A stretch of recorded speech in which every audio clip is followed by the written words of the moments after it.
This story begins deep in the mountains of the great Chinese Empire of the past, where the Hama Range is located. High above stands the fortress of Hama, which by the time this story begins, is already almost empty. One man told his comrade that under their old leader they were so strong that even local bandits obeyed them. However, after the death of the leader, the remaining brothers abandoned the new owner of the village, and now there is almost no one left here. The man said that officers would soon arrive, disperse the bandits, and the village would not withstand the attack. Then another man appears, who remarks with displeasure that the new leader is only 18 years old and is too young and naive. After this, he asks if the others are going to follow his example and go with him. He loudly declares that those who want to leave the leader can leave immediately, as it will not be a disgrace. The two comrades exchange glances, then smile and decide to leave so as not to waste their time. The main character, Charlie, sits in a wooden chair on a tiger skin, clutching his head and complaining that it is splitting. He feels alien memories flooding his mind, and wonders if he is being transported to another world. After waiting out the headaches for a while, he suddenly comes to the conclusion that he is becoming a time traveler in another world. Until recently, he was an ordinary student sitting at the computer with headphones and playing a strategy game. However, he suddenly loses consciousness and comes to his senses in another world, in the body of an unknown person. At the same time, his own memories begin to merge with the memory of the body in which he finds himself. According to these emerging memories, there is a village in despair. After his father's death, Charlie becomes its owner, and along with this fortress, numerous responsibilities pass to him. The Dao state was founded 120 years ago, and it governs 108 cities and 13 prefectures, which is very impressive. Now, however, imperial power is weakening, and the people are suffering from endless wars that break out almost every year. Those who cannot survive go into the mountains and become bandits, and the world is filled with them, and the fortress of Hama is swarming with them. Under the old leader, the fortress of Hama was quite strong and famous in the Shin-Nur Mountains for its warriors. But the old leader of this fortress recently dies, and the remaining bandits begin to leave one by one. Charlie believes he is the last one left and sighs quietly, sitting alone. But at that moment someone's hand falls on his shoulder. It's his old assistant named Shen, and Charlie is surprised that he still decides to stay in the fortress. Despite his position as the village's strategist, Toad is known for his dubious intellect. His ideas never prove useful. Charlie quickly takes Shen's hand, and thanks him for staying through such a difficult time and remaining loyal. Charlie stands up and declares that he will not forget such an act and will treat him with great respect. However, Shen, still holding his hands, explains that there was a mistake, and Charlie misunderstood his intentions. He explains that the village's resources are almost exhausted, and the only thing left is a skinny horse which he wants to take. After this, Charlie sinks to the very bottom inside, and Shen even asks for a tiger skin to make the ride more comfortable. Then Charlie, in complete despair, replies that he can take everything and get away from here as far as possible. Shen enthusiastically grabs the rolled-up tiger skin and calls for Lindsay to quickly get the horse and get ready to leave. Left alone again, Charlie sighs heavily, as he has no idea what to do now. He worries that he won't be able to survive in an unfamiliar world, because he knows nothing about its customs and principles. Suddenly a small portal appears behind him, from which a hand extends, clearly reaching towards his body. This hand slowly approaches his head and freezes for a while, trying to get his attention. Moments later, a hand hits Charlie on the head with unprecedented force, causing him to jerk his head to the side. Charlie is very surprised and annoyed at the same time and turns around sharply, trying to understand what is happening. However, he quickly realizes that the space around him has changed, and a huge hall spreads out before him. He is surrounded by strange particles that can only belong to the digital space, which does not exist at that time. A few moments later, a long-haired blonde girl appears in front of him, and the hero is briefly speechless. When she appears, the girl tells Charlie that she considers him an incredibly brave and courageous young man who attracts her attention. Looking at him, she notes that he is finally arriving here and can now begin to carry out his duties. Charlie asks who she is and what this place is, trying to understand what is happening and why he came here. The girl replies that this is a large systemic space, and she is the spirit of this system. She quickly praises Charlie for successfully activating the heart of the mountain bandit. After this, the crystal suddenly begins to release powerful waves of energy and explodes into a blinding light. Following this, a blue window pops up in front of Charlie, and he remembers that he was playing a game with the same name before the transfer. The system tells him that he understands everything correctly and explains that it is here to help him. She informs him that Hama Fortress, which Charlie owns, is considered the initial mountain base, but is now on the verge of collapse. Looking at the window that appears, Charlie is amazed and still does not understand why he becomes the owner of the system. A moment later, a quest appears, according to which it is necessary to prevent the collapse of the fortress's population and stop the departure of the remaining people. The system reports that there is no way back, after which integration begins, and flashes of light penetrate the hero's body. The spirit of the system reminds him that he needs to use any sincere tactics to keep the strategist and groom in line so as not to fail the mission. Charlie says he will try to complete the mission, but he does not understand how to return from the system space to the real world. The girl laughs and invites him to come closer to solve this problem. When he comes closer, she suddenly grabs him by the collar, which greatly surprises the protagonist. The next moment she throws it with all her might somewhere up, towards the heavens and the stars, claiming that this will be the easiest way. Charlie screamed, almost crying, as his body cut through the air with a loud whistle. A few moments later, he finds himself back in his original place, drenched in sweat and trying to figure out if he was dreaming the whole thing. What is happening really does seem like a dream, because such miracles only happen in fairy tales. However, the spirit of the system whispers right in his ear that if he fails the task, he will die a terrible death. Charlie immediately feels pure horror and runs headlong after his strategist in order to bring him back under his wing. Finally, when Charlie reaches them and has time to catch his breath, they stop and decide to listen to him. However, Charlie becomes distracted when his attention is drawn to a girl who is traveling with Shen. Lindsay, with a rather haughty look, remarks that they had better hurry up and not linger unnecessarily. Charlie blushes and asks the strategist who this beautiful girl is who decided to keep him company. Shen politely replies that this is his daughter, who usually takes care of the horses, and that the master simply hasn't seen her before. Charlie looks closely at the girl and realizes that the old bamboo really does have beautiful young shoots. Charlie grabs Shen's hand and says that he is an amazing person, and that he shouldn't leave because he makes a huge contribution to the life of the fortress. Despite his irritation, Shen calmly replies that he cannot return because he is old and considers himself a burden. Then the determined Charlie insists that since he hears such an answer, he will definitely not let the strategist go. He assures them that he will not let them starve as long as he lives, and then declares that no one will accept them into another village. Shen, perplexed, asks how they can survive if they stay, since there are only 3 of them left in the entire fortress. Charlie proudly replies that he has nothing to fear, and asks to be given a gun because he is going to rob someone. After this, he grins slyly, thinking about the reward he will receive for completing the task, anticipating a confident victory. Charlie instantly begins to imagine himself as a cool bandit with a graceful sword that he masterfully wields. He sees himself as an incredible handsome man who conquers this world with the help of his amazing skills. However, his dreams are shattered when he sees Lindsay irritably handing him a huge axe, heavy and ugly. Charlie was sweating with disappointment and tension, because this was clearly not what he expected to receive as a reward. He takes the axe with both hands, looks at it dejectedly, and immediately imagines himself as a stupid giant with huge muscles and an axe. A pop-up window appears in front of him about the mission being completed, after which the system hands Charlie an axe skill book. The protagonist almost immediately merges this skill with his abilities in order to upgrade himself even more. Shen reminds his master that it is dangerous to go alone, hinting that it is better to abandon this idea.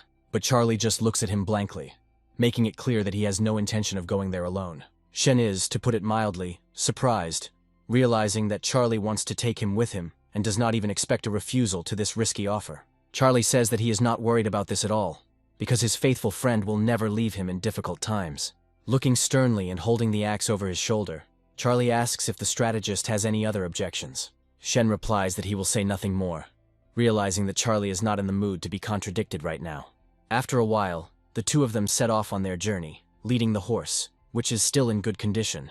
To say that Shen is very happy about this would be a great exaggeration, but he still has no choice. Shen calls Charlie young master, but Charlie immediately tells him to never address him that way again. Smiling proudly, he declares that from now on, everyone will only call him master because of how strong he is becoming. Soon, a new task appears before them, according to which they need to carry out at least 1 successful robbery before sunset. Charlie raises his hand with the axe and the horse rears, their silhouettes standing out against the orange sky. He lets out a scream like a cowboy into the heart of the mountains to begin his great adventure. Meanwhile, a detachment of armed soldiers moves along a mountain road, escorting a very important person in a carriage. A soldier approaches a warrior named Lynn to discuss something important. He warns that the area is full of mountain bandits and asks to be careful, because they are escorting the bride of the city lord's son. Warrior Lynn sharply replies that if the bandits decide to attack, he will gladly introduce them to his spear. Lynn also says that the whole journey was too boring and calm, and his spear is bored because of it. Charlie, along with his faithful companion Shen, continues to travel through the mountain ranges in search of prey at this moment. Shen warns him, saying that it's getting dark, so they probably won't run into anyone here, and it would be better to go home. Charlie decides not to give up and stops his comrade, claiming that, apparently, he noticed something with his keen eye.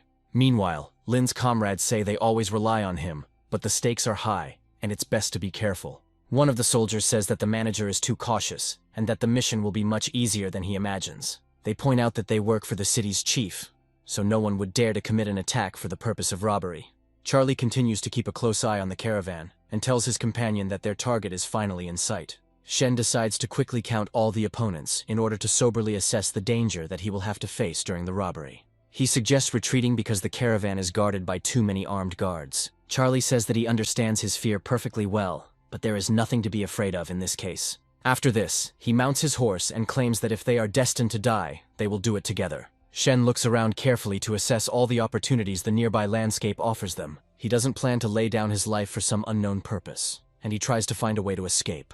As he gets closer to the horse, he notes that he is choosing the perfect vehicle for fighting. Immediately after this, he decides to plunge a small knife into the horse's body in order to frighten it and make it run forward. Such a sharp pain in the croup area really has its effect, and the horse begins to scream loudly. Charlie is very surprised by such an act on the part of his friend, and mentally asks what the hell he is doing. Meanwhile, Shen turns to the guards and claims that the owner of the fortress, Hama, nicknamed the Toad King, wants to rob them. He also loudly declares that if they do not want to die, they must flee at all costs or take the blow themselves. After this, he mentally apologizes to his master, saying that his daughter is waiting for him at home, so he will definitely remember him. Charlie mentally calls him an old dog who is going to betray him, but at the same time he also calls him a king. He wonders how he will be able to look people in the eye now after such an absolutely idiotic nickname. After a while, he finally manages to calm the horse and make it rise, slowing down a little. Charlie looks carefully at the ground in front of him and notes that he was very lucky to convince the injured horse to stop. After this, he decides to look around to soberly assess the situation, but it turns out that it is already too late. The thing is that he manages to run up to several guards, who are very surprised by the robber's strange appearance. At this point, Charlie thinks that the prospect of being destroyed by the system itself is not the worst option. The guard manager looks at him in surprise and asks if he really came to create a night. Charlie immediately tries to show that he is not in the mood to fight, and claims that he is not the Toad King, but that his name is different. After this, he comes up with another name for himself and declares that he is a red representative of scientists and is ready to pay off. The soldiers look at him in bewilderment, wondering if this man really decided to come to the robbery himself. After a while of silence, they begin to laugh sincerely, because they have never seen such a funny eccentric. The guard commander gestures for everyone to remain silent, so as not to violate discipline at such a crucial moment. After this, he turns to Charlie and states that he must have gone crazy and decided to commit suicide. At the same moment, the curtain near the carriage begins to slowly open, because the VIP is trying to find out what is happening. This important person turns out to be a beautiful girl who, until this moment, did not understand what was happening here and why they stopped. Charlie immediately notices her and takes a close look at her appearance, amazed by her incredible beauty. He sincerely admits to himself that he still finds it difficult to believe in the existence of such an incomparable beauty. The system materializes behind him and gives him a quick hit with the tablet to bring him back to his senses. Charlie asks the system why it hits him over the head every time it appears, noting that it looks very strange. The system arrogantly hands him a task, according to which he needs to kidnap the princess, adding that he can refuse. Charlie realizes that a stealth mission is a rare occurrence and can bring him a great reward once completed. Charlie states that if he is lucky, he will have a wedding, and if not, he will be killed, so he must take this bet. The system expresses skepticism about the sincerity of his intentions, but does not prevent him from accepting the task. Lynn asks the others to stop laughing and claims that the bandit has finally appeared, which means it's better not to scare him. Taking a few steps forward, he tells everyone that he will deal with this man himself and forbids anyone to interfere in the duel. The soldiers claim that they have heard that Lynn is an excellent fighter, and they finally get the chance to see it. Lynn claims that it will only take him 3 rounds to force his opponent to surrender. He also promises to keep him alive, and the system tells Charlie that Lynn is a man who wants to become a hero. Charlie claims that he doesn't fight nameless fighters, so he asks Lynn to state his name, which he does calmly. After this, Lynn asks the protagonist what his name is, trying to figure out whether he should be called the Toad King or the Great Scholar. Charlie is silent for a moment, trying to figure out what his real name will be in this world. With a menacing face, he declares that his name is Ip Man, and that he is a master of the martial art called Wing Chun. Lynn reflects that he has never heard of such a martial art, and the name seems a little strange to him. Charlie rushes into battle and declares that the time for talking is over, and now only their blades will do the talking. He tries with all his might to bring his giant axe down on his opponent, hoping that he won't have time to dodge. Lynn has a high agility stat and manages to block in time, but their battle doesn't end there. Lynn is impressed by the incredible force Charlie puts into his punch, and it becomes clear that he can push him back. Charlie becomes more furious with each passing second, pressing harder and harder on the axe handle, trying to break through the defense. Lynn tries his best to parry, but he fails, and a bright flash erupts in the air. Lynn loses his balance in the saddle and then falls rapidly to the ground. He can't hold his spear in his hands and falls with a crash into the soft mud, from which it will be difficult to rise. Charlie pushes forward, hoping for an easy robbery and a big score. The soldiers look at him in surprise, trying to understand how this is even possible, and most importantly, they don't understand what to do. Charlie reaches the carriage the princess is in, and decides to jump from his horse a few meters into the air. With a powerful blow, he knocks out the rider accompanying the carriage and gains complete control over the hostage. The princess turns around in surprise and tries to understand how some pathetic bandit could defeat several trained soldiers. Charlie, at this point, decides to use the incredible blow of the supreme authority and delivers a powerful jab to the horse's croup. Feeling pain in the area below the back, the horse screams loudly and begins to run forward with all its strength. Charlie takes control and is able to correct the movement, which explains the horse's ability to obey him. The remaining soldiers, not quick enough to dodge, are seriously injured despite their armor. The guard commander shouts to his comrades that they must, at all costs, catch up with this man and bring him to justice. His horse is still moving, so he rushes forward, hoping that the pathetic bandit does not know this area. Shen, meanwhile, returns to Hama Fortress, loudly calling for his daughter Lindsay and hoping that she is okay. Coming closer to her, he advises her to close the gate as quickly as possible, since they have very little time left. Lindsay asks him what happened and why he came back alone instead of bringing the repairman. Shen says that this youth is already dead, and if he had not been so resourceful, he would have remained in the grave with him. After this, he theatrically closes his eyes and claims that he is very sorry that everything turned out this way. Lindsay advises him not to be sad, noting that people do not come back after death, so there is nothing to regret. Shen explains that he is upset not because of Charlie, but because he had to sacrifice such a good horse. He also claims that because of this, they can no longer stay in the fortress, as there are no supplies or resources there. He recommends that she take the last useful item they have, and remembers that there was garlic in the kitchen recently. Meanwhile, Charlie continues a tense and exciting chase from the princess's security guards. He continues to whip the horse to move it forward, hoping that its speed will be enough to break away from its pursuers. The system happily offers him to complete a task in order to get a chance to win the lottery. Charlie continues to say that he needs to do things faster, and the system asks if he is talking to the horse or to her. Charlie loudly declares that he is addressing the horse, continuing to whip it with all his might. The system doesn't fully understand him, and claims that it would like to receive more details to understand what he needs. Charlie loudly shouts that he accepts her offer and will play the lottery, advising her to hurry. With a snap of the fingers, the system summons a bizarre device that looks like a regular slot machine. However, after a while, it becomes clear that this device is not fully functional and needs to be shaken a little.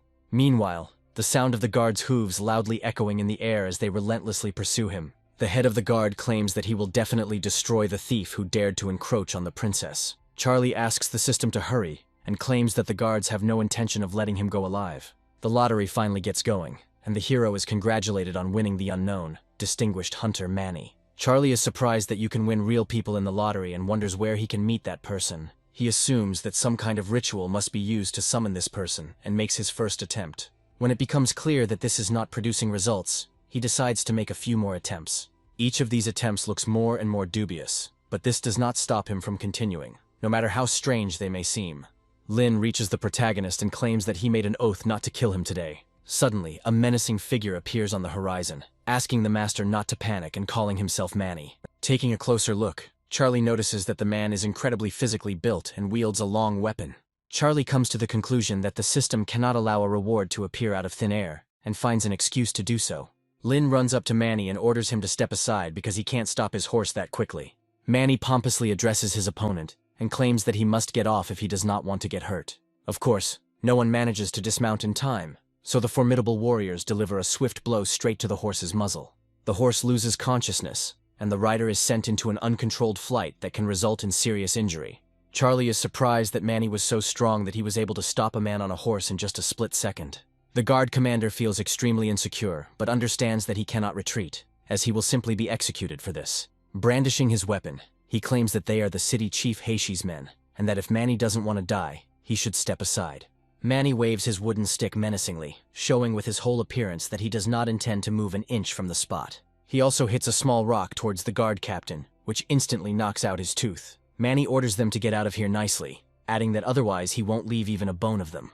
The chief guard decides to escape, saying that he needs to return to the city and tell the chief about everything that is happening here. Manny immediately turns towards the protagonist and approaches him a few steps, demonstrating peacefulness. He again states his name and says that from now on he will serve under his protection, hoping that everything will be fine.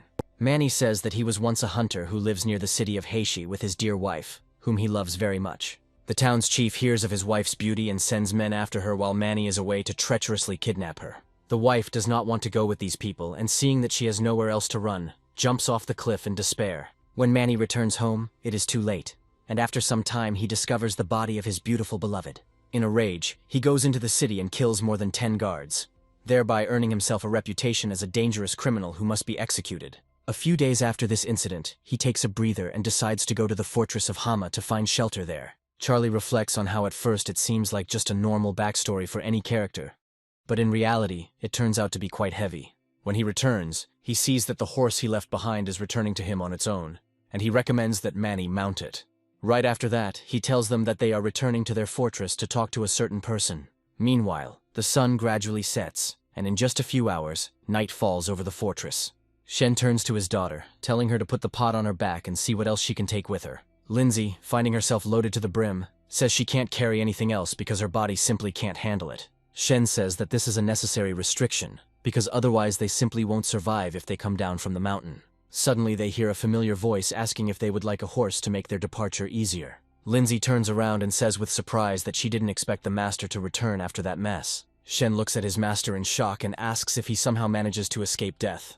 He also says that he can now rest easy if his master manages to escape, after which he declares that he is going to leave. Charlie looks at him with an extremely angry look and tells him that if he wants, he can get out of here. However, he quickly mentions that when he was asked who he was, he introduced himself as Shen, and now that name is being sought. Shen immediately changes his shoes and says that, despite his age, he still has a few strong bones. He confidently states that if anyone dares to attack Charlie, they will have to step over him first. Charlie realizes he could use some extra hands, so he asks him to help him take the harness off the horse to get it ready. He also decides to introduce Manny to his new comrades, since they will now have to work together. Charlie says that Lindsay should feed the horses, while Manny will cook, and Shen should take the girl to her room. Smiling, he declares that tonight will be very important, as he will be getting married. Immediately after this, Shen jumps onto the carriage and directs the horse in the right direction. Charlie reflects on the fact that he is on a hidden mission that has never happened before, and snaps his fingers to summon the system.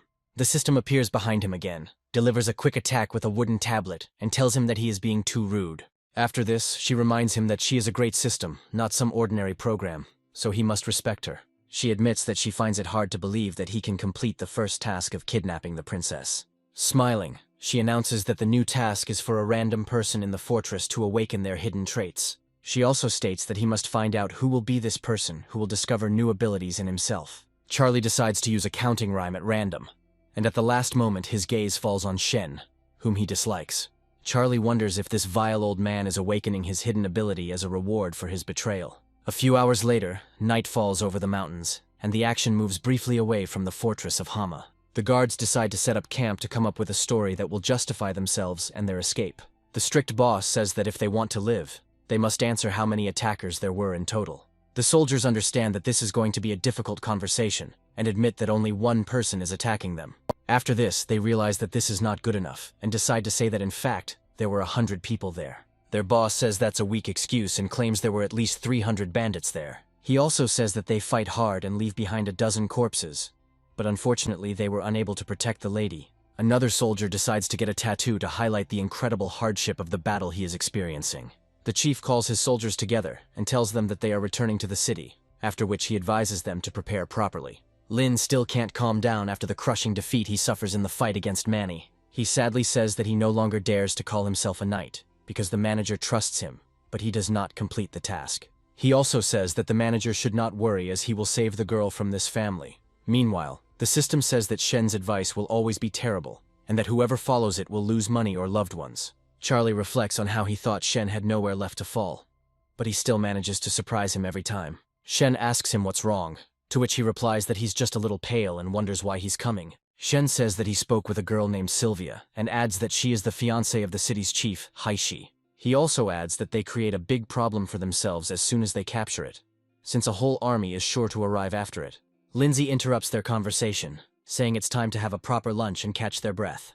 Charlie orders Manny to be called in, and they will discuss the current state of affairs and their next steps over food. As the impromptu fortress council gathers, he asks if anyone knows anything about the city of Heishi. Manny says that this city is located 75 kilometers from the fortress of Hama, and the city's leader is named Hank, who is a tyrant and a womanizer. Manny also says that he has 5,000 warriors under his command who have cavalry and heavy weapons. Shen states that this is a very unequal confrontation, so it is much better to try to get the princess back. Charlie asks him if he really wants to suggest that he get down on his knees and apologize to these people for kidnapping the princess. Manny says that he believes that instead of simply defending ourselves, we need to take the initiative and destroy our enemies. Shen and Lindsay realize this is a direct suicide and decide to pack their things to escape as quickly as possible before the terrible events begin. Charlie sternly tells them to abandon any thoughts of escape, as they will act differently. He also adds that this military leader can easily find himself another bride, and is unlikely to bring all 5,000 warriors here. He emphasizes that they are 5 days' journey from this city, and in these 5 days they must take an advantageous position and attack from ambush. The system appears before them again and gives them a task, according to which they need to repel an enemy attack that is about to happen. Charlie also says that his father catches an arrow during the siege and dies of an infection, which is a very sad outcome. He says that Manny has a more serious feud with the boss of this fortress, so he needs to take revenge in order to call himself a man. He menacingly says that no matter what happens, they are simply obliged to hold their ground and repel the enemy attack. Shen says that there are 2 roads leading to the city of Heishi. One is the official and wider one, and the other is a path. Charlie muses that Shen's hidden trait is that all his advice is bad, so he should do the opposite. Shen says that the enemies are definitely going the official route, and Charlie realizes that he needs to make the opposite choice. Smiling, he wonders what exactly Shen thinks about their chances of surviving this attack. Shen says he doesn't want to hide this from the master and states that they have absolutely no hope of winning. Charlie realizes that his advisor has the ability to destroy bad options, and his optimism increases. The action moves to the room where Sylvia is, as she is currently experiencing quite a difficult time. She sits motionless and does not say a word, and from the outside it may seem that she is simply sleeping. Charlie carefully opens the door and greets her, saying that he is bringing her a very tasty and nutritious dinner. He notices how quickly she becomes alert, and notes that she is a very quiet girl with clear and beautiful eyes. At first, he is happy that she belongs to him, which means he can do with her whatever he wants. However, he quickly takes control of his emotions and declares that if he crosses this line, an abyss awaits him. The system praises him for his integrity and gives him the next task, according to which he must win a woman's heart with his tenderness. Charlie hands her a tray of food and says he assumed he wasn't the only one who couldn't sleep this endlessly long night. Sylvia says that her family is a wealthy merchant dynasty, so they will pay good money if he lets her go. She emphasizes that she is the future wife of the city chief Heishi, so the money offered for her will be large. Charlie says she got it all wrong because the town's boss is his father's killer, and he kidnaps his fiancée in revenge. Sylvia says the desire is gone from his eyes, meaning he's no different from other men she meets. She adds that she only wants one thing, for him not to harm her, and that the rest of the conditions will be calmly agreed upon. The system informs him that in front of him is a surprisingly insightful woman for her young age. Charlie realizes that it is impossible to deceive her, which means he needs to try to act in a slightly different way. He says that in her eyes he probably looks like a rude kidnapper. But when he was little, he had dreams too. He tells her that he was once a boy who dreamed of holding a book and a sword in his hands, but then he saw many refugees. He says that he was angry at the elite of this world, and wondered why the world was arranged this way, and then he wanted to save all the people and free them from trouble. He smiles and declares that now his dream is to simply hold this girl's hand and ask her if she agrees. Sylvia says that everything he says is a lie, but she understands that he does not intend to harm her, although she does not understand why. After this, she recommends that he simply tell her about his intentions, but not touch her. Charlie pauses for a moment and decides that now is the time to sincerely ask her for one favor. Sitting down on the table, he says that he would like to learn about this world, and these are the only sincere words from the moment he entered the room. He reasons that he needs to know as much as possible, and that now the merchant's daughter is sitting in front of him, which means this is a good chance. Their night turns out to be quite exciting as Charlie learns a lot of information about the countries and states of this world. After he finds out most of what he needs, he decides to bow before this girl to thank her. During all this time, the main character does not make a single attempt to behave dishonestly towards this girl. Before he leaves her a small quatrain that he writes himself, and it makes her think. She asks herself why he chooses to use these particular wordings for this verse. She says that she understands perfectly well the falseness of his words, but considers them quite beautiful, and suggests that he could become a good poet. Manny is nearby all this time and listens attentively to what is happening in this building. As soon as Charlie comes out of there, he stops him and says that he wants to talk to him about something very important. Charlie asks him what he's doing there, suggesting that Manny apparently has a hobby of eavesdropping on other people's conversations. Manny says he assumed Charlie wouldn't behave much better than the gangsters, but now he's convinced he's noble. The system smiles at the fact that he is fulfilling the character's hidden task, thereby correcting his psychological trauma. Charlie realizes that kidnapping Mrs. Sylvia is essentially no different from what the city's chief intended to do. From his point of view, if he had actually harmed her, Manny would most likely have tried to cut off his head to save her. However, now their friendship is getting stronger, so he can stop worrying about it and get ready for other things. Lindsay rushes back to the fortress to report the results of her latest reconnaissance mission. She loudly informs everyone that someone intends to attack the fortress, so they need to prepare as quickly as possible. Charlie looks at her in surprise and wonders how many people are moving towards the fortress and how strong their force is. Lindsay says that only one man comes here, armed with a spear and incredibly handsome. Lynn reaches the fortress and announces that all the bandits present here must come out to accept their death. He also loudly declares that if anyone even touches Sylvia, he will behead whoever is behind it. Charlie looks at the young man and wonders why the man is in such a hurry to get here. The protagonist realizes that spending time on such things is too tiring and turns to Manny for help. Manny goes out to fight, but Lynn advises him to go back and take his weapons and horse, as he does not wish to fight unarmed people. Manny says he can handle it without a weapon and rushes forward, shocking his opponent with his agility and speed. Lynn doesn't even have time to react to this attack in time and immediately finds himself in an extremely disadvantageous position. Manny grabs his head and lifts him above himself, noticing that his opponent does not have serious fighting skills. Lynn shouts loudly at him and orders him to let go, hoping that he will be able to redeem himself in this fight. Manny listens to his request and throws him as far away as possible so that he gets as much damage as possible. Lynn breaks several trees with his body, after which he says that he will return to take revenge for this. After the last tree, he lands on the stone steps and continues to roll down with a characteristic sound. Charlie says that when the man returns, he will be able to take his horse and leave in peace, since no one will disturb him. Charlie receives a notification that he has successfully defended the fortress for the first time and is now due to receive rewards. He suggests that the system is mistaken in thinking that the demands far exceed the strength of the fortress, because it turns out to be too simple. Charlie suspects that there is a bug in the system that is causing him to receive a reward for a task that takes less than a minute to complete. The system informs him that it will reward him with the best iron spear, horse, well, and other good winemaking resources. Charlie watches this in amazement and assumes it is a dream, as he has never felt so good. His legs also become weak from such an incredible feeling of victory and triumph, which comes to him almost for free. Charlie approaches the system's embodiment and asks it what's going on, hoping to get at least some kind of explanation. However, the spirit says that he can do nothing about his mistakes, and that Charlie is free to use them. Charlie happily notes that he keeps receiving new awards, while Shen asks him what is happening to him.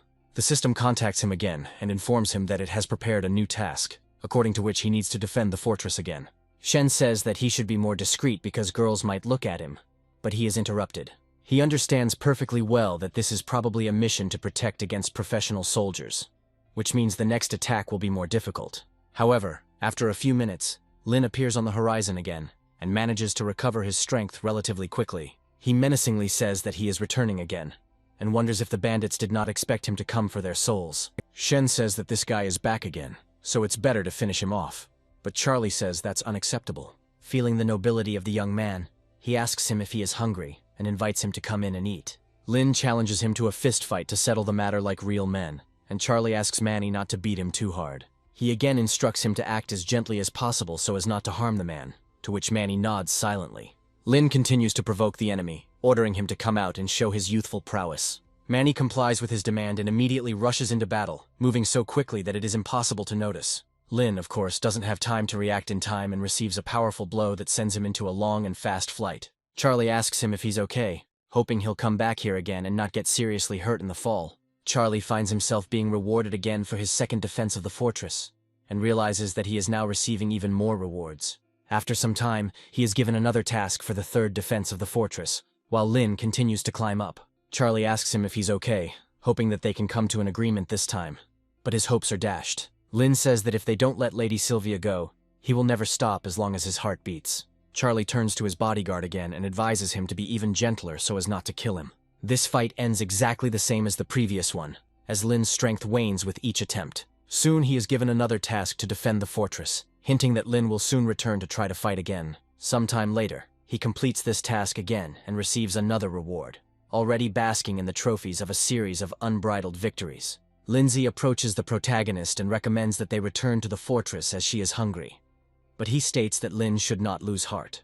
The system rewards him for 10 successful defenses in a row without a single kill.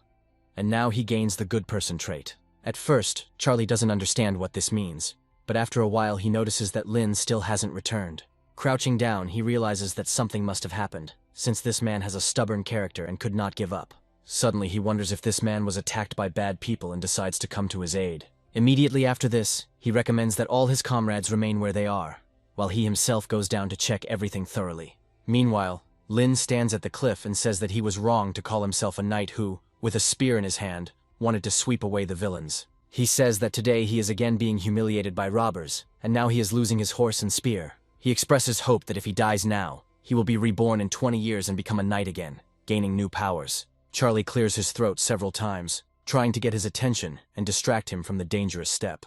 Lynn asks him if he is going to make fun of him, adding that the king would never allow such a thing to happen. Charlie says that he hears Lynn's words and considers them worthy of respect, but adds that only young people are willing to die for their ideals. After this, he adds that real men live modestly for their ideals, and dying for an idea is just a show of bravery. Charlie adds that such a way of leaving life is cowardice and desertion, which is unworthy of respect. Charlie also recommends that he wake up and look at himself, as he is already becoming a pathetic ghost of a great knight. Lynn asks him what he can possibly understand about such things, since he is just a pathetic robber from the mountains. Charlie says that Lynn may look down on him, but he once had ideals that he tried to follow. Lynn asks him if he ever really had ideals, and Charlie asks if he wants to hear about it. After that, he tells him a rather cool story about how he used to hold a jade book and a great blade in his hands. After this, he adds a pinch of drama to the story to make it sound even more convincing. It also adds some interesting twists where he becomes disillusioned with his ideals after some serious upheaval. After this, he adds that now all he wants is to hold the hand of the company he is trying to find.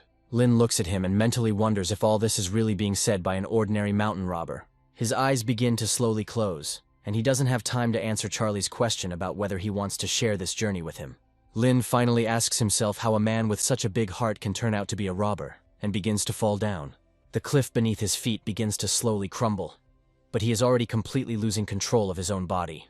Lynn pays no attention to mortal danger, because everything loses its meaning for him. Charlie comes to the rescue in time and intercepts him, preventing him from falling into the abyss, thereby saving his life. Charlie carries him away and finds that he is seriously injured but still trying to fight. After some time, he is carried to the fortress of Hama in order to treat his wounds and offer him lodging and food. Charlie turns to Shen and asks him if there are any other medicines in their fortress that can heal wounds. Shen says that all the medicine was stolen by his brothers when they left the mountain, and suggests that Lynn is a covert spy. Charlie says he's not worried about that and asks where the hoe and shovel he asked for are. Lindsay is already entering the room, and says that she brought all the tools that he told her about recently. Shen asks him what he plans to do, to which Charlie, with great calm, replies that he will dig up treasure. Shen says that this is impossible, since there cannot be any buried valuables in the fortress. Charlie quickly finds the miracle pills and sends Shen to give them to Lynn. Immediately after this, he turns to Manny and tells him that he will have a black horse as a reward for successful service. Lindsay comes closer to them and says that she found an iron spear in the grass that looks strong and powerful. Charlie, among other things, finds an indecent picture that must be burned to avoid embarrassing himself and others. In addition, a drum is found under the stone, which can be useful for making important announcements. Lindsay also finds the banner somewhere under the table, and discovers that it was thoroughly covered in dust. After some time, the dry well, which had been abandoned for more than 10 years, suddenly began to fill with water on its own. The spear, received as a reward for defending the fortress, is decided to be given to Manny for his faithful service. Manny says he always dreamed of one day owning a spear, and now plans to use it to the fullest in combat. After tallying up today's results, he wonders why they still haven't gotten the ball he dreams of. After a while, he remembers that they still have 50 wooden boxes in which he can definitely find something valuable. Shen removes the lid from the basement and recommends that Charlie go down to check for any interesting artifacts. Shen speculates that these dozens of boxes are all the savings of the old owner of this fortress, accumulated over many years. Charlie states that he is not sure about this, but they both come up with the idea of opening the boxes to find out everything. To perform the necessary ritual, he decides to wash himself, since opening boxes with a dirty face is considered a bad omen. Charlie recalls that for many years he donated in card games and played various projects with casino elements. He hopes to get something great, but what he gets is a box of stones that is complete rubbish. Charlie pushes the idea out of his head that secret teachings and video game donations can help him with this issue. Shen wonders why he doesn't open one of those boxes, to which Charlie replies that he can try his luck. A few moments later, the advisor looks in surprise at the substance found in the box and wonders what it is. Charlie comes closer and comes to the conclusion that it is ordinary gunpowder, and Shen wonders if it can be eaten. Charlie says that it is inedible and recommends opening all the boxes to find out what is inside. After some time, they complete the inventory and discover 10 boxes of gunpowder and 20 boxes of common stones. Charlie says that with the help of this gunpowder, and thanks to geographical convenience, one can successfully defend the fortress. Charlie recommends stacking the boxes because they can be used, and Shen notes that the master is very far-sighted, although he himself suggests using them for firewood. Charlie replies that this is unacceptable, and adds that he will deal with his advisor himself if even one box goes missing. He also asks where their fields are, to which Shen replies that they are located on the back slope, but are not suitable for farming. Charlie recommends going there right now, but Shen objects, adding that it's already dark, so it's risky. Charlie goes there with his comrades anyway, and Shen says that he planted wheat seeds in the spring last year. He sadly says that unfortunately, this did not bring any results, and apparently, nothing has changed. However, after some time he discovers a huge amount of wheat and peers into the distance. It turns out that the wheat not only sprouted, but there was so much of it that it could be enough for an entire fortress and a couple of hundred people. Shen walks among this wheat and says that he cannot believe his eyes, thanking the gods for such a gift. The system reports that 10 acres of fertile land have been delivered, while Shen begins to rejoice at the harvest. Manny claims that if all these ears of grain were collected, a lot of grain could be obtained, enough to survive more than one winter. Lindsay confirms his words, saying that wheat straw can also be heated in the stove, which will make it much easier to survive this winter. Shen understands that for this, he must immediately fall to his knees to thank all the gods for such generous gifts. He declares that the gods have descended upon them with their grace, so now they must work 3 times harder. Charlie watches this, and realizes that the fortress is inhabited not by bandits, but by peasants driven by a time of turmoil. He understands that old and young farmers work in the fields, and sometimes come down from the mountains to buy the necessary products. Shen was just a teacher in a village homeschool before he went up into the mountains due to dire need. He understands that the greatest entertainment for him is buying a jug of wine, after which he has a good time drinking alcohol. However, one day, a bully in the village sets his sights on his daughter and repeatedly tries to kidnap her. After numerous refusals, one day Shen decides to invite this bully to his home in order to deal with him once and for all. He dresses up his daughter, buys wine, and slaughters an old hen that laid eggs to prepare everything for the important celebration. He praises his daughter, saying that she is very beautiful and will take good care of any man who takes her as his wife. He also tells the groom that today will be their wedding night, and that he will make sure that they are not disturbed. This turns out to be a trap, as that night Shen chops off the groom's head with a kitchen knife when he becomes completely drunk. They leave immediately afterward, having first set fire to their house in order to fake their own death. They set out on a journey of wandering and, after going through a great number of hardships, suddenly reach the fortress of Hama. This may be Shen's first successful strategy, and Charlie, upon hearing the story, thinks it's great.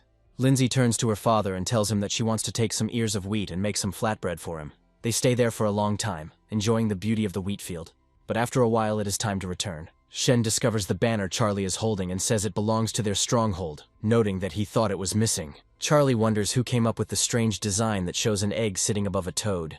Shen tells him that the banner depicts the moon being swallowed by a toad, adding that it is a symbol of great ambition. Charlie hands the banner to Manny and asks him to hang it high above the fort, which he successfully does thanks to his acrobatics. After he completes a task, he will perform a small jump back to appear next to his allies. In the moonlight, this banner looks very interesting and truly reveals the full magnificence of the artist's work. Shen and Lindsay conclude that with the wheat now available, they will be able to survive the winter if they manage to survive the attack. Charlie reflects on the fact that this is his land, and he wants very much to protect it, no matter the cost. Charlie wonders if this means he decides to fight for her. The system appears next to him and calls him a fair guy, saying that the flag has been raised and that heroes all over the world will hear the word. At this time, there is a transfer to the palace of the city's chief, where an awkward meeting takes place between him and the guard. The guard says that they have been subjected to a terrible attack, which forces them to retreat, sacrificing Sylvia. After these pathetic explanations, complete silence reigns in the room, as no one dares to utter a single word. The head of the guard tries to continue his story, saying that he was about to start a fight with the robbers, but they were attacked by arrows. They ask him whether there are really so many robbers on the city ridge that they were able to surround them. The commander falls to his knees again and says that he did not know that there were more than 200 people there, and therefore he is making a mistake. He begins to bow before the master of the city and asks him for mercy, saying that he tried his best to protect her. The city's mayor remains absolutely adamant and says that this man must be executed as quickly as possible. The chief guard tries to continue to ask for forgiveness, but is simply dragged out to carry out the sentence. After some time, the son of the city chief comes out of the chambers and anxiously turns to his father. He asks him for a sign from a military leader to lead a detachment of soldiers to the mountain ridge and exterminate the bandits in order to save Sylvia. The city chief says that if the girl died, it doesn't matter to him, since he can find someone better for her. His son says that if a man cannot protect his wife, then he cannot stand between heaven and earth. His father asks him how many soldiers he needs, after which he states that he needs 2,000 brave warriors. The city master's advisor says that 2,000 soldiers require much more provisions and feed for the horses, so this is difficult. However, the hot-blooded young son of the city's mayor says that he has already thought everything through and wants to inflict a crushing defeat on the bandits. The city commander says that there are 5,000 people in the garrison, so he can only allocate 1,000 to him. His son immediately makes huge demands on him regarding how many people and what kind of people he needs to conquer the mountain. After hearing all these demands, the city chief says that he is glad to hear this and allows him to take command. After this, he returns the chief of the guard and says that he will accompany the master to atone for his guilt. The chief of the guard thanks the master of the city, saying that he will not forget this great favor. However, in reality, he understands that if his deception is revealed, a fate much worse than execution by the hangman awaits him. The mayor turns to his advisor and asks him what he thinks of this strategy. The advisor says that dressing warriors in heavy armor in the mountains would be a bad idea, adding that it would be difficult for the cavalry as well.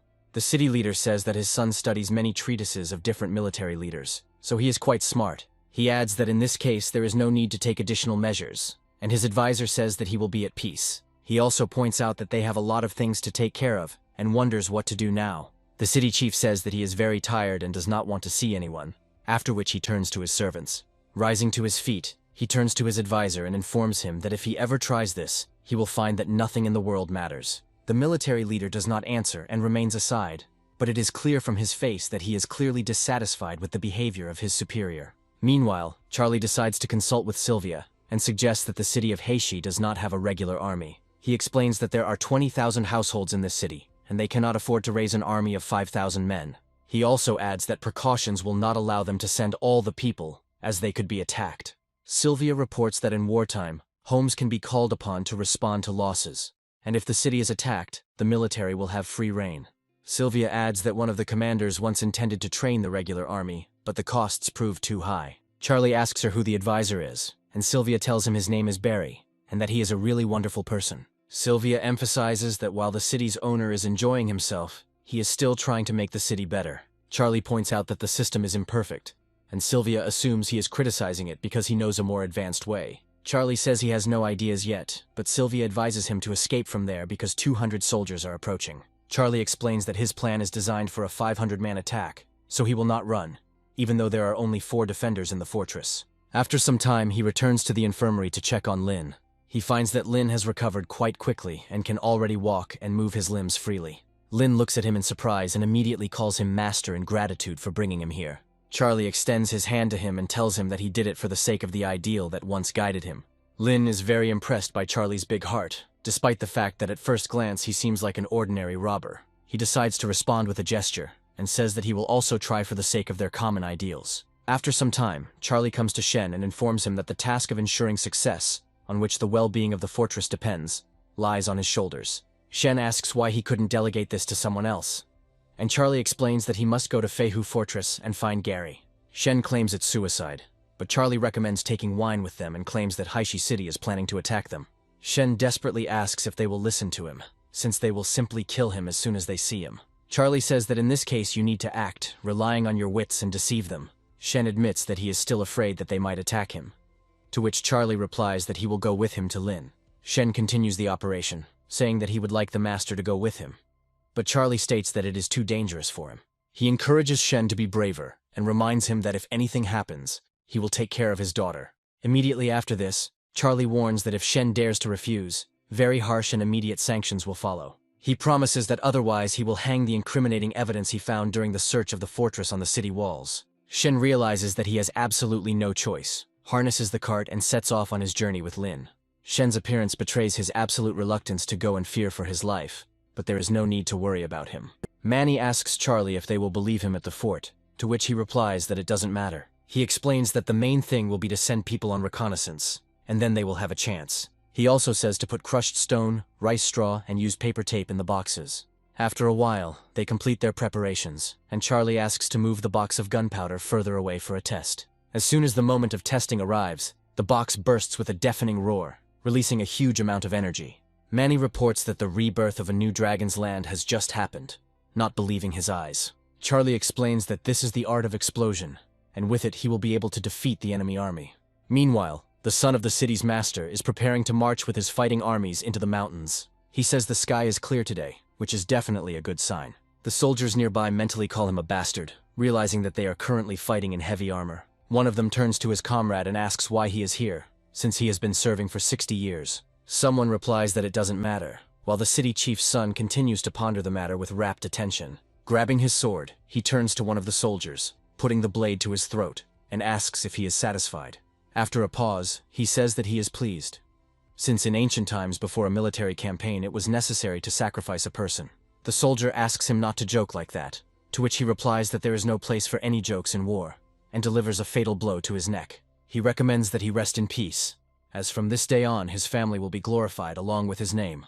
Having senselessly finished off one of his soldiers, he says that it is time to step forward and defeat his enemy. The soldiers watching him think that this bastard is acting like a real madwoman, but they have no choice. After this, they mount their horses and prepare the carts, after which they set off for the city, looking around in anticipation of the enemy. The chief of the guard asks the mayor's son why he is riding in a cart, but he declares that he will not attack. With a smile on his face, he says that his job is to command the troops and that his injury will not do any good. His interlocutor notes that this is a very reasonable idea, after which a cold sweat appears on his forehead. He also states that one can only command an army from the rear, and that having defeated the troops, one can stand with one's head held high. Meanwhile, Barry moves around the city hall and continues to be overcome by disturbing thoughts, so he decides to visit the boss. Opening the doors of his chamber, he loudly addresses him in order to attract his attention and distract him from more important matters. It turns out that the city's boss has been having fun with two girls all this time, completely oblivious to everything. Barry says that the young master left earlier, but he is uneasy, so he would like to send 100 mounted warriors after him. The city's mayor says he is absolutely confident that everything will be fine, but adds that he can leave. After a few moments, he recommends leaving quickly so as not to spoil the boss's mood with his presence. After some time, he turns to the soldiers and reports that an order has been received to take 100 horsemen. After this, he dons his armor, commands his men, and declares that they must set out immediately. Meanwhile, night falls over the mountains, and the army of the young master continues its tiring march. The chief of the guard notes that they are about to reach the mountain ranges, so the soldiers need to be given a rest, as they are tired. However, the young gentleman objects, saying that in war, speed is the key, and bandits might attack them at night. The chief of the guard states that the soldiers are tired, and can no longer march in full uniform without a minute's rest. The young gentleman replies that they are at war, and death awaits them all, so any fatigue means nothing. After some time, a scout approaches them and informs them that there is a fork in the road between the official road and the path ahead. The chief of the guard states that there can be no discussion here, since the most obvious option will be the official road. The young gentleman decides to read a military treatise, and points out that the bandits will know for sure that they will take the official road. Smiling, he notes that in this case he will surprise them and not get caught, after which he chooses to follow the path. Meanwhile, they continue to be watched by bandits who use the vegetation to hide their presence. The bandits realize that the people from the Hama Fortress were telling the truth, and the city of Heishi sent a large army to attack the bandits. After this, he rushes away in the hope that he will have time to report this to his boss as quickly as possible. The news that the city's troops were approaching the mountain was carried by scouts to all the bandits' fortresses. This news is initially sent to Faihu Fortress, as their scouts are closest. Having reached the commandant of the fortress, the scout reports that these are indeed troops from the city of Heishi heading towards the Gorge. The commandant's brother says that they are not going to us, because this road leads to the fortress of Hama. But he replies that there are only 5 people in this fortress. He adds that if they started to act, everything could be clarified. But now they will have to watch. Meanwhile, morning comes. The exhausted soldiers continue to march, hoping that the battle will be easy. Charlie and Shen spot them early and discover that over 1,000 people have been sent there. Shen says that they need to leave immediately, otherwise they will face a cruel and inglorious death at the hands of these people. Charlie notes that it's too late, so they will proceed as originally planned. Charlie states that they must enter the gorge, and when he asks for a log, Lynn must light the explosives in the gorge. Shen adds that they will only be able to close the gorge with an explosion from one side, but not from both. Charlie explains that they will not be surrounded because in a desperate situation, people will display incredible power. In his view, if people knew they had escape routes, they would not fight as hard, and that would make the task more difficult.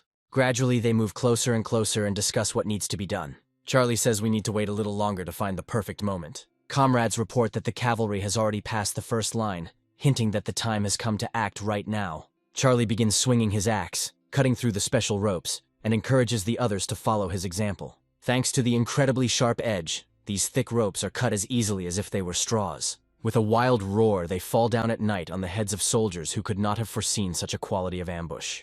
The first victims appear quite quickly, unable to dodge the falling rocks in time. Charlie immediately turns to Lynn to light the fuse in order to rain down rocks on the heads of the opponents. However, the loyal and proud knight suddenly begins to tremble, feeling how difficult it is for him to make every movement. Charlie asks him if this is his first time killing someone, but he replies that there are too many people down there. Charlie realizes he needs to be brought to his senses immediately, and says he needs to act much more cynically. He emphasizes that this is a war that does not come under a beautiful wrapper, and is not a civilized event. He explains loudly that war consists of 2 people trying to kill each other by any means necessary. Lynn gradually comes to his senses, his morale rises, and his will to fight instantly skyrockets. Charlie lights the fuse and says that if these people are allowed to cross the line, they will all die. Moments later, a powerful explosion occurs, which sets off a chain reaction and causes severe collapses.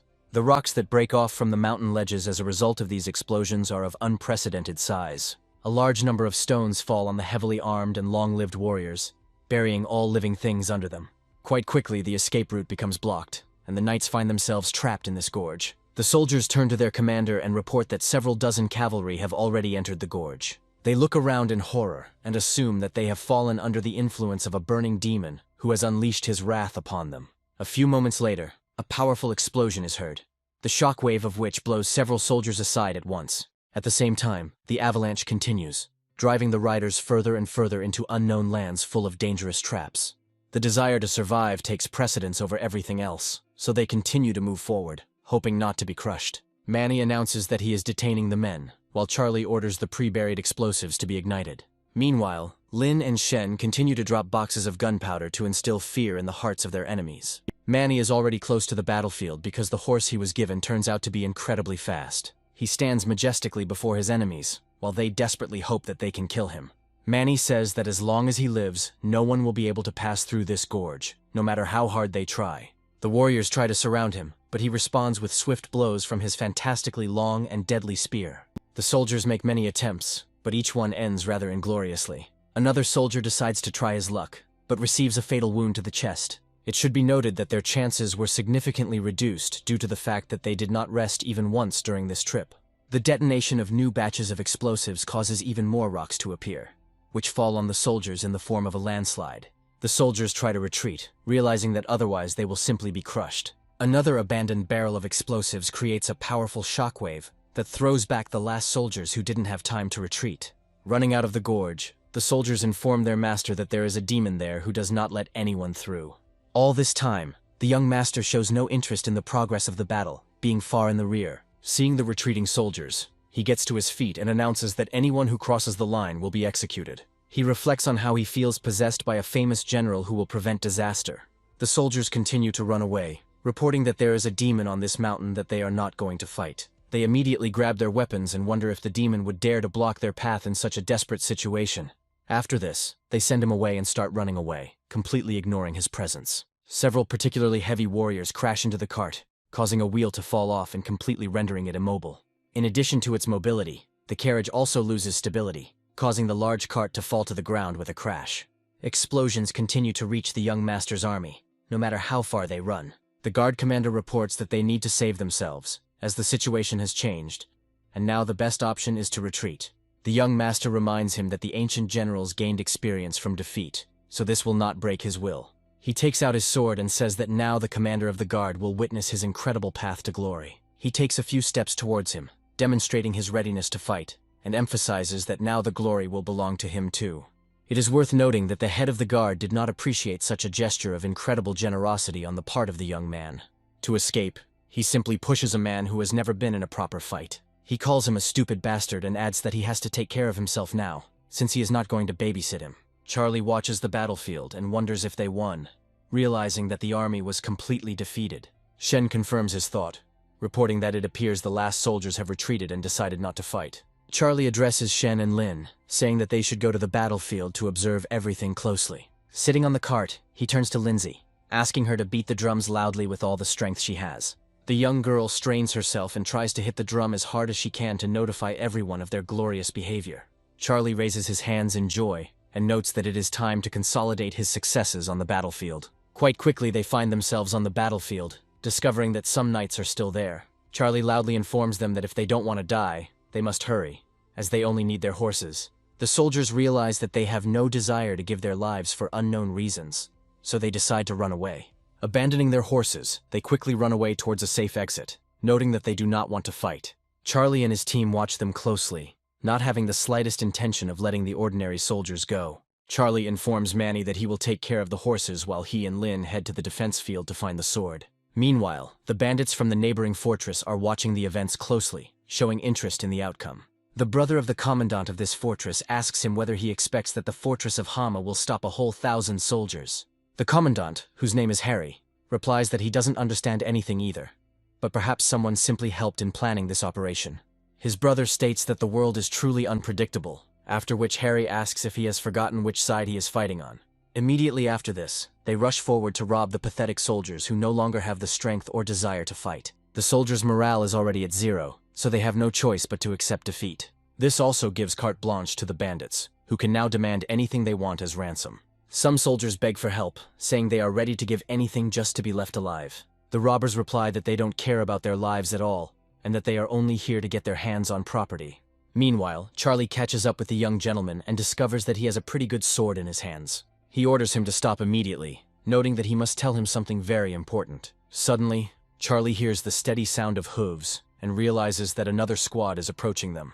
He stops and notes to himself that there is a detachment of well-trained cavalry nearby, which is best not to encounter. Meanwhile, Barry orders his warriors to keep their spears at the ready and be prepared for any eventuality. Charlie decides to follow him, realizing that this man has a very strong aura, and it is better not to mess with him. Thoughts flash through his mind that this could be reinforcement, but he doesn't understand why it came now. The young gentleman reaches Barry and asks him to save him, noting that the pathetic humans have deceived him. As he is a few meters away, Barry instantly draws his sword and delivers a quick blow. The young gentleman continues to plead for help when the lifeline is not broken due to a lucky draw by one of the men. Blood starts to gush into his body, and such a wound cannot be cured even if he is taken to the hospital. Gary suddenly commands his allies to inspect the corpses and forms up, after which the system displays his stats. Charlie discovers that he is dealing with a top-notch advisor, and understands that it is better not to enter into open conflict with him.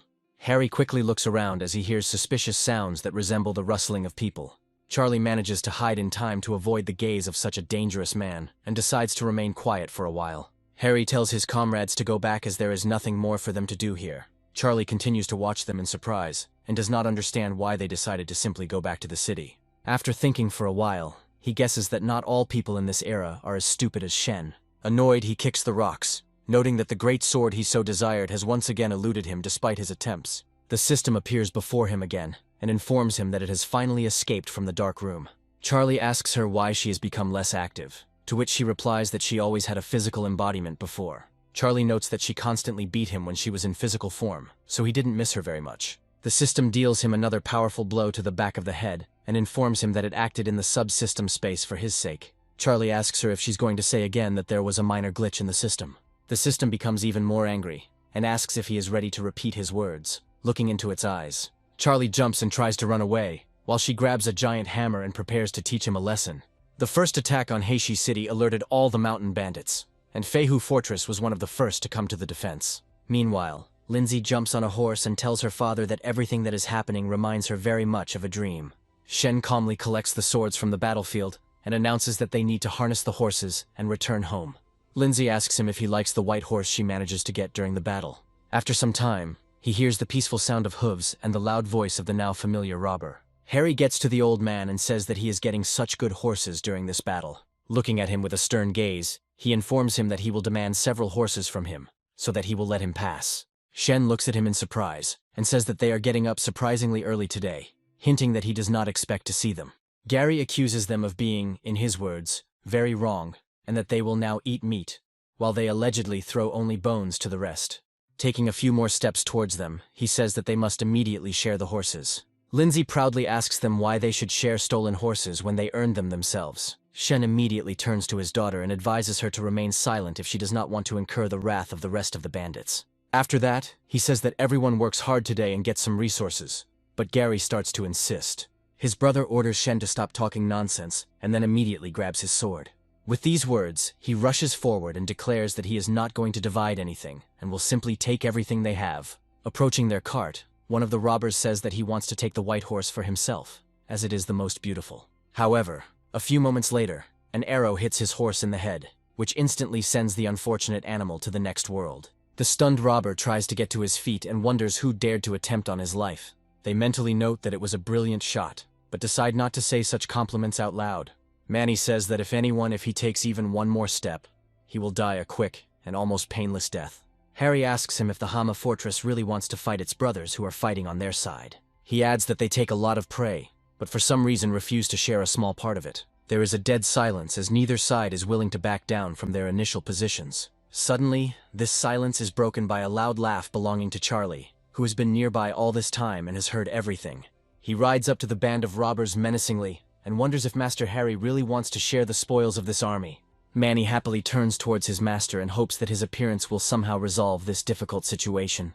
The other bandits look at him in surprise, remembering that before he was some kind of pathetic loser. But now everything is changing. Harry reflects on the fact that this young man is surrounded, but he is in complete control of himself, which means he has some kind of ace up his sleeve. Charlie asks him why he doesn't want to share horses anymore, and says he's willing to listen to his proposal. After a short pause, he menacingly says that if he kills them all, they will not have to share any supplies. Some of the robbers lose their composure and say that such a puppy had the audacity to utter words that he will regret. Another robber notes that when this scoundrel's father was alive, he did not even dare to tell them something like that. They assume it's just a bunch of bullshit and say they need to finish him off as quickly as possible. Charlie suddenly starts shouting and orders them to stop immediately if they value their pathetic lives. After this, he points his finger at them and says that he will just ask how many robbers there are here. Harry replies that it makes no difference how many people are here, since there are more of them anyway. Charlie says that in that case, he simply won't be able to satisfy his bloodlust if there are too few opponents. After this, he declares that he has already killed 1,000 people, and that nothing prevents him from destroying as many more for his own amusement. The crowd of bandits standing before him is terrified and in doubt as he actually defeats an entire army. Harry reflects on the fact that there are only 5 people in the fortress of Hama, who would hardly be able to deal with such a number of warriors. Making a peaceful gesture, he says that he would like to know how Charlie was able to deal with such a large army. Hearing this question, Charlie just laughs loudly and says that such things are too complicated for ordinary people to understand. The other bandits look at him with incomprehension, trying to figure out what is hidden behind this pathetic bravado. However, after a while, having laughed his fill, he points his finger at them and announces that he has a divine technique. Immediately after this, he raises his hand up and says that he will now call real lightning here. The robbers look up at the sky and wonder what the hell is going on, trying to figure out where the lightning should come from. However, upon closer inspection, they realize that the weather is clear and there is no source of lightning. Charlie continues to stand there and repeats her lightning spell, but nothing happens. Charlie repeats this spell once again, hoping that Lynn will finally hear him and fulfill his demand. Meanwhile, the robbers come to the conclusion that this guy is just trying to confuse them, so they need to show him. Charlie continues to sit on his horse and think about how lightning is about to strike here, while the enemies rush at him with weapons. However, this time his spell finally works, and a powerful explosion is heard in the gorge, stunning everyone. The bandits look at him with their mouths open, and cannot understand how he was able to create such powerful destruction with his fingers. Charlie continues to sit in place, thinking that he is scared to death, but maintains the face of an incredible robber. He focuses on his coolness, and asks them who else wants to see his incredible abilities. The bandits immediately take a few steps back, realizing that it will be much more difficult to deal with such an enemy. Fortunately, education had not yet reached this area, and this was the era when people threw lit paper into wells for good luck. Harry muses that the man summoned lightning and it stopped 1,000 people so he can destroy them at any moment. Charlie asks them what they are still doing here and adds that right now he will test these abilities again, but on them. The robbers immediately rush to the runway, while he points his fingers at them and says that lightning will strike them now. Harry watches him closely, then suddenly stops him, explaining that he has a couple more questions. Charlie realizes that the situation is getting even more tense as he was hoping to scare them all at once. However, to his surprise, Harry asks if he can afford to keep so many horses in his fortress. Charlie says that if he doesn't have enough resources, he'll just use them for meat to feed the inhabitants. Meanwhile, we are transported to the palace of the city's ruler, while night falls over the city itself. The boss continues to commit adultery in the company of several girls who have been keeping him company all this time. Slow footsteps gradually approach the door, and the sounds of dripping blood become clearly audible. Barry quickly opens the door to his quarters and reports what happened to the incredible bat that he was powerless to prevent. He states that the young gentleman was ambushed by bandits and died, unable to cope with such a large number of enemies. The mayor immediately jumps out of bed, unable to believe that his precious son died such a miserable death. After this, he decides to approach his son's body to take a good look at it before beginning his final journey. He even starts to cry and hugs him, noting that he would never want such a sad fate for his son. Barry watches this closely, calculating the right moment to deal with his opponent. Once he decides that he has given enough time for interaction, he immediately grabs his sword, imbuing it with the power of thunder and lightning. After this, he decides to use the skill of knocking down combs to inflict fatal wounds on the boss. This powerful blow causes the city's chief to fly several meters and crash into the wall of his room. Enraged, he looked at his commander and asked what was going on here and what he was doing. Barry reveals that it was all a lie and he was involved in the death of the pathetic heir. After this, he rushes into the attack and notes that he has clearly been holding the position of chief of this city for too long. After making the attack, he says that it is time to try himself in this position, in order to lead the city to prosperity. The town's chief grabs the lantern and wonders why Barry decided to betray him at a time when he had no certain power or glory. Barry says the city's mayor has lost touch with reality and notes that these are times of turmoil. He adds that the empire is losing its power, and many heroes do not feel their strength in the struggle, and the boss is only concerned with empty pleasures. After this, he emphasizes that such behavior is unworthy of this world, unlike his own actions. The girls on the bed watch this fight in horror, hoping that any stray blows won't hit them.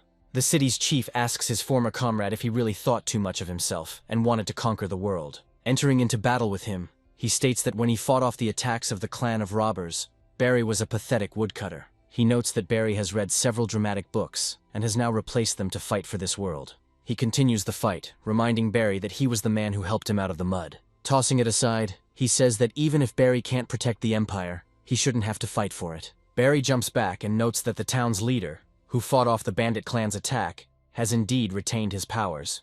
He calls him a pathetic dog that he raised, but which can't even be a good dog, despite all these years. He reminds him that he has slept with more women in his life than he has ever seen. Barry takes this insult to heart and charges forward, declaring that he will finish him off before it becomes a threat. A serious fight begins to break out between them again, which could lead to the destruction of the entire building. However, to everyone's surprise, the city leader's concubines attack him from behind with the intention of delivering a treacherous blow. One of them grabs her hairpin and tries to pierce his skin, thereby breaking his attack momentum.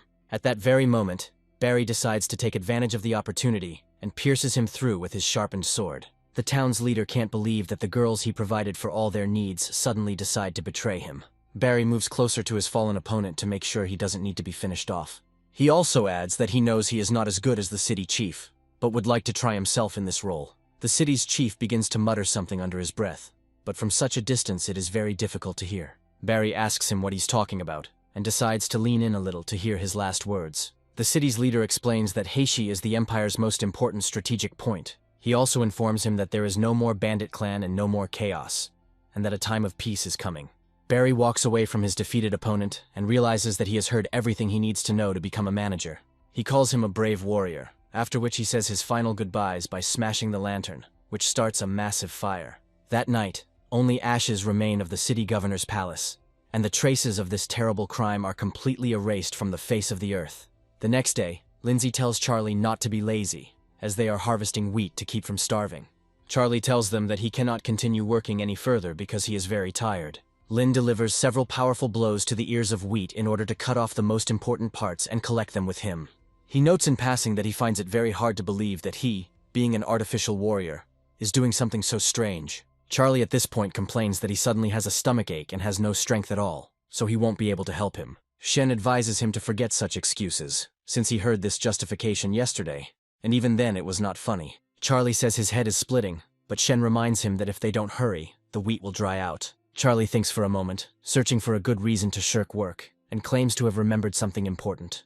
After this, he announces with a feeling of incredible importance that they have not robbed anyone for several days, so they need to leave immediately. Meanwhile, civilians move through the mountains and wonder if there are bandits here. The father turns to his sons and says that today they have collected firewood, and then they will buy a donkey so that he can get married. He reminds him that he always wanted to have a horse, and now he finally has the opportunity to own something like that. Charlie and Lynn watch them closely, trying to figure out who these people are, and decide it's time to prove themselves. Having waited for the right moment, they jump out, frightening the peasants who did not suspect anything and accidentally wandered into this trap. The peasants look at them with fear, trying to figure out what to do, and quickly come to the conclusion that it is better to surrender immediately. Falling to their knees, they beg for mercy and say that they want to be spared, and Charlie advises them to stand up, as they have nothing to fear. He turns to one of the peasants, saying that he overheard their conversation and realized that he wanted to buy himself some kind of horse. The father of the family explains that he cannot afford a horse, but his eldest son cannot marry without one. Charlie states that he is a horse dealer and asks if this information makes him feel happier. His father says he doesn't have any money, which makes Charlie wonder if he even has anything valuable to pay with.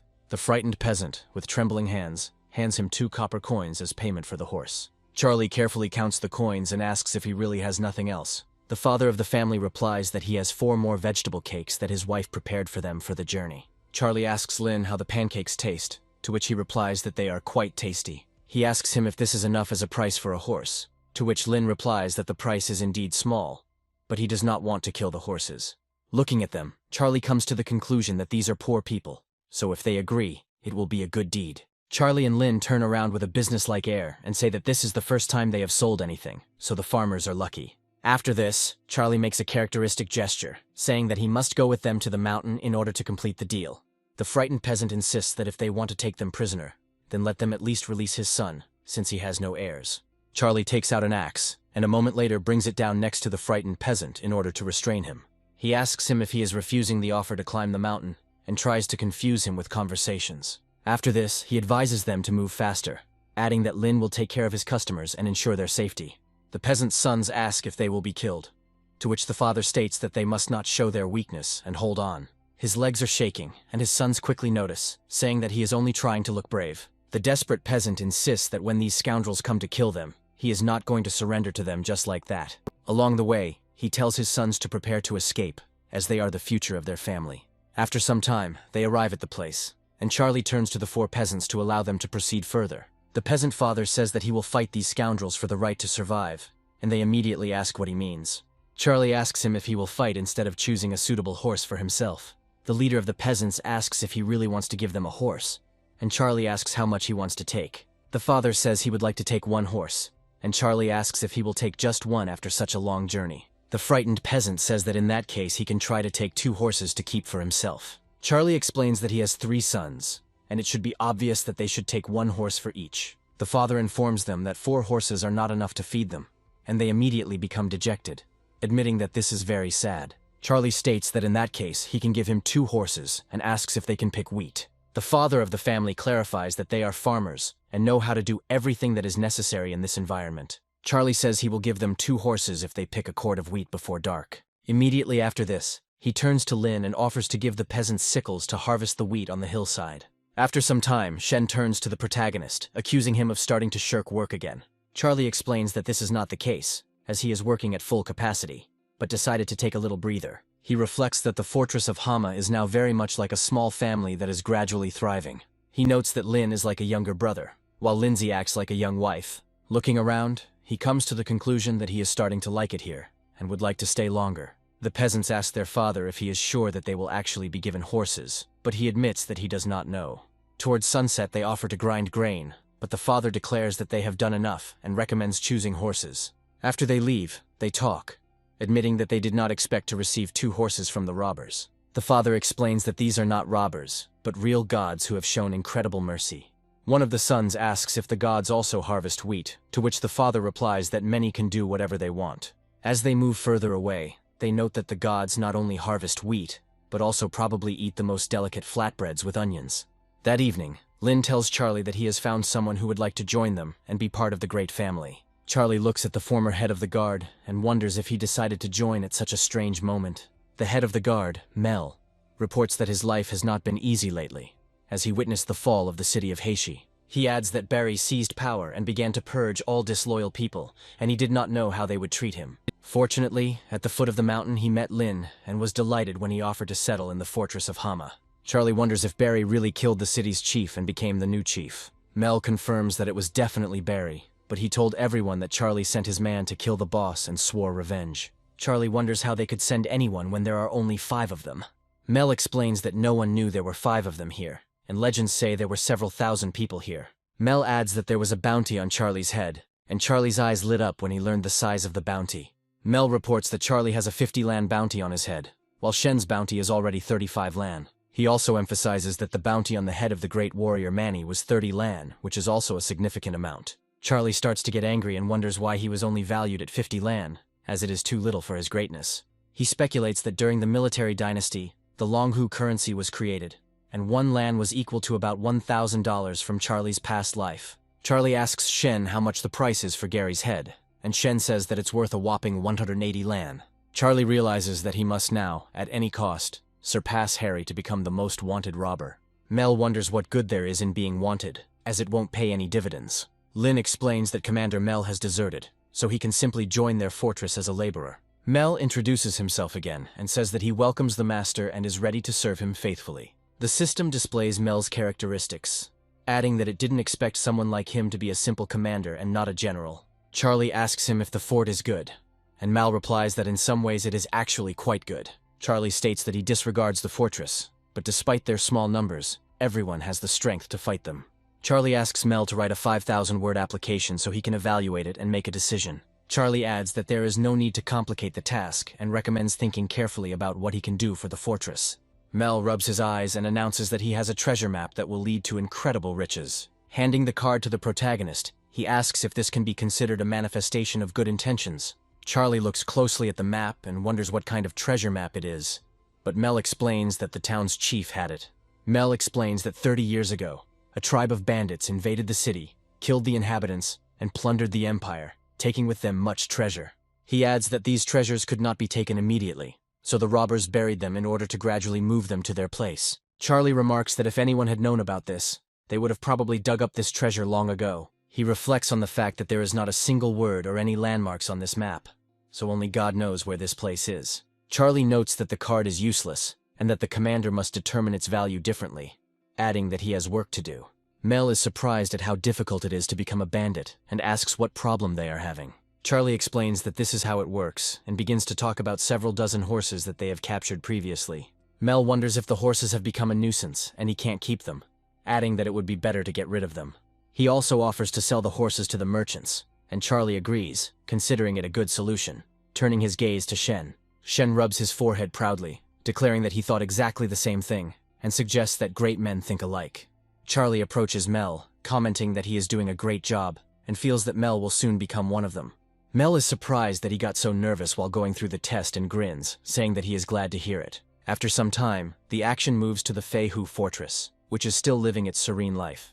One of the robbers looks at his horse and says that it needs better care and attention. Harry informs his brother that his horse has gone blind and can no longer go into battle, so it is only fit for farm work. They ask him if he really wants to give the horse to his brother, to which he replies that he clearly heard something wrong.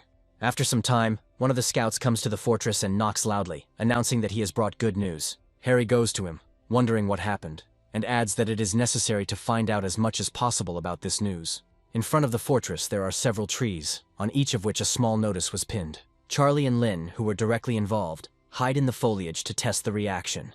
Lynn asks his comrade if he destroyed all the leaflets he was going to.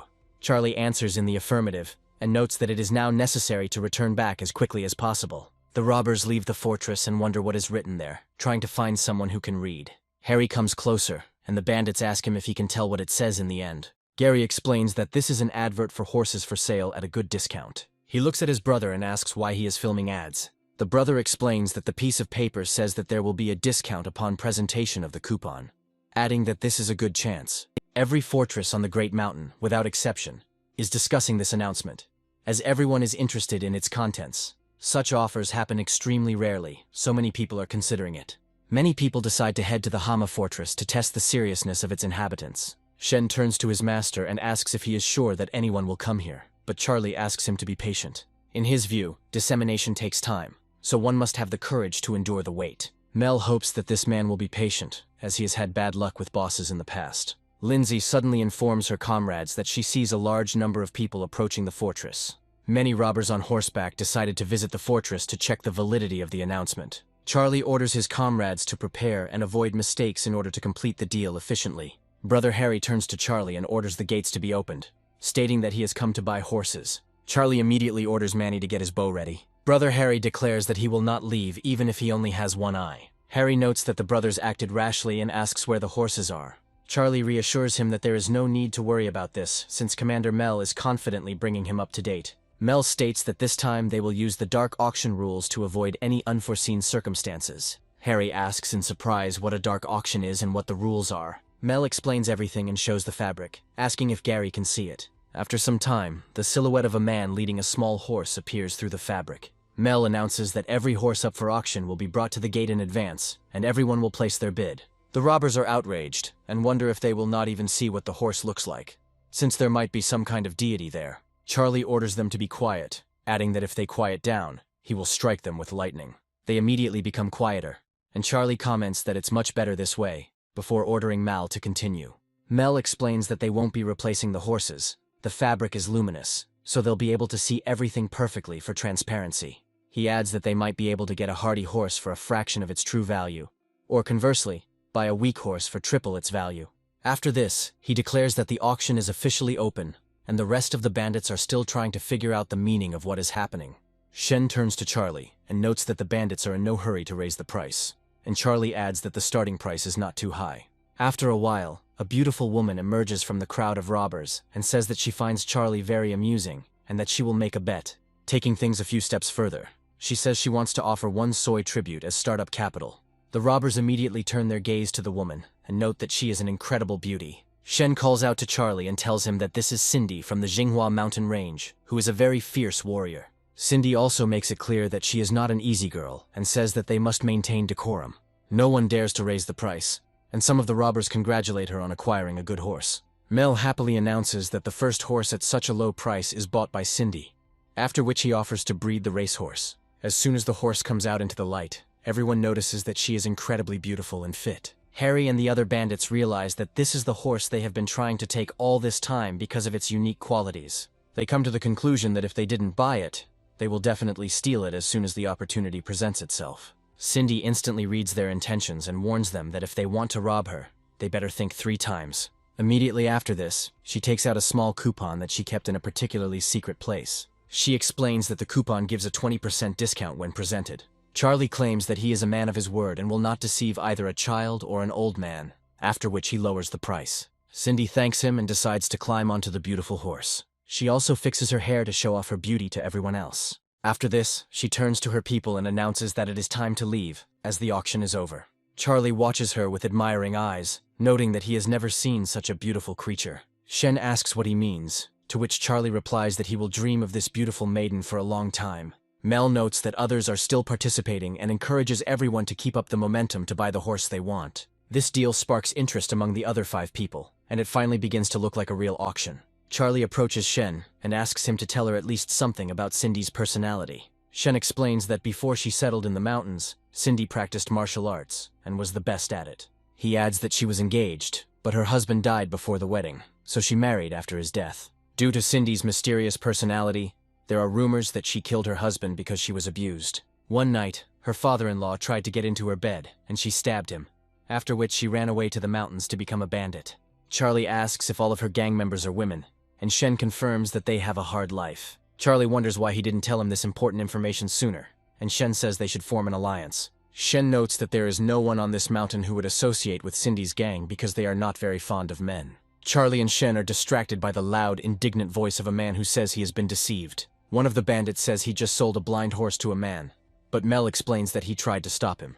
Charlie asks what happened, and Mel explains that he tried to keep the horse, but the bandit raised the price. The robber assumes that it was a financial scam and believes that it was a dirty trick. He states that he doesn't care, because this time it doesn't count, because he couldn't pay that much for a blind horse. Charlie reminds that the rules were announced in advance and everyone agreed to them, so they cannot be broken. Other robbers advise calming down and note that a man must be responsible for his words. Harry looks at his brother and says that he should give the grain and leave while he still can. Gary gets going and adds that the people he's talking to are very good at deceiving other people. To at least cover his losses, he shows a coupon that will give him a discount. Mel turns to the other bandits and says it's time to continue the auction.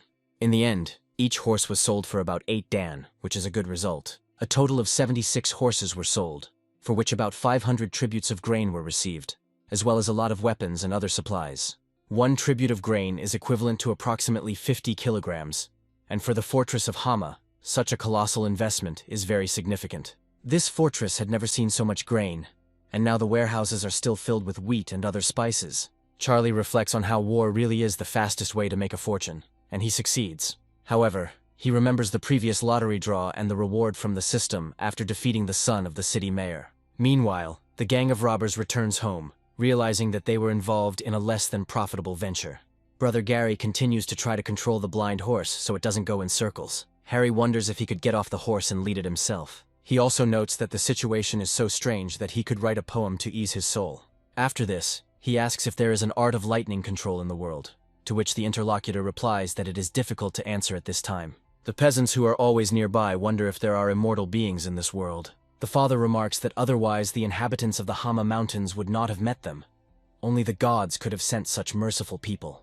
On the day when the father of the family buys 2 horses from the fortress and returns home, the whole village goes to the mountain in the hope of seeing it. One of the peasant's sons says that they have lived here for a very long time and still have not seen a single god. The father notes that he needs to wait a little longer and not give up, when suddenly he hears the sound of approaching horses.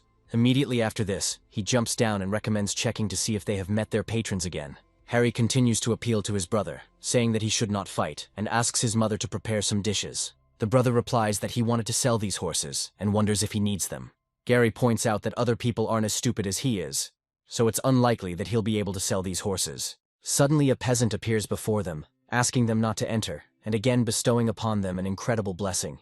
Harry asks what they want, to which the peasant replies that they are ready to collect all the grain in exchange for 20 horses. Brother Harry looks at them and wonders what these demands are. After this, he gets off his horse and declares that he was robbed of several dozen tributes of grain, and now he asks for another 20 horses. Immediately after this, he begins to beat the poor peasant and ask who sent him to anger him. Gary realizes that it is the head of the Lee family, and adds that their fortress has high walls and a lot of people, so they did not attack them. A brother named Stephen notes that he has done too many good deeds and orders the peasant to be kidnapped and held for ransom. Meanwhile, night falls over the mountains again, and the time comes to sum up the results of another heroic adventure. Charlie snaps his fingers, indicating that it's time to draw the lottery and receive outstanding rewards for ingenuity. The system immediately materializes in front of him and agrees with his proposal. Smiling, he says that he will not demand much and politely asks only for an artillery cannon or heavy equipment. However, this time there is a slight delay as the lottery is unable to issue the prize due to a technical issue. She shakes the car vigorously, but the reward still doesn't come out. The system gets angry at the slot machine and orders it to fix it so it doesn't look stupid. Noticing the lack of change, she delivers a swift and decisive knee strike to the slot machine. Immediately after this, a small ball flies out of the machine and lands right next to Charlie. The system congratulates him on receiving the first part of the fortress defense, which is a very useful reward. Charlie reflects on how the reward this time is significantly different from the last one. The construction of the fortress can no longer be postponed. Previously there were only 5 people here and no wealth, so no one touched them. Now things are different, and they already have 25 tons of grain, so their home is a valuable asset. To think things through, he calls Mel and asks where he can recruit people for the fortress. Mel notes that this is a difficult task, adding that the people of the Empire can be divided into 4 classes. He explains that the first class is the imperial family, and their family, who do not have to do physical labor. The second class is the nobility, and the third is the commoners, including landowners, officials, and merchants. The fourth class is the disenfranchised population, which is at the bottom of the hierarchy and lives the worst. Mel adds that this class typically includes peasants, vagabonds, servants, slaves, and other people who are of little concern to anyone. Charlie asks who owns the bandits if they live such an unusual life. Mel explains that the bandits do not belong to any class, but they can be classified as lower class since the Empire does not recognize them. Charlie remarks that he could not have suspected that the mountain bandit had such a miserable existence. He also states that he plans to build a wall around the fortress to strengthen it as a military installation. Mel thinks it's a great idea, but notes that there isn't enough manpower, but Charlie says he's already thought about that. After this, he hands him a small drawing and asks if he would agree to look over his plans for strengthening the fortress. Mel looks at the drawing with surprise and asks if the master really thought it out. Charlie is mentally happy that his acting is still paying off and says that he actually came up with it himself. Mel immediately bows before him, acknowledging that the master has exceptional talent, so he will help him. Charlie reflects that he knows what to do, but they don't have enough men, so they need to take someone from another fortress. Mel points out that this is no good, as it might let spies into the fortress. But Charlie states that he has a plan. He adds that he will tell about it later, after which they advise him to return and discuss everything with his boss, Shen. After this, he is left alone to better study the terrain and realizes that there are a lot of steep cliffs here.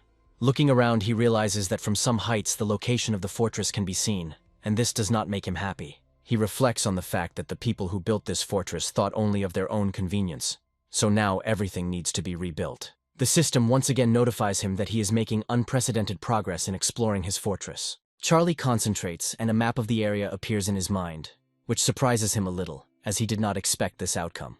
However, such information is extremely useful and should be used as quickly as possible. Meanwhile, we are transported to Feihu Fortress, and find that Gary has decided to spend some time alone. His battle meditation is interrupted by a familiar voice, loudly announcing that he brings good news. Harry muses that he has a bad feeling about this, as that voice had previously announced events at the auction. But Stephen wants to know something. As soon as they go out, they again find several notices posted on the trees, and everyone asks the master to read what is written there. Stephen comes out first and asks everyone to take their time, saying that he will calmly read and convey the necessary information. The ad features a drawing of Charlie, and information about how their fort values talented people who want to start life anew. Stephen carefully reads everything that is written there, and notices that the sentence is well written, and that its author is a very handsome person. Harry, on the contrary, begins to get even more angry, believing that he has not seen such an impudent person for a long time. He angrily declares that this man has no shame or conscience, and is trying to lure people away from their fortress. Stephen asks his brother to calm down, and notes that he needs to think through this revenge with a cool head. Harry wonders how he can rest easy, as this is clearly a poaching operation, which is dishonest. Stephen recommends drinking some wine to relieve tension and think things through again. Harry decides to take the advice and feels the strength of the alcohol, adding that he feels better. Immediately after this, he hears the whispers of other bandits who are discussing the proposal to move to that fortress, and consider it a good one. Stephen smiles and asks his brother what he thinks about this whole farce that Charlie has orchestrated. After this, he adds that Charlie wants to take these people away, and therefore it is better to take advantage of the situation and send some spies there. He also adds that if they succeed, they will be able to capture this fortress without much difficulty. Gary suddenly looks very surprised, and Stephen asks him what happened to him and what he is thinking. Gary explains that he simply didn't expect Stephen to know what it meant to answer cunning with cunning. Meanwhile, we fast forward to the next day, where a boy named Chandler is contemplating becoming a mountain bandit. He understands that the life of such a person is not really that good, since stories about them are often exaggerated. However, today he is going to go to the fortress of Hama to join them, since they offer good conditions there. He also recalls that the second master said that it was a military trick, one of the 36 stratagems, but he did not understand anything. He remembers that many people came from the fortress, who went there with great desire. Everyone got in line, but the second foreman was preventing it, so Chandler assumed he was a little stupid. He doesn't know hieroglyphs, and doesn't know what to write, so he drew a circle on paper, but it didn't turn out very even, and he felt ashamed in front of others. In the end, he was given an axe and ordered to chop wood for a living, and the second master agreed to help carry the logs.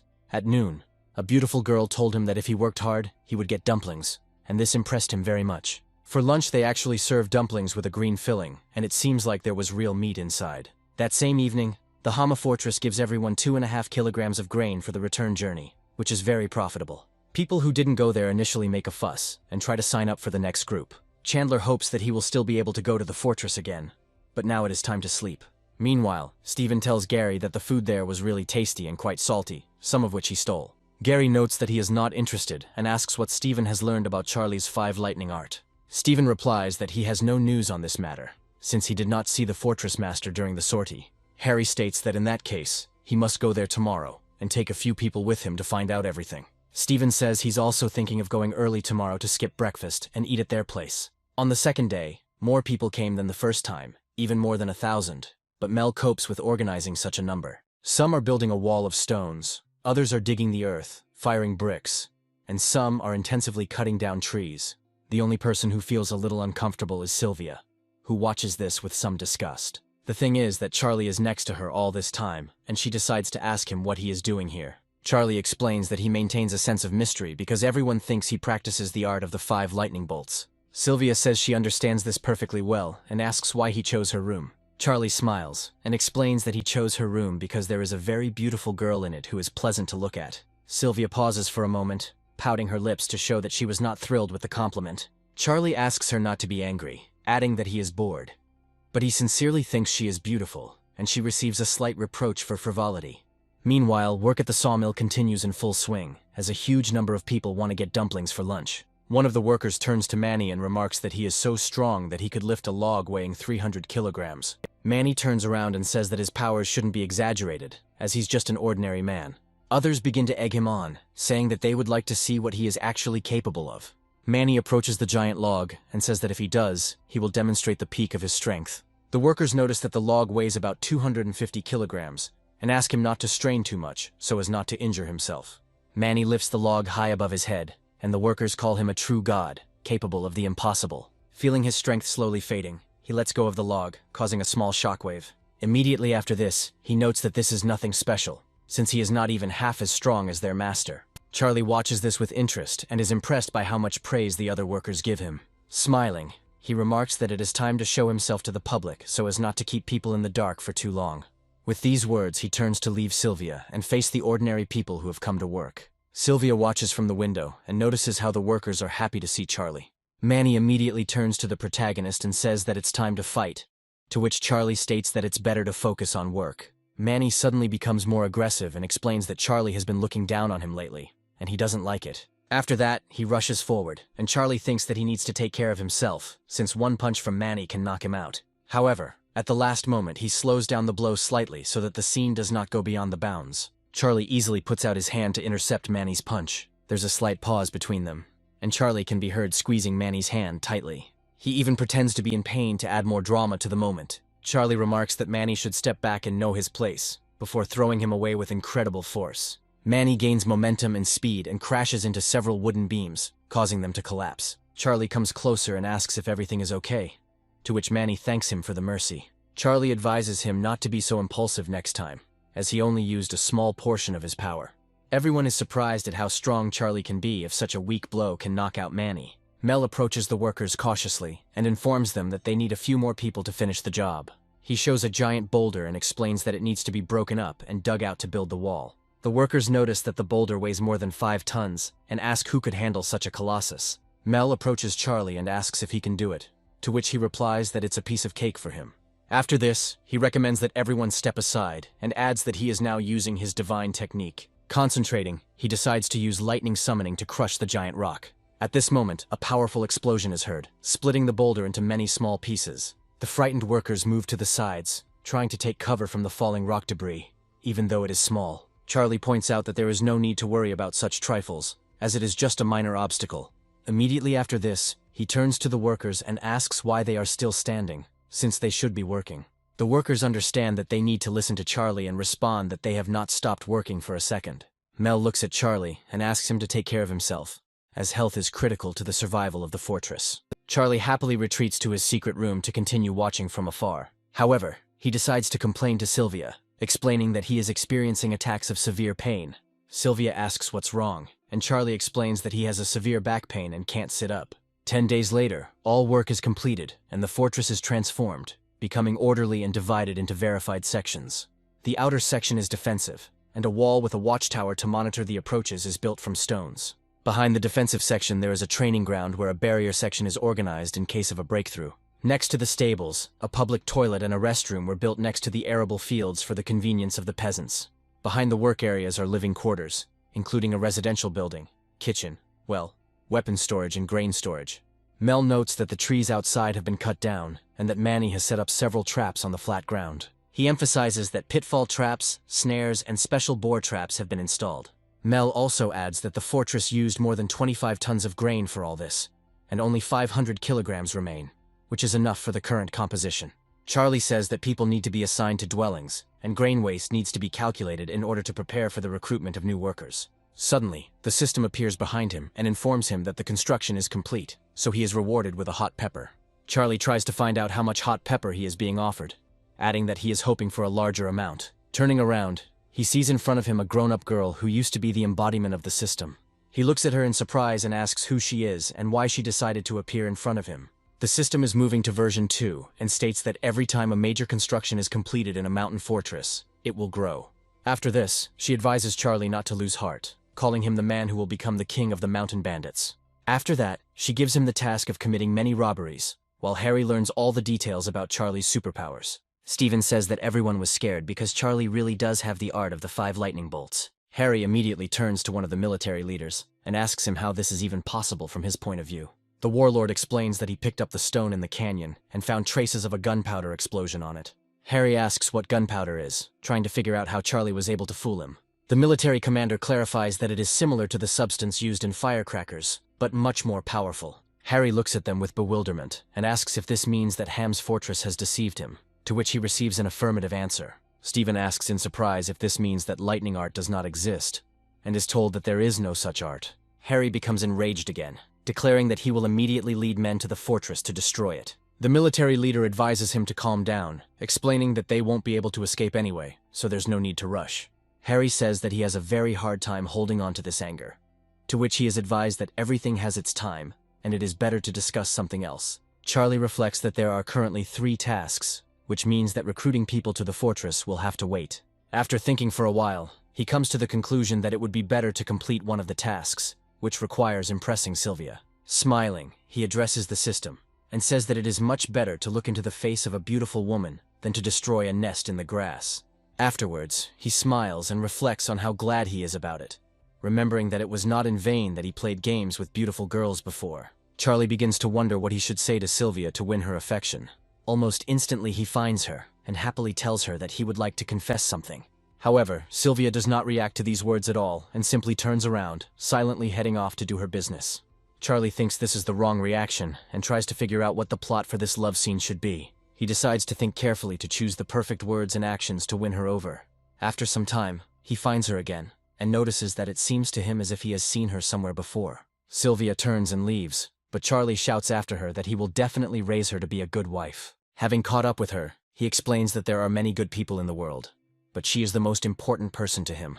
After this has no effect, he decides to slip her a note confessing his feelings. Coming closer to her, he says that he has felt affection and sympathy for her for a long time, but did not take them seriously. He also adds that he doesn't want to regret when these feelings disappear, as it is one of the best feelings in life. Sylvia comes up to him in surprise, puts her hand on his cheek and asks what happened to him. Looking at him with a slightly surprised look, she assumes that something must have happened to him, since he is speaking such strange words in such volumes. Charlie realizes that all his attempts to be even remotely romantic are shattered by the heavy rocks of real life. Shen suddenly interrupts their heartbreaking conversation, explaining that something bad has happened because his daughter has fallen ill. Charlie turns around in surprise and notes that such a problem cannot be postponed, deciding to check her condition.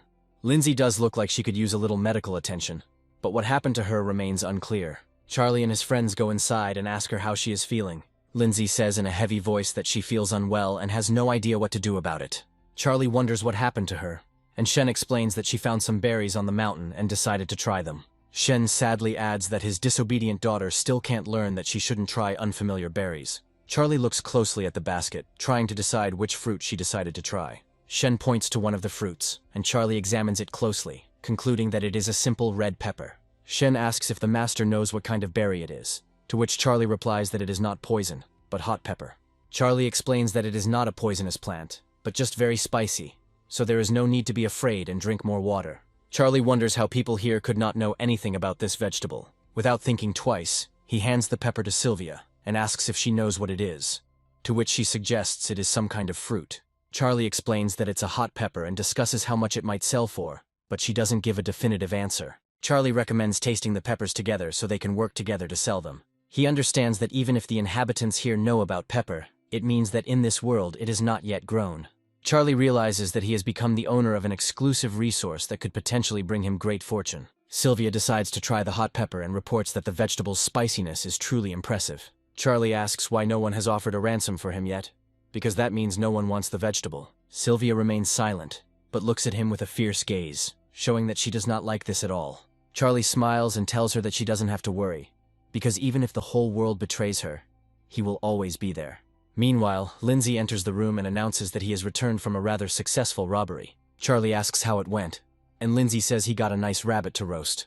Immediately after this, a small girl appears and explains that she is a servant from Sylvia's family, who came from a small town. Charlie asks how the little girl got to the mountain, but Sylvia immediately takes her under her protective care. A little girl named Sarah throws herself into her mistress's arms and tells her that she has missed her very much. She also begins to cry and says that she is incredibly glad that she remained alive and did not end up as food for cruel animals. Sylvia explains to her that she is fine and there is no need to worry, after which the girl asks if she was bullied here. Sylvia is a little embarrassed and says that it's just nonsense. She's perfectly fine, so there's no need to worry. Charlie realizes that there is trouble in Sylvia's family, so he sends Mel and Lynn to ask people about it. According to Lynn, he had been on duty at the foot of the mountain for a long time in order to rob someone. He waited with difficulty for one person, and it turned out to be a little girl who looked no more than 15 years old. The girl told him that her name was Sarah, and that she was a servant of Sylvia's family, who had come here specifically to find her mistress. Sarah was not afraid of Lynn, and insisted that she had to find Mrs. Sylvia, because she loved her very much. Lynn wanted to send her back to the city, but after listening to the story, he realized that taking her to the fortress would be the right decision. Charlie reflects that if it had been someone else, things would have turned out completely differently, and understands the advantage of good looks. After this, he turns to Mel and asks if they will take ransom from this family, to which he receives the answer that this is a difficult question. He emphasizes that the family's situation is difficult, since the head of the trading house has no sons, but many daughters. He also notes that the problem is aggravated by the fact that Sylvia's mother died early, and now the entire inheritance belongs to her younger sister. Sylvia again asks to be released, stating that she is ready to pay any money they want. Charlie looks at her in surprise and asks if she really wants to leave that badly. Sylvia looks at him for a while, but does not dare to give a definitive answer. Charlie wonders to herself what she's hoping for anyway, since people are unlikely to want to be bandits if they're aristocrats. After this, he sits down at his desk and thinks about the fact that she should send something for him. He emphasizes that he will not tolerate any deception on her part, otherwise he will kidnap her again. Sylvia reports that the list includes a request for 500 dan of grain, several bolts of cloth, a bamboo book, wine, and some other books. She adds that she is not asking for too much, so as soon as she returns home and settles her affairs, she will double the reward. Charlie agrees to this condition and orders a special carriage to be prepared for her return. He reports that the city is about 35 or 40 kilometers away, adding that he himself will go with security. Turning to his comrades, he recommends that they guard her and ensure that she returns home safe and sound. He also remembers that her family owns an inn, so he gives her some red pepper to try selling. Charlie reflects that the matter is now closed and wonders where he can find an equally wonderful wife. Looking at her, he guesses that her heart is most likely made of stone and nothing can melt it. After that, he takes a few steps towards her, thinking that time is running out, so she had better get into the carriage. After walking a few steps past her, he still decides to say his last words and puts them into the form of a verse. After a dramatic pause, he notes that on the roads, the blossoms create a measured return journey. Sylvia is imbued with the deep meaning of his words, but does not dare to answer. However, after a while, she gathers up the courage to resume the conversation. She asks if they can talk alone for a while. Charlie walks her a few dozen meters and asks what she wants to say. Sylvia reports that over the past few days he has said many nice things to make her love him, but none of it was true. Charlie looks at her, realizing that she's figured him out, but he can't admit it. Sylvia states that if everything he did was not true, then she cannot understand how he sincerely expects her return. Charlie asks what she wants, to which Sylvia replies that she is leaving today and does not know if they will ever see each other again. Smiling slightly, she asks if he could at least tell her the truth before they part. Charlie is a little taken aback and wonders how she wants to hear the truth. He assumes she wants to know how he felt when they first met and recalls her beautiful outfit. Taking a few steps towards her, he realizes that she is weak and innocent, which means he has real feelings for her. After this, he leans towards her ear and tells her that when he first saw her, he felt an incredible attraction to her. Then he pauses slightly to make the moment seem genuine. Charlie blushes a little, but does not dare to reveal the details of his feelings. Sylvia, being a young girl, asks what it all means, instantly ruining the atmosphere of the moment. Charlie's blush deepens as he realizes that these things are difficult for him. Sylvia notices the change in his face and asks what it means and why he suddenly turned so red. Charlie hesitates to answer, and she thinks for a moment, then says that in that case, she will find out from others. Charlie tries to stop her, saying that she doesn't need to look for this information, and he will tell her about it himself someday. After some time, he sees her off, thinking that she is only 17, and she is already so perceptive. Charlie remembers saying and doing many things, but none of them seem to resonate in her heart. The system advises him not to deceive himself, and rewards him for completing this stage with a crossbow. Meanwhile, we are transported to the carriage in which Sylvia and her young maid are traveling. As Charlie promised, they are transported safe and sound, with their innocence intact. Sarah eats a small bun and admits that she never expected the robber to let them go, as she was scared to death.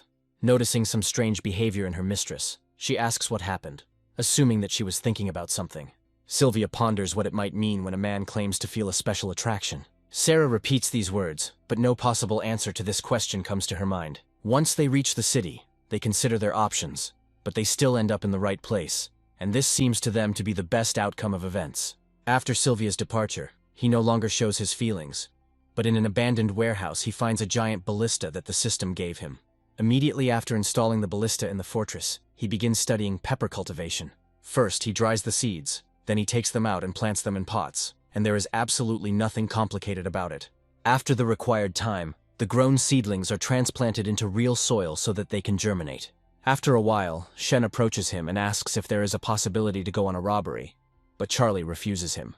After some time, he himself decides to go out on patrol to intercept some unlucky travelers. Suddenly, Cindy appears in front of him and asks if he decided to go out on his own to commit the robbery on such a hot day. Charlie clenches a small blade of grass between his teeth and explains that he is always devoted to the work to which he has dedicated his life. He carefully examines his interlocutor, trying to understand why she decided to find him on such an unusual day. He naturally asks her what she is doing here, assuming that she has decided to find him. Cindy replies that the mountain range has been busy lately and needs help to handle the errands. Charlie notes that the proposal sounds interesting and suggests that she go to the fortress to discuss the details. Cindy follows him and, upon entering the fortress, discovers the large quantity of mountain fruits that are found here. Charlie reports that they have pepper collected from the mountainside and adds that she can take some samples. Then he brings a small kettle and says that they only have well water heated over the fire. He also explains that, if she doesn't mind, he would like to move straight to talking about important matters. Cindy announces that the provincial governor's 60th birthday celebration will take place in a month and offers cooperation. Charlie realizes that this is a good offer, because if they team up and rob the governor, they can get a lot of gold. Cindy explains that Barry has taken over the city and is now thinking about how to seize the rest of the power, and this governor can help him. She emphasizes that for this reason there will be a lot of gifts, which means this is an excellent opportunity to profit. Cindy adds that even though there are 50 people in her gang, they will all unite with Master Charlie thanks to his art of 5 lightnings. Charlie makes a big decision and announces that he is turning down the offer. He justifies his refusal by saying that the art of 5 lightnings is a divine technique, so if they kill many people, they will incur the wrath of heaven. Cindy asks if he really won't provide any assistance, to which Charlie states that he hasn't made a final decision yet. Cindy adds that real men make decisions without hesitation, but he gave her many reasons to be disappointed in him. Charlie considers kicking her out, but realizes he'll have to deal with the consequences if he does. He politely informs her that he will wait for her again and offers her some pepper, but she refuses. After some time, one of the peasants visits Charlie to get an audience with the master. Coming closer, he introduces himself to the bandits from Zhu Fortress and explains that they have no grain, so they ask for a loan of some. Charlie reflects that there are only 30 people in the fort, including old people and children, and they are short of workers. Suddenly he asks him if he wants to plant peppers, to which he receives the answer that he doesn't know what they are. Charlie explains that peppers are grown on the mountain, and if he wants, he can take the seeds to feed himself in the fort. He adds that the yield of this crop is much higher than that of any other, and after harvesting it can be profitably exchanged for something useful. The joyful peasants run to the commandant, who is supposed to hand out the seeds, and thank him for his help. Charlie, meanwhile, is sadly reflecting that there is no food left even for the mountain bandits who do not pay taxes. He predicts that this year will be difficult if Lynn and Shen return from the city in a few days. They do not return empty-handed, but bring 2 piglets, several dozen chickens and other goods. Within a radius of 25 kilometers below the mountain, There were about 50 or 60 groups of mountain bandits living in the forests. The news of the birthday gifts spreads throughout the mountain, and many bandits prepare for robberies. In the end, almost everyone on this mountain wants the gifts to stay with them and not go to the Empire. However, during the commotion, Charlie is busy with other things, as he feeds the chickens and works on the garden. Sometimes, of course, he goes down to the mountains to commit robberies, but they are never large or significant. A few days later, he completes 5 out of 10 robberies to complete the assignment. Sometimes he does not take anything from poor people, because it is against his code of honor. Lynn examines the tracks of the next poor guy they let go and asks when they will rob. Charlie explains that there is nothing to take from this man, as he is too slow, and it would be strange. Lynn hopes that at least someday they will meet someone rich and worthy of robbery. After some time, 2 people appear in the mountains, carefully moving through unfamiliar terrain. These people turn out to be a young man and a girl, who notes that it would be better for them to stay in the city. The young man notes that there is no point in living if you cannot explore the world, to which the girl remarks that the landscape is bleak and dangerous. The young man tries to calm her down, explaining that there are definitely no bandits here, and suggests taking a shortcut. At that moment, Charlie lands in front of them with a bang to show off his incredible skills. The young man immediately notices that this man could rob them, so they need to act decisively and quickly. Charlie explains that the man should stand on the left and the woman on the right to make it easier to determine positions. The girl's brother comes forward and says that there is no need to be afraid, as he will definitely protect his sister. After a while, he quickly assesses his opponent and discovers that he is holding a giant axe. After doing the math, he realizes that fighting a giant axe with a ball will be unprofitable. After this, he abruptly announces that they surrender and steps back, trying to hide behind his sister. The girl shows her sister and says that she was born a beauty, so he can keep her for himself. The indignant girl asks how he can sell her if she has supported him all this time. In response, he notes that he still has a long way to go, so he will have to make sacrifices, and admits that he will miss it. Charlie looks them over carefully and asks who they are and what their names are. The girl introduces herself as Vanessa and explains that her brother is stupid, and his name is Cedric. Charlie asks what they do, and Cedric proudly announces that he is a poet. Charlie realizes that this is inconvenient, since all poets, in his opinion, are poor people without a penny. Cedric says his dream is to travel the world and write poetry that will be famous for centuries. Charlie watches them with interest, and wonders if this means they have been to many places and seen many wonders. Without waiting for an answer, he congratulates them on the fact that they are now moving into the category of prisoners and must follow him. After some time, he takes them to the fortress, which by this time already looks like a decent settlement. Vanessa looks around and excitedly asks if this is really the same Hama Fortress. Charlie explains that the fortress is unlikely to be known, but Cedric states that this is not true. He reminds him that the fortress routed an army of thousands, and Charlie asks how famous he is now. Vanessa claims that many people consider Charlie to be a cunning cannibal who kills many people. Charlie asks in surprise if he really looks like an ogre, and Vanessa confirms that yes, he does look very much like one. Charlie invites them to stay in the fort, promising not to beat them or lock them in, but adding that they can leave if they want. Vanessa wonders why he is keeping them here, assuming the most unpleasant and terrible options. Charlie explains that since Cedric is a poet, he must write down everything he saw on a piece of paper using ink. Cedric agrees, and after a while they find themselves in a specially prepared room.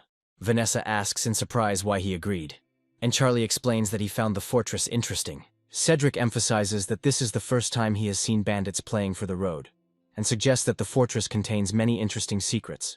After this, he gives Vanessa the command to get to work and take care of her brother. He says with a smile that, being great, he will be able to write an amazing poem.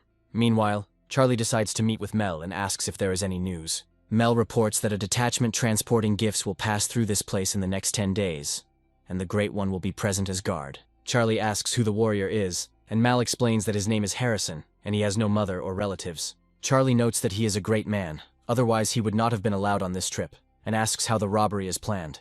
Mel clarifies that a night attack is planned, and Charlie remarks that it's just a pack of dogs fighting over a piece of meat. He reflects that they will need serious forces to fight, and he feels the atmosphere of anxiety growing on the mountain. The next morning, Cedric wakes up early and goes to his sister's room to wake her up. Vanessa notices that he has a strange face, and says that she thought he won the lottery. Cedric takes her to the pond and she asks what's special about the place, to which he explains that she needs to listen carefully. He says that spring water comes down from the mountain and flows into a pond where there is charcoal. Vanessa asks if the water is safe to drink, and Cedric confirms her guess. He then shows her the restroom and comments that it looks no less interesting than everything else. Vanessa states that she would prefer to avoid a tour of the place, to which he says that he will then explain it to her in words. Cedric explains that the toilets are cleverly designed to fertilize the fields. He emphasizes that many things in the fortress are designed with engineering intelligence, so everything here is not so simple. Vanessa remarks that this is surprising, since only 6 people live here. Cedric continues to admire, and notes that many perfect things have been realized for the 6 people in the fortress. Vanessa remarks that this is a strange reason for admiration, but Cedric orders her to be quiet. After a while, he returns to his room and begins writing poetry until Charlie comes to see him. Cedric asks why he does this, and Charlie replies that he wants to write a book about something great. Vanessa and Cedric look at him in surprise, not understanding how the robber can understand writing. Charlie claims that this is his calling and he wants to create a great work that will touch future generations. Charlie asks them if it seems impossible, but they silently indicate that he looks like a common robber. Charlie says he would like to look at his poems to see how good a poet he is. Cedric explains with a smile that he has written several poems and wishes for the master to appreciate his work. Charlie quickly takes the poems and says that he studies his work with great interest. Having carefully studied the poems, he begins to click his tongue in displeasure, and notes that he expected a little more. He smiles and says that now he has to worry about the Empire's poets, and Vanessa immediately stands up for her brother. After listening to their objections, he notes that the time has come to open their eyes and show them what real poetry is. Taking up a brush, he announces that there is a phrase after which all the poets of the Empire will no longer dare to take up a brush. Cedric says he's interested in seeing the phrase, after which Charlie starts to write it. Vanessa notices that his handwriting is truly ugly, but as soon as he finishes writing the sentence, she freezes. Charlie places his brush in the inkwell and announces that he has finished his great work. After this, he leaves, explaining that it is already late and recommending that they go to bed early. Vanessa asks if there is one phrase that should silence the other poets. Charlie explains that just this phrase will be enough to scare them and everyone else to death. Cedric confirms his words and adds that other poets are unlikely to be able to survive this phrase. He sadly remarks that with this phrase he will never pick up a brush again, as he will be ashamed. The next day, Shen rushes to Charlie's home and reports that a serious problem has occurred that requires an immediate solution. He explains with horror that the neighboring Zhou fortress was destroyed, although they had recently been trading. Charlie says that we need to check everything immediately to find any possible survivors and find out what happened. Once he reaches the fortress, he discovers that a real massacre has taken place there and, most likely, no one is left alive. Charlie thinks it's terrible, and once he gets inside the fortress, what he sees shocks him to the core. He sees more than 30 people, including old people, women and children, all of whom have been killed in a particularly brutal manner and piled up in a heap. Other fortress owners wonder who could have done such a thing, since they all maintain neighborly relations. Cindy explains that the answer is obvious. It was done by strangers who wanted to send them a message. Afterwards, she discovers a small bundle tied to a sword stuck in a pile of innocent bodies. The bandits look at Cindy and ask if she can decipher the writing in the letter. Cindy reports that the message was sent by Harrison, and calls for them to appear at the foot of the mountain in 3 days. Charlie realizes that these strangers have just killed innocent people as a lesson to others, because the life of every bandit is cheaper than a dog's. After some time, the bandits begin to strengthen their fortresses to prevent attacks from the Imperials. Harry says that everyone needs to be on guard today because they need to be as vigilant as possible. He asks his boss if everything is okay, and he replies that no unexpected events are expected. Harry also asks about news from Charlie, to which Steven says it's best not to discuss it now. He assumes that the boy simply wet himself from fear, and after that he will need another month to recover his strength. Charlie notes that the boy is too young to have witnessed such cruelty, as such scenes are terrifying even for him. Vanessa notices that these scoundrels even killed children, and recalls that she does not remember any robbers who did the same. Cedric says he's heard of battles where over 10,000 people die, but now he understands that death is no fun and is scary. Vanessa suggests that he run away, as it is not safe to stay here and they could become victims of a raid. After thinking for a while, he comes to the conclusion that he can leave quietly and without warning anyone. In order to maintain the element of surprise, Charlie suddenly opens the door and asks if they decided to chat instead of sleeping peacefully. Vanessa wonders if he heard the conversation, then reminds him that the master seemed to be ill. Charlie explains that he just has a cold, and that it is nothing serious, and then says that he wants to talk to them. Cedric asks what exactly is interesting, and Charlie replies that he would like to discuss the history of the Empire. In recent days, Charlie listens to Cedric talk about the world, and eventually he gets the full picture. This world turns out to be the same as in his previous life, and the mythology is basically the same as what he is used to. However, at a certain point, history takes a different course, and instead of a period of reign, the states split into 19 parts. After this, history describes only the endless struggle and horror that reigned between these kingdoms. These deaths are so numerous that a significant portion of the population simply dies out. Charlie understands that if this is true, then all the generals he knew from the era of the kingdom have entered history. Cedric continues to draw an up-to-date geopolitical map to keep him informed. He says that this year the Dawu dynasty was founded and is growing in power every day. He adds that 100 years ago, the last battle between dynasties took place on the territory of the empire, and it took place 30 years ago. Eventually this bandit dynasty was driven out, and border violations continued for many years. Vanessa notes that the empire's annual military expenditure is an impressive sum, which can be envied. She adds that, in addition to this, the commander of the border army is distinguished by laziness and high levels of corruption. Charlie asks why they are so concerned, to which the siblings reply that they are worried about their story being distorted. They ask him how the empire can emerge victorious in the war against these bandits, to which he declares that he is just a mountain bandit. After this, he adds that he was told that the armies of the world can be divided into 3 classes, in which the lowest will fight for its survival. He also adds that the second class will fight for profit, and when they win, their fighting spirit will be strengthened. Cedric adds that the first class are those who fight for glory, are proud of their death, and are the true elite. Charlie asks him if that's really how he was told everything, impressed by the poetry of this statement. Cedric talks about how he once met an old man who shared this unimaginable wisdom with him. Charlie looks at him carefully, trying to figure out where he has heard these words before, which seem familiar to him. After a short pause, he asks him if he is sure that he was not deceived, and that this was not another drunken joke. Cedric remembers that these words were conveyed to him, and asks the master if he has his own vision of the situation. Charlie, from his point of view, believes that the strongest army is the one that fights for its beliefs and is ready to die for them. Cedric asks him if there is really an army in this world that would fight for its beliefs with such tenacity. Charlie says that such armies exist, but they are not the strongest, and the armies that are fighting for survival hold the lead. Vanessa asks him if such an army will be united if everyone only cares about their own skin. Charlie says that running away or deserting may not save lives, and asks them why the Empire keeps losing. Cedric hesitates to answer this question, and in response asks the master what his point of view is on this issue. Charlie says he doesn't think anything, then asks him if he's ever wondered why a dynasty of thieves is being rejected by the Empire. Vanessa says that the Empire and this dynasty are old enemies who have been fighting each other for hundreds of years. Charlie says that the Empire is under the impression that their enemy is demons who are only out to harm them.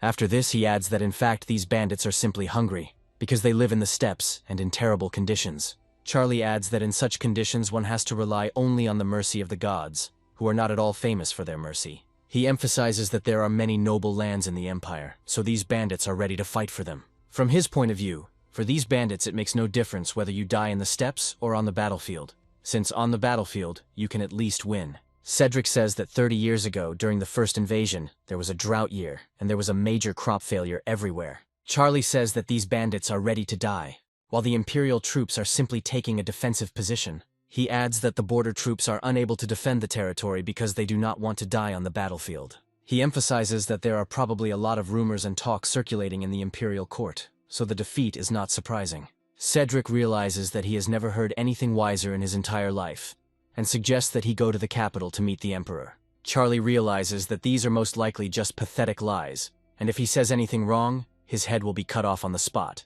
Taking a closer look at Cedric, he realizes that this man is absolutely sincere, and is not trying to deceive him. Charlie reflects on how he didn't have to worry about his past life, but here he finds himself being sympathized with by the revolutionaries. After a short pause, he says that this does not suit him, and is clearly overestimated in matters of geopolitics. Cedric says that the gentleman is incredibly talented, adding that he should see the world and become famous for all ages. Charlie says he has no ambition or desire to carry a knife for anyone or stand guard for anyone else. After this, he rises to his feet, saying that he wants to see how they grind hot peppers there. After this, he heads towards the exit and suddenly stops, saying that he would like to discuss something else.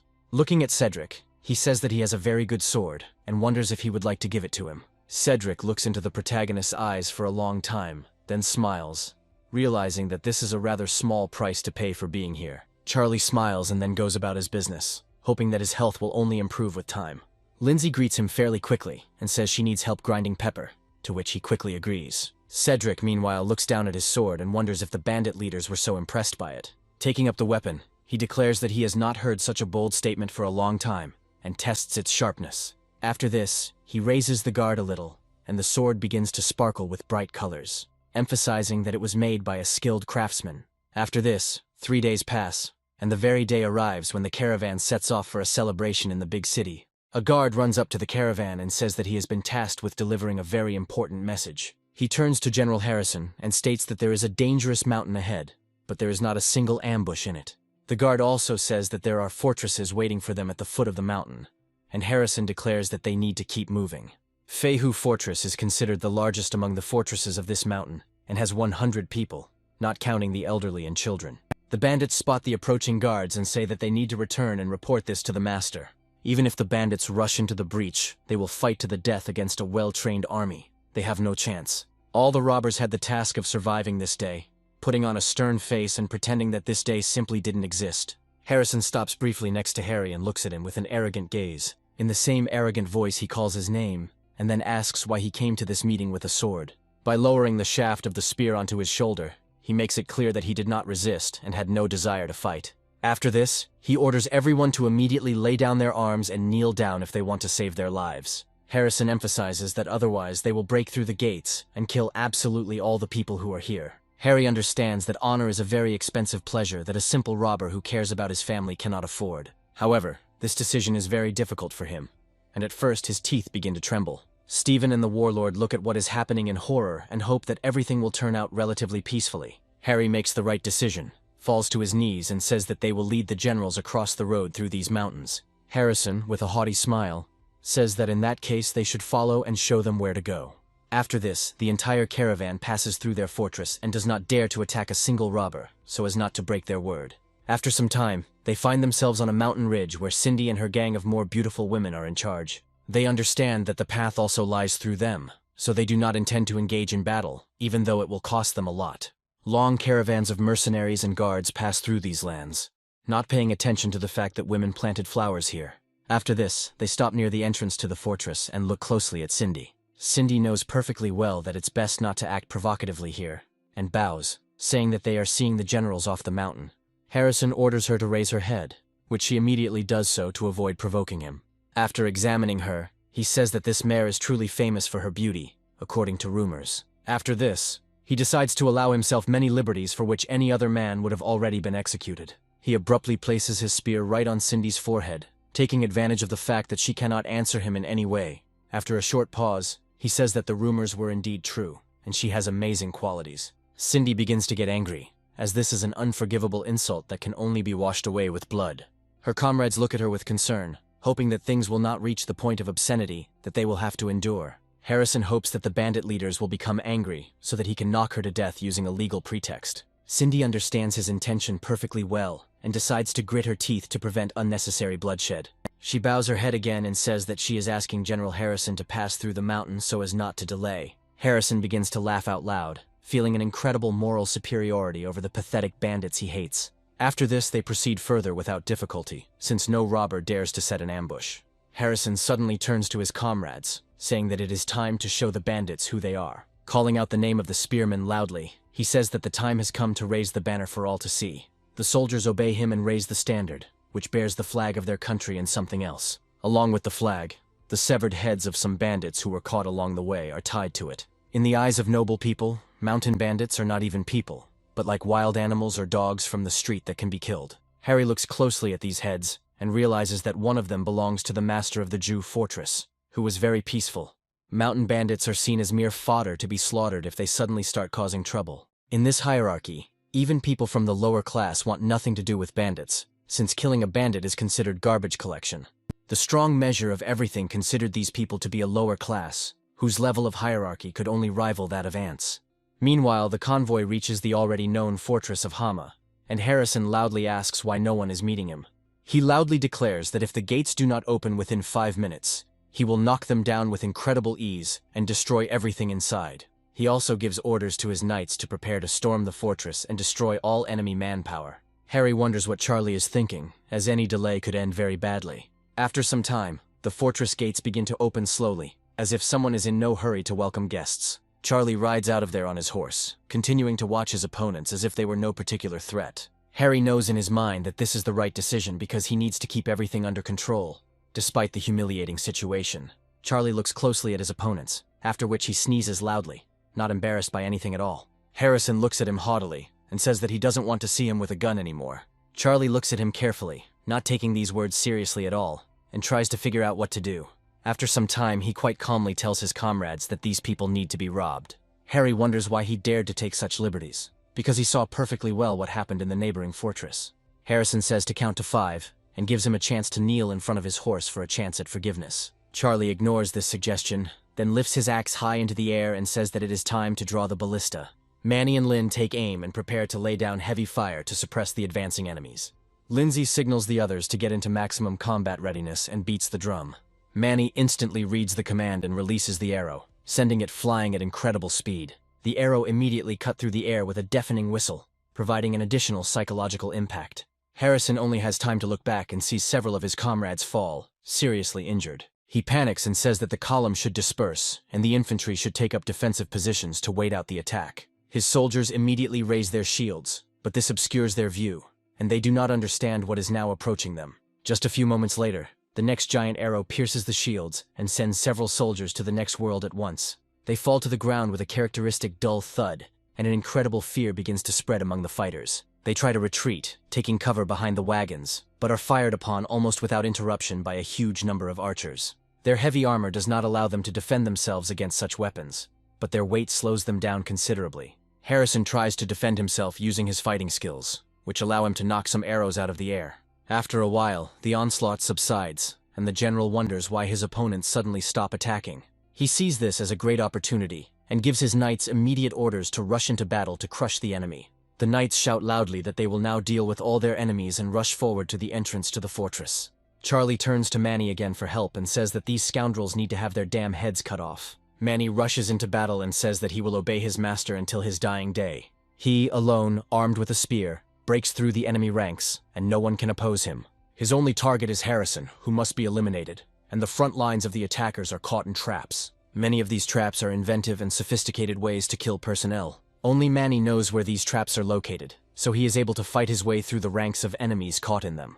This distance of 400 steps becomes the longest journey these soldiers will ever take in their lives. Charlie, meanwhile, decides to use his divine technique and declares that he will now summon lightning. Harry looks up at the sky in surprise and hears an incredible roar, assuming that these are indeed thunderclouds that have appeared out of nowhere. The soldiers in the fortress are preparing to launch special cannonballs from a catapult. These projectiles are attached to a fuse that continues to burn even when the projectile is moving at great speed. The shells explode in the air, showering the enemy with an incomprehensible loose substance that makes it difficult to see them.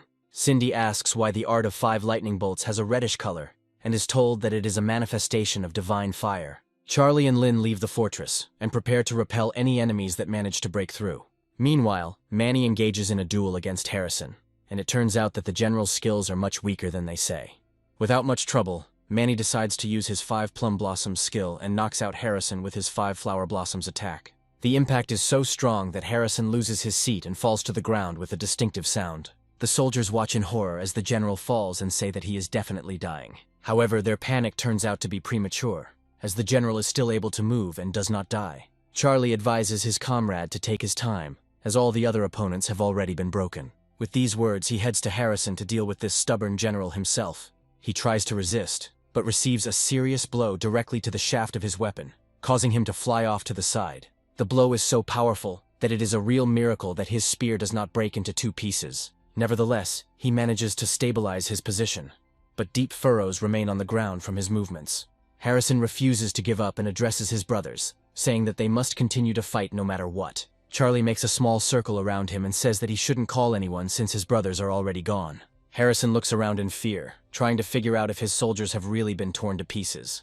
What appears before him is a truly horrific sight, the likes of which he has never seen in his entire career as a general. Most of his subordinates are torn apart in the battle against Manny and Charlie, and even more people die in traps. Everywhere you can hear the muffled groans of the seriously wounded, who need immediate surgery, otherwise it's the end for them. Harrison realizes that this is an incredible shame, as a few men can defeat a force of hundreds of well-armed warriors. He also understands that this is the end of his career as a general, since they are clearly not going to leave him alive. He realizes that his only option is to die, and he rushes into the attack, declaring that he will fight anyone who dares to attack him.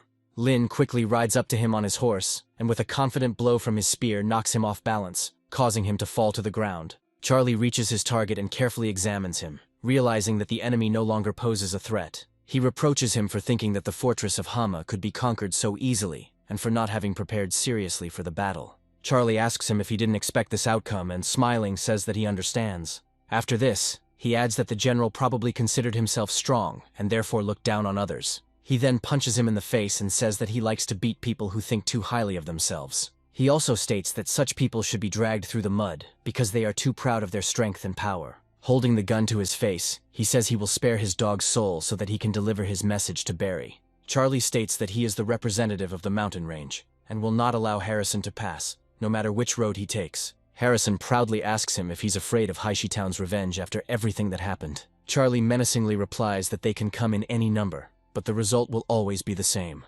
Vanessa and Cedric say no one expects Charlie to take advantage of the terrain and defeat a force of hundreds of warriors. Cedric asks his sister if she remembers the phrase he wrote on the piece of paper back then. Vanessa says it's impossible to forget something like that because it only had 7 words. Cedric says that such things are not forgotten, and if other talented people find out about this, they will never dip their brushes in ink again. In fact, the phrase Charlie wrote refers to one of the rulers of their era, and in ancient times it amazed people. That day, all the robbers who accompanied the convoy saw how the fortress of Hama was gathering all the carts with treasures up the mountain. Everyone sees this, but no one even thinks about removing the valuables, because after the battle the fortress shows everyone its true power. Mel and Charlie decide to explore the battlefield, saying that they have 10 carts with cargo in total, but their contents are unknown. Charlie says that now that they have all the valuables, it would be better to transport the bodies of the dead to Jew Fortress for burial. Left alone, he calls upon the system, which immediately appears before him and joyfully announces that it has prepared gifts for him. The system says 10 heists completed, which is an impressive result for his skills. She also notes that the amount received and robbed will affect the growth of the system and monitors the extraction. She calculates that in the second robbery they found several copper coins, in the third, hares and a cart, which is already progress. Only later does she notice that in the 5th robbery buttons were stolen, and she realizes that he was content with a very modest haul. However, she becomes even more cheerful when she learns that for the 10th time, he managed to rob a large detachment and get hold of the jewels. After this, she happily informs him that he has opened the fear indicator, and now that the goal is completed, he needs to take care of the next step. She happily raises her finger and calls the general's pedestal to tell him about the new mechanic. Charlie looks in surprise at the giant temple that appeared in front of him out of nowhere, and realizes that now he needs to get 10,000 units of fear. He carefully studies the indicators and understands that as soon as he fulfills the condition, the commander's shop will open for him. Looking around, he spots Shen and wonders why not test this skill on a nearby test subject. Smiling, he takes a few discreet steps so as not to disturb his comrade. Getting closer, he delivers a quick punch to the shoulder to intimidate and test the skill. The system notifies him that he has received 1 fear point, and the old man asks with displeasure what he is doing. Charlie turns the conversation into a joke, and a few hours later Mel returns to him to deliver the report. He reports that out of 10 carts, 3 contained animal skins, and the other 2 contained copper utensils. He also says that 2 of the carts contained medicines, and 3 more carts carried luxury goods. Charlie asks if these resources can be used, and Mel replies that most of them will have to be sold to buy food. Charlie says that it was possible to act differently before, but now the fortress has become stronger, and it is impossible to repeat the old methods. Mel suggests that everything can be sold to Mistress Sylvia, since she opened a tavern, but Charlie reminds her that she hasn't paid him yet. Mel asks if there are any problems, and Charlie says he'll have to go there to find out. He adds that he has not even received news about whether the information she provided was sold, and wants to understand what happened. The next day, Charlie decides to take another stroll around his property and visit some people he knows well. He goes into Cedric's room and asks if he wants to talk, but he is not there. However, he sees a small package and a note, assuming that Cedric has gone about his business. Charlie carefully reads the note, in which Cedric says that he is leaving today and hopes that they are destined to meet again. Charlie always dreamed of a sword, and imagined himself riding a horse across the open spaces in military gear. But time passed, and he did not receive it. In that era, swords were more of a ritual weapon than a combat weapon, since forging technologies were not the best. Therefore, most warriors preferred to fight with spears, swords, and hammers, while bandits chose halberds or poles. Moreover, the sword was a luxury item that required considerable funds and careful maintenance to prevent rusting. In that era, the sword could only be owned by strong warriors or members of the imperial family, so Cedric's identity remains a mystery. Meanwhile, we are transported to the official road between the mountain and the city of Lu, where Cedric and Vanessa are traveling. The sister asks why he decided to leave the sword to the robber, despite his hospitality. Cedric smiles and explains that it's just a sword, so there's no harm in leaving it to such a person. Vanessa notes that it is just a commoner's sword, so it has no real value. After a while, it is noon and the day seems very peaceful. Mel approaches Charlie and tells him that a man he really wants to see has come to the foot of the mountain. Mel says that a secret meeting of a society of approximately 100-200 people took place in the city of Haishi. Looking at the man, Mal says that his name is Lincoln, and he is a member of the Wild Wolves Society, who has lived in the city for many years. Mel adds that they have no connection with the society, and have not had any contact with it before, so it is unclear why he is here. Charlie assumes that the man was sent by Barry to redeem the gifts, and tries to figure out what he will say. Charlie notes that they just took over the city, so they need to calm the officials down so they can work as usual. He also says that he does not understand why the person who came to the negotiations just stands and watches. Mel reports that there have been rumors that this man is incredibly arrogant. Mel adds that the city chief once called him in, and he didn't say a word for 2 hours until the chief spoke first. Charlie smiles and notes that he has always liked proud people because they are entertaining. Mel asks why not invite him to the mountain, to which Charlie states that if he likes waiting, then he won't bother him. After this, Charlie leaves, noting that the weather is nice today, while Lincoln continues to wait. Lincoln is sweltering in the heat and wondering why these bandits haven't invited him yet. Over time, it begins to seem to him that they are simply preparing for the welcoming ceremony, and he realizes that they are indeed being polite. Smiling, he suggests that he needs to be told the news from the city to open his eyes to the real state of affairs. He also reflects that the boss is very angry now, and the consequences will be serious, so it is necessary to succeed. After some time, he notices that there are a lot of mosquitoes here, and they are starting to cause serious inconvenience. She begins to worry that he might ruin his image, but after 3 hours there is no trace of his confidence left. Having already suffered more than one sunstroke, he looks at the gate and wonders why it hasn't opened yet. Realizing that he can't stand this heat any longer, he begins to breathe loudly and prepares to call for help.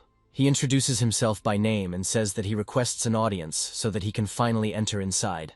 Mel turns to Charlie and explains that the visitor has started screaming, so it would be better to let him in. Charlie points out that if he stands any longer, he will get fatal sunstroke, so mercy should be shown. Mel comes out to meet the guest, who is glad that they decided to open the gates. Lincoln recognizes an old acquaintance and notes that they haven't seen each other for a long time, rejoicing at his rescue. Afterwards, he decides to drink some tea, reflecting that he never expected to see him among the mountain bandits after the rebellion in the city. Lincoln also asks where Master Charlie went, to which Mal replies that the master is currently busy with important matters. Lincoln announces that he is relaying information that the town's leader is willing to offer 20,000 strings of coins for the gifts they stole. Mel explains that this is an extremely generous gesture on the part of the city's mayor, but some of the gifts have already been sold. Lincoln reminds the commander of the garrison that these gifts did not originally belong to him. Mel replies that they are mountain bandits, so absolutely everything they stole will belong to them. Lincoln reminds them that there are only 6 people here, so they will be defeated if they accept these terms. Charlie suddenly opens the door, dresses in pompous attire and announces that in that case he will talk to them personally. Looking at him with a stern gaze, he states that he will only accept a price of 100,000 strings of coins, and that will be the last offer. Lincoln asks in surprise how much money he wants to ask for, while Mal barely recognizes her master. Charlie drags the half-dead man along and notes that he doesn't like to bargain, and if they don't agree, it's no problem. After this he leaves, announcing that there will be appetizers and wine this evening, but he pointedly does not explain the meaning of these words. Lincoln recalls rumors that the owner of the fortress is a cannibal and eats up to 5 kilograms of human flesh for each meal. After this, he agrees to the proposed terms, and Mel announces that they have reached an agreement and sets the location of the transaction. Lincoln notes that the main problem is that they don't have that much money. Mel adds that this is not a big problem as they can pay in installments to pay off over time. Lincoln looks at him in surprise and wonders how such a payment scheme could be organized. Mel explains that they have thought of everything, and if they do not have gold, they can use grain, salt, and cloth to cover the debt. Mel also informs that a 30% down payment is required, and offers to sign the contract if there are no questions. He then tries to confuse him with meaningless bureaucratic nonsense to lower his guard. Lincoln asks if it only takes 30,000 strings of coins to get all the gifts and agrees to it. Lincoln clarifies how the exchange will work, but Mal says there is no need to worry about it. Shen asks Charlie when they can leave, to which he replies that they need to wait until the negotiations are finished. Charlie adds that he plans to go into town in a few days, and Lincoln can go with him to help. Shen asks if he really decided to visit his daughter-in-law, to which Charlie explains that he has never been to this city and is curious. Meanwhile, Harry continues to peacefully fish in the fortress to catch some fish. He enjoys the peace and quiet, and manages to land an impressive fish to show off. Harry reflects that this should be enough for a few days, and is glad for the good day. Suddenly, a loud scream is heard behind him, which frightens him and causes him to make several rash movements. Frightened, he accidentally hits the jug with the fish, which immediately falls into the water, thereby releasing everyone. There's a loud splash, and Harry realizes with irritation that he's wasted his energy and will now have to fish again. Stephen reports that Hama's Fortress has posted another notice that he must see. Harry turns sharply to his brother and looks at him extremely negatively, realizing that he came at the wrong time. Before he can do anything, his brother grabs him and declares that he will take revenge for what he did. After Gary nearly passes out, Stephen releases him, tells him not to scare him, and asks what happened. Stephen talks about the pepper, and Gary asks what this strange plant is. Stephen explains that, according to the robbers from the fortress, a kilogram of this pepper can be exchanged for a kilogram of grain. Gary remarks that the proposal seems idiotic to him, but Stephen explains that they sell their product well. Gary realizes this isn't just empty talk and adds that they need to plant beans this year, and they don't have any spare land. Stephen asks for a plot to figure something out, and Gary agrees to only allocate a low-level plot. 3 days later, a cart from the city of Heishi arrives at the fortress, bringing ransom for the gifts they returned. Charlie sees that General Harrison is accompanying her, and tells him that he is incredibly happy to see him again, to which he declares that the feeling is mutual. The transfer process goes quite smoothly, and after that he does not return to his hometown, but goes straight to the birthday party. On a clear, warm morning, Charlie changes into the scientist's clothes given to him by the system to head out there. Meanwhile, we are transported to Sylvia's family home, where important events and negotiations are taking place. Sarah overhears family conversations that indicate that Sylvia has clearly lost her position after being captured by bandits. They assume that the family who wants to marry her off has more suitable options, so it is better to consider them. Meanwhile, Sylvia is in a small courtyard, carefully monitoring the food supply of the birds living nearby. She throws them grains and crumbs of bread so that they are well fed and can survive the winter. From the outside, it may seem like she doesn't care about such things at all, but in reality, she is in serious danger. Sarah runs to her mistress's aid to inform her of the best way to behave while waiting. She asks Sylvia if she knows that they want to marry her off to an old man who is already very old. Sylvia calmly replies that she has heard something similar, and Sarah considers it unfair, since the man is too old.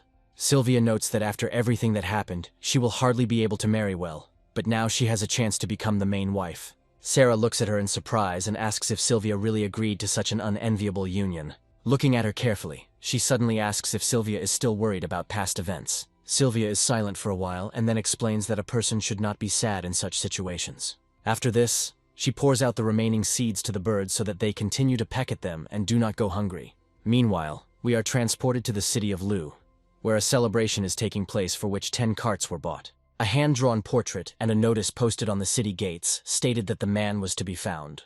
Passers-by examine the portrait and note that it depicts the great robber, nicknamed the Toad King. They add that he has a square nose, a broad face, and a black beard, and consider him a murderer and a villain for whom a reward has been placed. Charlie notes that the drawing looks realistic, while Shen finds the image too unrealistic. Charlie is not discouraged and says that it is time to visit the city to find out everything. The guards suddenly stop them and tell them that he looks like the very villain for whom the reward has been placed. One of the soldiers asks if he has a pass, a monk's letter, or a nameplate to pass through. Shen explains that his son wants to have some fun and hopes the guards will allow the couple inside. Immediately after this, they hand the guards a small coin to appease their strict morals. The guard puts the gold in his bosom and says that he is letting them through, trying to find out their names. Charlie takes a moment to think of the most creative name to go with.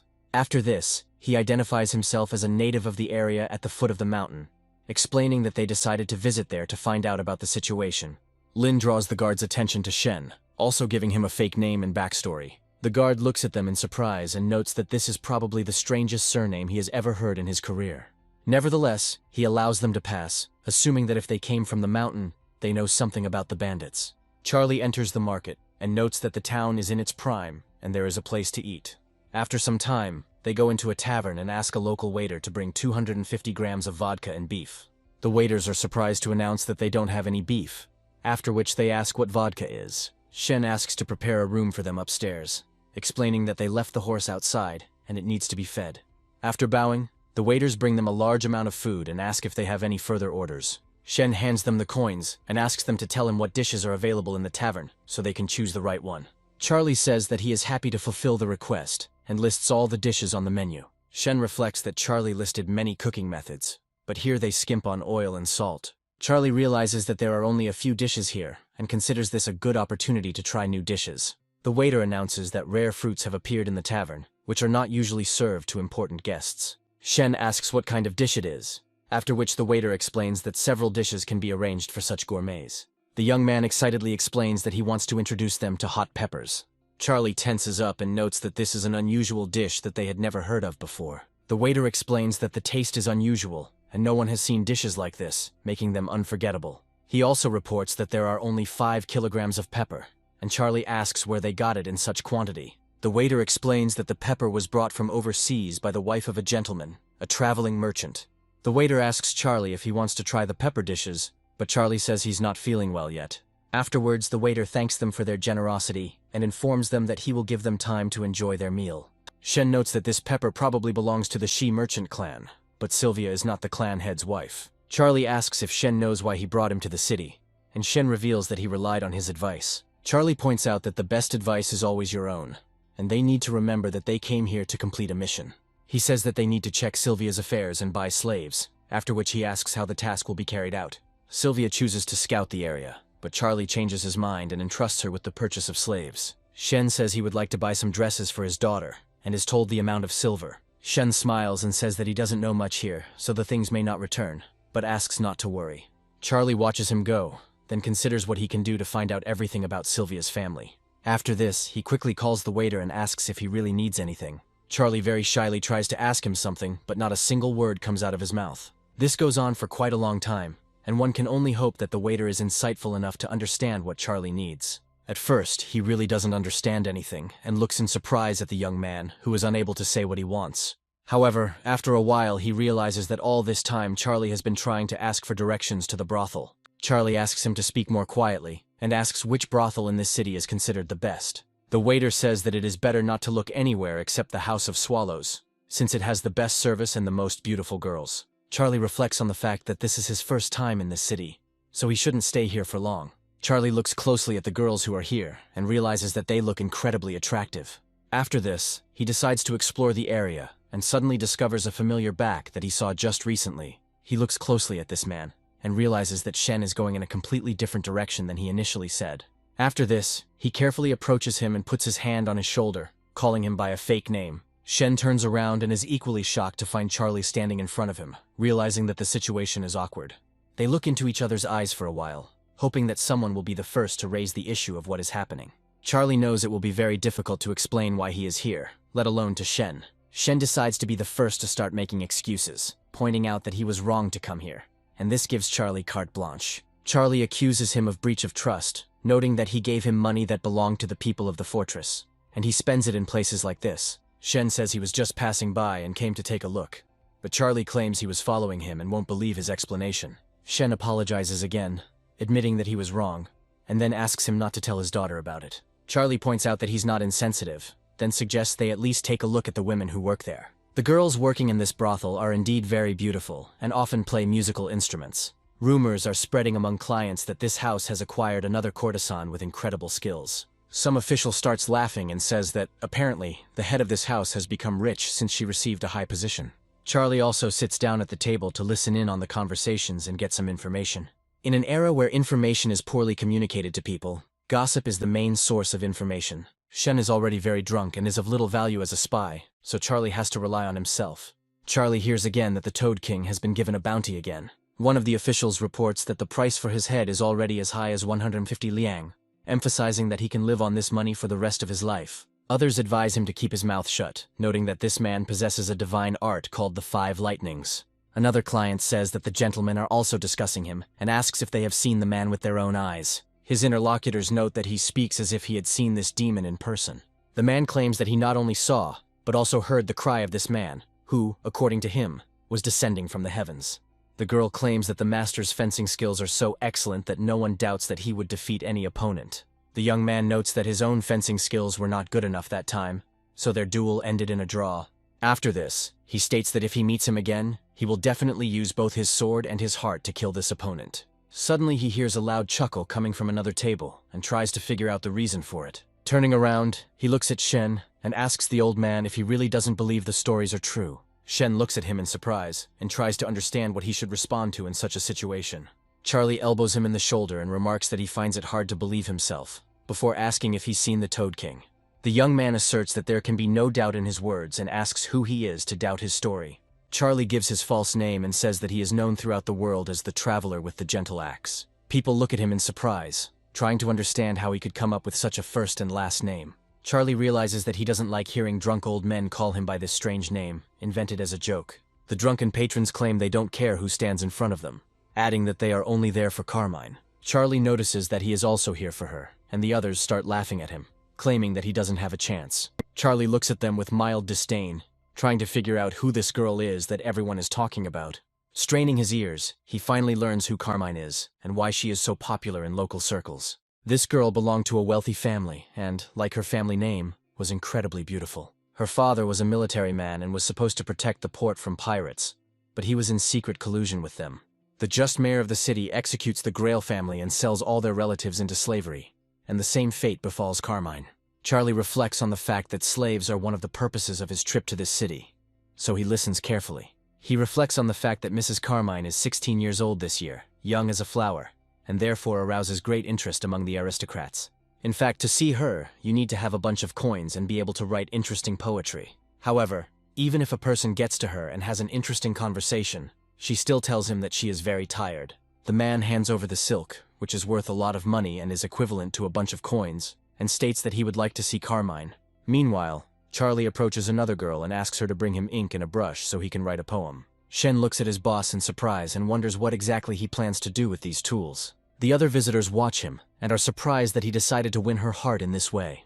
Meanwhile, Charlie finishes an incredible poem to impress this girl. Visitors watching him notice that even this greenhorn dares to write something with naive hope. Charlie remains cheerful and hands over a small piece of silver along with the poem. Other visitors note that today no one knows whom the capricious nature of young Carmine will choose. They also notice that no matter how many people come here, sometimes for several days in a row, they all throw money away. One of them claims to have heard that a gentleman hired a poet to write a poem to impress Carmine. After a long time, the girl returns, and the rest of the visitors wait for her to announce the results. The girl informs Charlie that the mistress wishes to invite him to her room. This leaves everyone else in complete shock, and they can't believe that this boy is already winning Carmine's favor. Charlie pats them on the back, noting that disappointments happen in life, so they shouldn't be discouraged even in such situations. He also makes a characteristic gesture to demonstrate his peacefulness. The drunk client says that he has been coming here for several days in a row, and yesterday, he even managed to get in to see her. Another client suggests that the reason for this is probably the poem that the young man wrote. They ask him what verse they are talking about, to which they answer that he should not move for a single second. He asks what happened, and they add that there is something stuck to his back, after which they discover a small leaflet. Taking this leaflet, they find a drawing of a toad there, and realize that the king of the toads has been here all this time without revealing his identity. One of them gets scared and says that this creature really is omnipresent. Charlie walks on and hears Carmine reading his poem with feeling and intonation, admiring its poetry. She believes that sitting alone by the pond, it seems as if the tiger is restoring its spirit in the shade of green trees. She asks if Mr. Charlie really wrote this poem, and then falls silent for a moment. Charlie comes closer and remarks that she should call him by his name, as it would be better that way. Carmine does as he asks, and Charlie smiles, feeling satisfied with what's happening in the room. He stops next to the giant bed, hung with curtains, and realizes that he still hasn't looked at her face. Charlie, not being an expert in communicating with women, tries to decide what the best step is to talk to her. Carmine suddenly notices that it is already too late, as the sun has long since set. Charlie wonders silently if these words should be taken as an invitation to lie down in her bed. Charlie continues to approach her, and the girl fearfully asks why he is still here. Charlie stops a few millimeters from the curtain, and she asks him to be reasonable and not to do anything unnecessary. Charlie jerks the curtains aside to look at the girl, and discovers that she actually does look pretty. Charlie muses that the rumors about her beauty are a bit exaggerated, then adds that he means her no harm. Carmine takes it differently, and assumes he's simply calming her down before he pounces. She begins to loudly say that she does not want to be touched, and the secret guard in the room gradually approaches. Charlie asks her not to scream so loudly, as the guard makes a sharp move towards him. Charlie only has time to turn around, when he suddenly notices a knife pointed straight at his face at incredible speed. The very next second he finds himself thrown onto the bed and immobilized, unable to escape. The guard asks the lady whether this man deserves a quick death, or whether he should be tortured for what he did. Carmine turns to his bodyguard and asks him not to kill him, as he does not want bloodshed in the room. Charlie chuckles and notices that there seem to be men hiding in her room, watching her all the time. A bodyguard named Michael asks the protagonist what nonsense he is saying before he dies. Carmine sheepishly tries to cover her body, making it clear that she is extremely unhappy with the current situation. Michael is about to finish off the main character when he suddenly declares that he is able to save the Carmine family. Hearing these words, she immediately starts screaming loudly, ordering the bodyguard to stop immediately and not make a mistake. The next moment, the knife freezes just a few millimeters from Charlie's neck. Michael states that this scoundrel knows about his presence, so he cannot be left alive, lest he tell everything. Carmine turns to her comrade and says that she wants to know what exactly this man can offer her as salvation. Immediately after this, they decide to brew a new teapot so that they can calmly continue their conversation. Carmine asks Charlie who he is and how he can save her family from a similar fate. Charlie glances sideways at Michael, wondering if this man will also be listening to their conversation.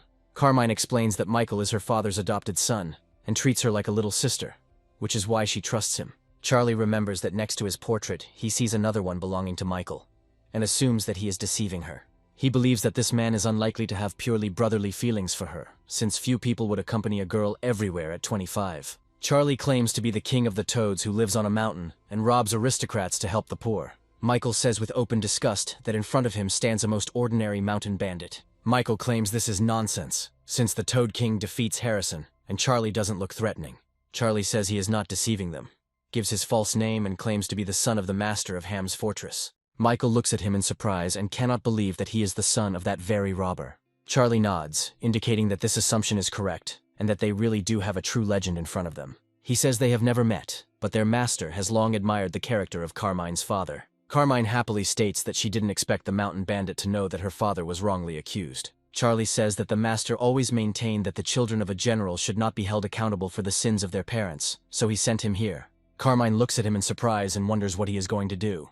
Charlie says that he has already figured out the whole situation, so he is going to return to the fortress for money to buy it back. Carmine is surprised that her rescue is so sudden and comes from such a strange person. She states that Charlie is a great benefactor, and she herself will never forget it, especially if he can save her family. Charlie wonders what he will get for the reward, expressing some hope that he will get it as a bride. Carmine states that in the next life she will be bound to work to repay him for these debts. Charlie realizes that this means giving up on marriage, and to do so he will have to be reborn in the next life. Meanwhile, the girls discuss what they heard about the Toad King being somewhere nearby, and this makes them tense. Other visitors also constantly talk to each other about abstract topics that are not very related to each other. Yet they wonder why Charlie spends so much time there, their eyes turning to Shen. After some time, a maid approaches him and states that Madame Carmine asks him to come to her chambers. Shen looks at her in surprise and tries to understand what this means, but quickly comes under control. After this, he begins to smile and says that he never expected the master to be so merciful. Confused people wonder if they are really going to play that big, and maybe even invite someone else. Of course, the old man won't get what he originally thought, since Charlie is still a decent person. After a while, he finds himself in a room wondering what it all means while Michael holds a knife to his throat. Charlie says that this man is a representative of the Lee family, who does not believe his story, so he needs to be taken to the fortress. Shen asks him what Charlie will be doing during this time, and he states that he still has business to attend to in this city. Opening the window, he says that he will eagerly await the payment of her debt and the completion of the ordered service. Immediately after this, he jumps onto the roof and escapes with the help of his incredible acrobatic skills. Meanwhile, we are transported to another area of the city, where the family with whom Sylvia lives. Charlie looks around and realizes that this house is too big, so finding his friend will be problematic. He reflects that he always knew their domain was quite extensive, but he didn't expect it to be so gigantic. Suddenly he hears girls passing nearby, who are clearly negatively disposed towards Shen. One of the maids says that if Sylvia dares to act like a mistress again, she will show her that she is not. Charlie realizes that these two girls apparently are coming from his friend, whom he hasn't seen for quite a long time. At this time, Sylvia is in her room and feels very depressed because she is not very popular. There is a look of resentment in her eyes, after which she decides to look at the moon to find at least some consolation in it. To her incredible surprise, she notices a painfully familiar silhouette rapidly approaching her across the rooftops.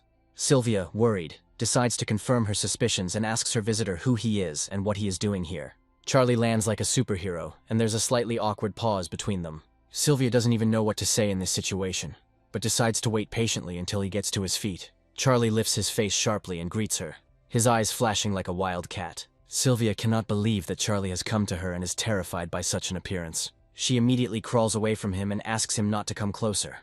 But the hero calmly shakes himself off and tries to catch his breath. Smiling, he says that all this time he thought that only he could not sleep that night. But it turns out that the lady is not sleeping either. Sylvia peers at him carefully and asks if it is really him. Charlie and Sylvia are silent for a while, not understanding what they should say to each other after such a long separation. Charlie hands her a small bag and asks what she thinks of such a gift. Sylvia looks closely at the woman's sachet and asks if he really stole it from some girl. Charlie says he bought the piece for her, and Sylvia quickly realizes he's lying to her face. Charlie tries to justify himself by saying that he bought it especially for her, and tried to choose the best. Sylvia says she has never worn anything like it and looks at him gratefully, expressing her appreciation. Charlie asks her why she never wore jewelry, and Sylvia states that she was born beautiful. After a short pause, she asks him why he decided to come here, to which he only grins. He says that several months have passed since they became acquainted, and he could not eat or sleep, thinking only about her every day. Sylvia tries to shame him, saying that he behaves very loosely, and sometimes she doesn't like it. Charlie says that he came to see her today, especially to see her and make sure that she is okay. He also notes that she has lost weight and assumes that she is still on a diet, not realizing that these are strange compliments. Sylvia looks at him in surprise, but doesn't dare to hint that it's better not to communicate with other girls like that. Sylvia was kidnapped on her way to a wedding, but after that her entire family was killed, and many blamed her. Charlie hears this story from the first source, and asks if her father is completely indifferent to her. Sylvia says that her father is now seriously ill in bed, which means that hardly anyone will know about it. Charlie exhales tensely, and says that feudal ethics only brings problems and is of no use. Sylvia mentions that other family members treat her coldly because she brought misfortune to her husband. Charlie pats her on the head and says that all these women are pathetic vipers, and he will be on her side. He also makes it clear to her that no matter what, he will defend her honor and dignity. Sylvia asks him how he plans to help her, to which Charlie states that she is like a wife to him, and he will not allow her to be bullied. Charlie heads for the exit and says that she should stay here, and he will solve the problems, and all that remains is to wait for news. Sylvia stops him briefly and he asks her what happened. Sylvia hands him a small cage with birds and says that she would like him to take them with him. Charlie explains that he already had dinner today and doesn't really want to feed the pigeons again. Sylvia calls him a fool and says that pigeons are needed to maintain communication.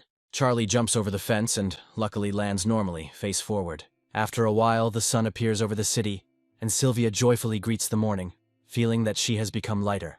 At noon the next day, Shen decides to visit his master, saying that people have arrived at the fortress. Charlie turns to his friend in surprise and wonders what happened here and who came here. Shen points to Lynn and Manny, who brought a gloomy Michael here, thinking he was being deceived.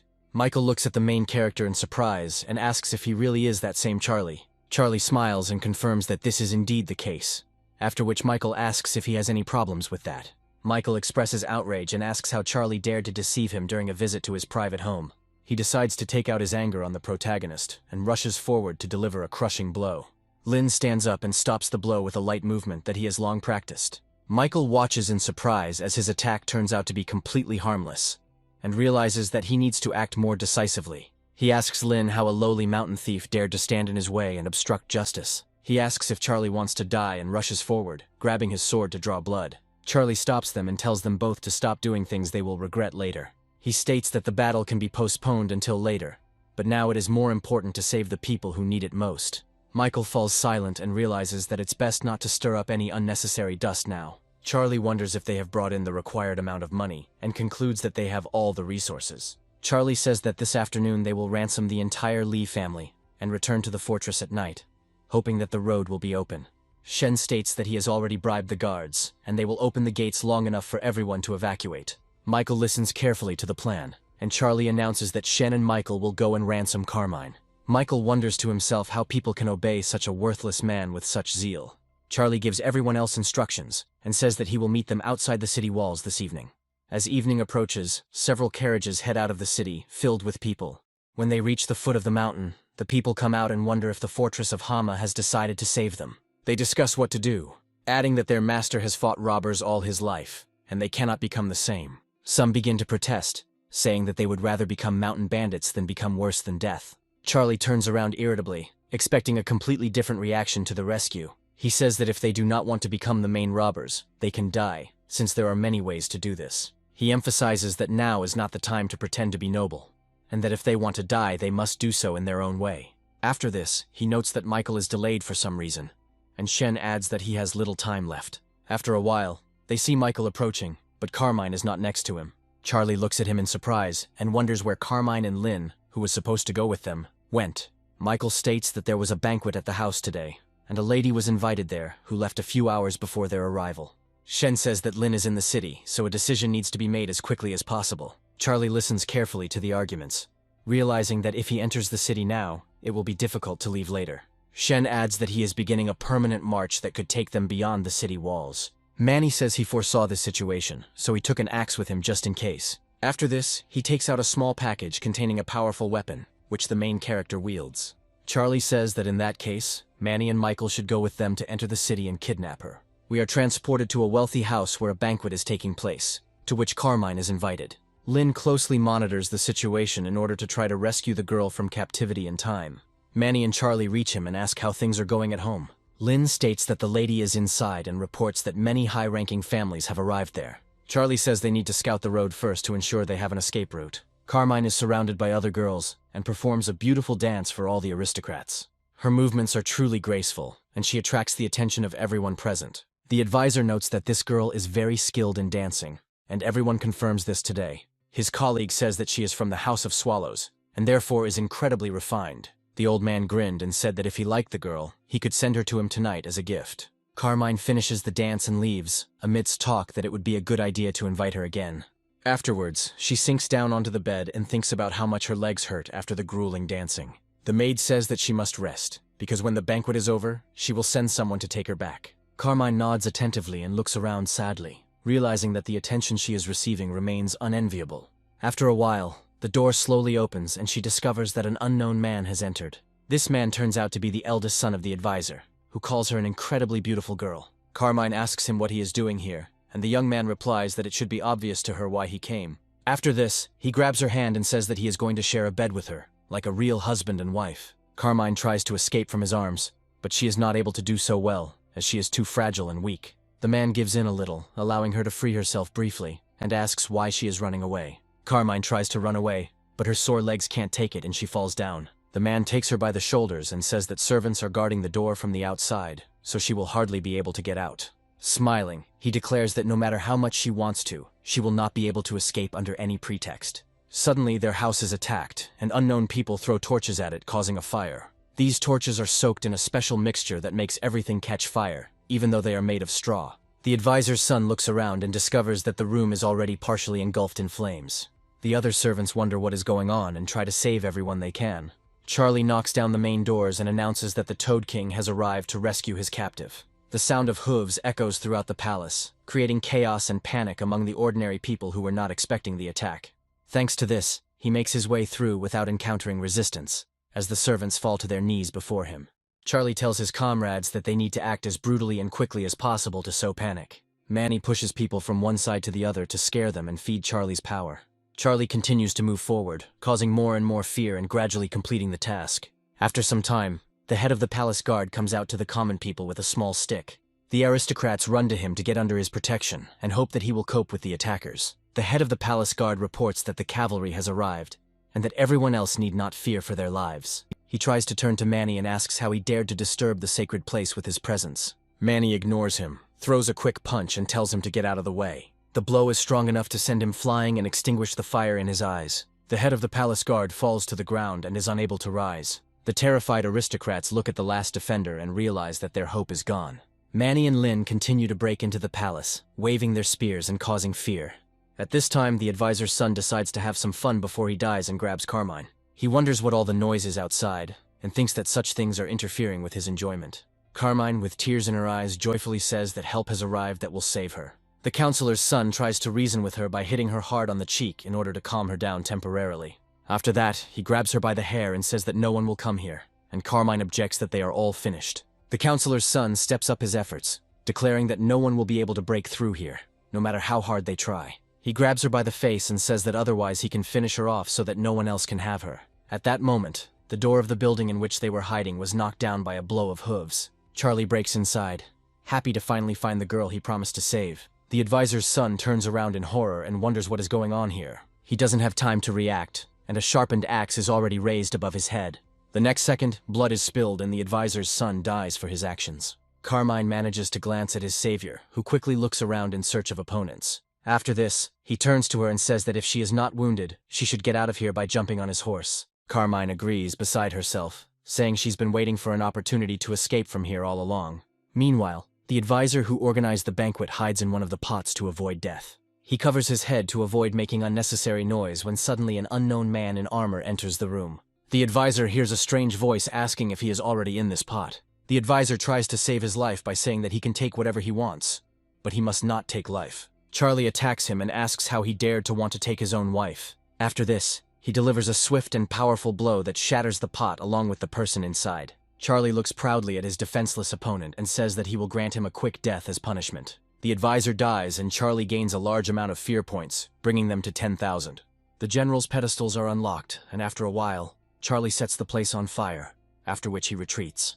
They were able to evacuate all the necessary people and also disappear unnoticed under the cover of night. Carmine calls him by a fake name and says she is very happy that he decided to come back for her. Charlie gives his real name and adds that now he doesn't have to pretend to be someone else, but she states that she already knew that. Smiling, she says that she is actually much smarter than she might seem at first glance. She also thanks Charlie for lending her a helping hand and getting her out of there. Michael turns to his mistress and says that it would be nice to take a break, but she declares that she feels fine. Michael adds that men and women should respect each other, and Carmine should take care of her reputation. Carmine states that Charlie is not an outsider, and if Michael does not agree, he must leave. Afterwards, she wonders if Charlie liked her because she was in an awkward situation. Michael can't believe he was disowned so easily in such a short time. He wonders in his mind if this robber was able to win her heart by rescuing her from captivity. He reflects that he has been watching her since childhood, and has seen her become more and more beautiful every day. He understands that he cannot allow the lady to fall into the robber's trap, so he decides to follow him. As soon as they reach the fortress, they give the order to beat the drum to call all the workers. The peasants, who were in the fortress to take part in earthworks, come out of their homes. Charlie looks at these people carefully and wonders how long they have been here. The rescued members of the Lee family say that they are true to the traditions of generations, and cannot join the bandits, disgracing their ancestors.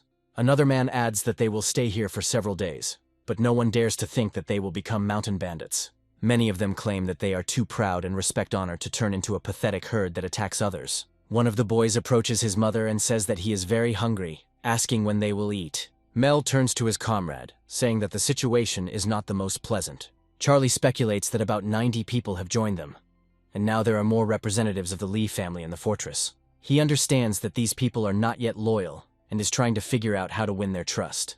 He realizes that you have to be a complete idiot to rescue these people, and gives Manny the command to get them out of here. Manny nods calmly and heads towards the people to lead them away. Several strong-built men come out against him, saying that he does not have enough strength against them.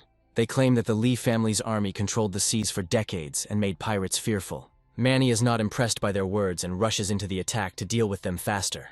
Anyone who gets in his way is instantly defeated, unable to withstand even a single blow. Manny lets out a battle cry, declaring that he will deal with anyone who dares to challenge him.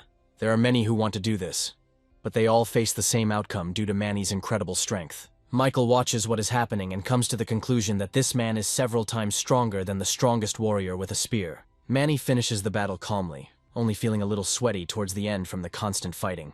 Charlie watches his remarkable success and hopes it will serve as a lesson to the other participants. One of the family leaders looks closely and understands that it is better not to joke with this man. Charlie asks them why they are still there, explaining that the rumors about him being a cannibal are not unfounded. Carmine appears behind him to at least somehow apologize to his people. She tries to say that she is very sorry, but she cannot squeeze out a single word in defense of her people. Charlie turns around abruptly and tells them all to leave here since they are not happy with the hospitality. Charlie isn't even deterred by the blazing sun above them, which clearly has a negative effect on the refugees. Despite everything, on this day, the Lee family is expelled from the fortress for failing to thank Charlie. Charlie notes that these people probably wanted to be heroes, but he is not a kind savior who would tolerate such treatment. Shen says that this gang is truly inhumane because they risked their lives and tried to capture the fortress. Charlie says they didn't want to take over the fort, but if their principles were so important to them, they should be willing to die for them. After this, he turns to Manny and Lynn, telling them to disarm the traps that might trigger these refugees. He also notes that they will not be able to get into the city, and they do not have their own land, so they are in a desperate situation. Charlie suggests waiting until dark to tell these people that the fortress will be recruiting people. In this way, he hopes to re-educate these people who think too much about their principles. These people are truly in a desperate situation as they have no food or means of subsistence. One of them starts screaming loudly because he had a serious leg injury and still hasn't received treatment. They tell him to be quieter, because this behavior is unworthy of a man. But he continues to shout. Some refugees are angry and wonder why they have to put up with this, while Michael and Carmine listen to them. Meanwhile, from the fortress comes the amazing smell of delicious food that they have started to prepare especially for this purpose.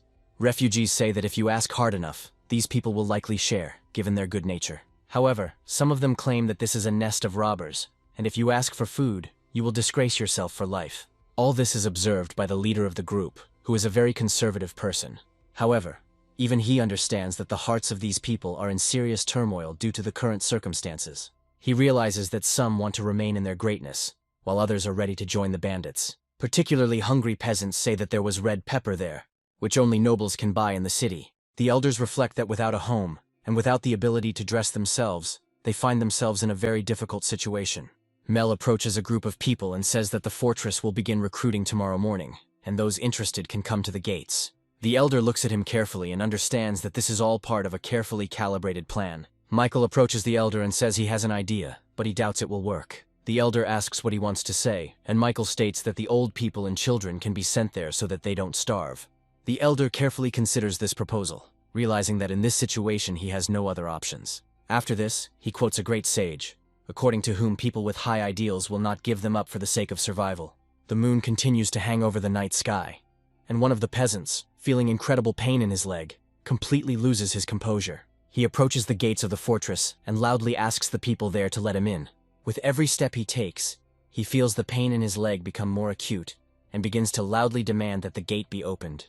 He says he would like to join the mountain bandits, but also asks for medical treatment. The other refugees are divided into two camps, one insisting that joining the bandits is unacceptable, while others change their minds. The man with the sore leg says that he is a lowly servant of the Lee family, which was destroyed, and now he has become a slave. One day they were invited to the bandits' fortress with politeness, care, prepared food, as well as housing and clothing.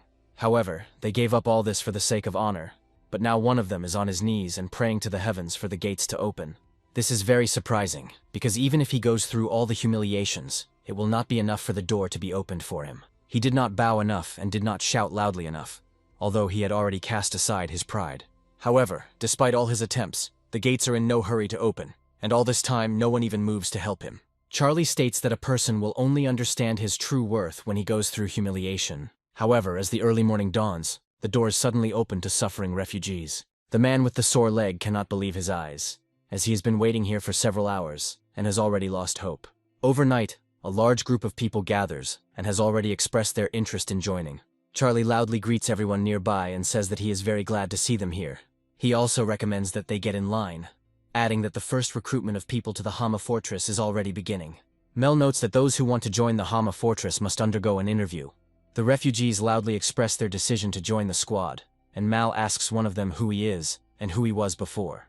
The man gives his name and says that before being enslaved he worked as a cook. He also reports that his foot is crushed by a wheel, but this does not prevent him from doing light work. Mel says this is unlikely to allow him to work fully, as his injured leg will take a long time to recover.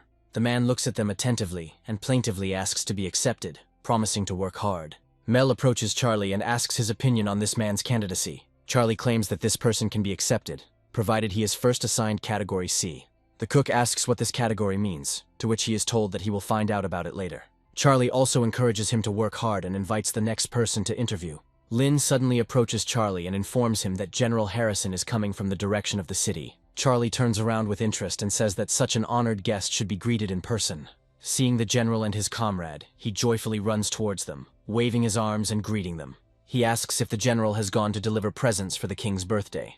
Harrison explains that he returned because everything went well and he decided to come back. Charlie asks if everything really went well or if he is hiding problems, to which Harrison insists he wouldn't lie. Charlie realizes this is a lie because the trip went terribly. The king of the city Harrison went to is the ruler of this land, whose support is important to Barry. However, Barry doesn't know that 30 years ago, during the invasion of the Bandit dynasty, the ruler defended the city along with Barry's predecessor. This ruler was a good friend of the now deceased ruler of the city of Heishi, and they called each other brothers. At first, the ruler does not know about the death of his comrade, but during the gift ceremony he learns the sad news. The enraged ruler refuses the gifts and kills Harrison's escorts. after which he promises to destroy the city of Haishi. Harrison remains silent and does not tell Charlie about this so that he cannot gloat. Charlie wonders why so many people have gathered at the fort. He notices that people are being recruited into the fortress with the promise of good conditions, and asks if they would like to join.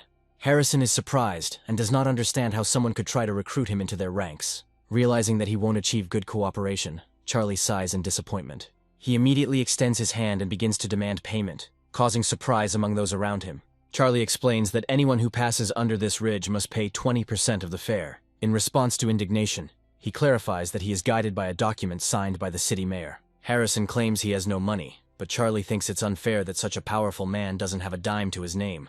Charlie offers security services, and Harrison begins to consider accepting the offer. Since he has no money, Charlie offers to leave him 2 guards. Harrison reflects on how a lack of patience in small things can negatively impact big endeavors. He apologizes and clarifies that these are his soldiers, whom he is obliged to lead home to their families. He quickly removes the jade pendant, saying that it can serve as fare. Charlie looks closely at the pendant, realizing that it could be worth a lot of money. A smile appears on his face and he makes it clear that he is satisfied with the offer. With his hands folded in a welcoming gesture, Charlie announces that he will arrange for people to carry the general over the mountain.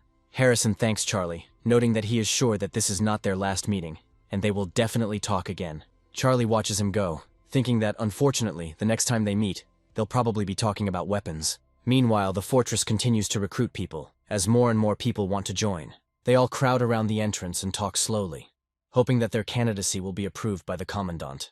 Mel informs Charlie that over 50 people have already joined the fortress, and there are no more than 30 left.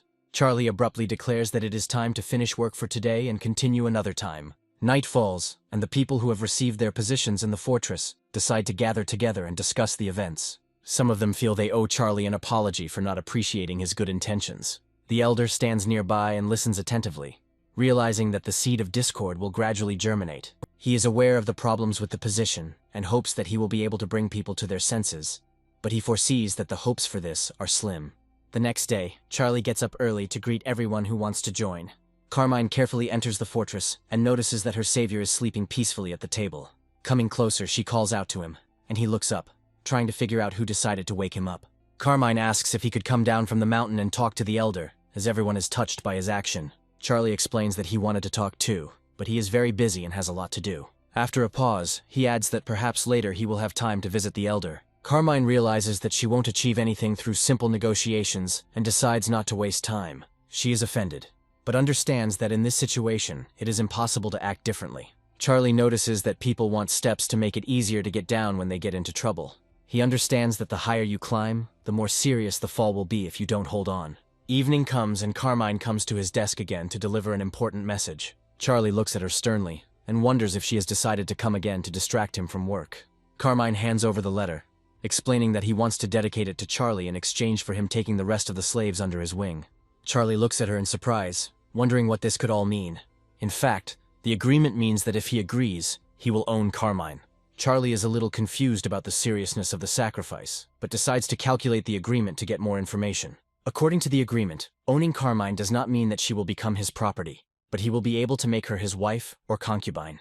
He also gains many rights to various things that were considered acceptable at that time. Charlie realizes that the family, forced to take extreme measures, has chosen this terrible method. He reasons that as long as she maintains a good relationship with Carmine, her family will not cause problems. He suggests that people will only think about the bad option for centuries. He believes that even if she is innocent, she has already insulted her ancestors by ending up in a brothel and is now worthless.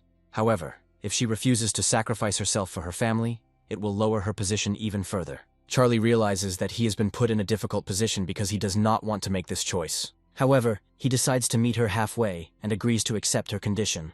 Smiling and looking at her, he says that these people can live here if they want to apologize. The Lee family climbed the mountain non-stop because they had not eaten a single poppy seed for 2 days. However, one person still does not head to the mountain, the elder. Michael wonders why the elder hasn't rested for several days, despite his age. The elder explains that everyone else can go up, but he will go slowly and leisurely. After some time, they find themselves at the fortress and are preparing to enter it. Charlie has been on duty at the entrance all this time, assessing the guests with a stern gaze. The elder takes several difficult steps towards him, realizing that each step is difficult for him.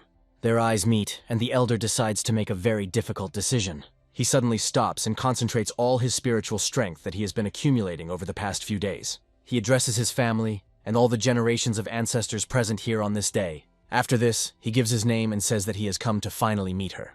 Gathering his strength, he hits his head on a stone the next second, so as not to feel shame. Michael and the other family members look at him in surprise, asking what he did.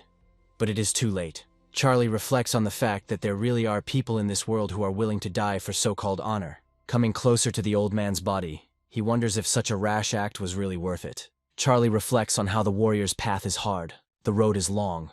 But does honor matter after you've reached the afterlife? He understands that the old man did this in order to sow doubt in the hearts of people. So Charlie knows that people need to see him remove those doubts. The system notifies him that he is receiving a few fear points from people looking at him. Charlie understands that you can get fear if people hate and fear you at the same time. Mel realizes that the situation is difficult and asks Charlie what they need to do. Charlie thinks for a moment, trying to figure out what he can do about it. As the situation is complicated, he turns to his comrades and informs them that they need to bury the elder and then escort the people home. It's going to be a rough night, so Charlie decides to head to the bathhouse to freshen up a bit. After some time, he finishes his water procedures and, having dressed and dried himself properly, goes into his room. To his surprise, he almost immediately discovers that Carmine has been sitting in the room all this time. Charlie looks at her with some confusion, wondering why she was suddenly here. Carmine tries to find the words, but the system notifies her that he is receiving fear points from her.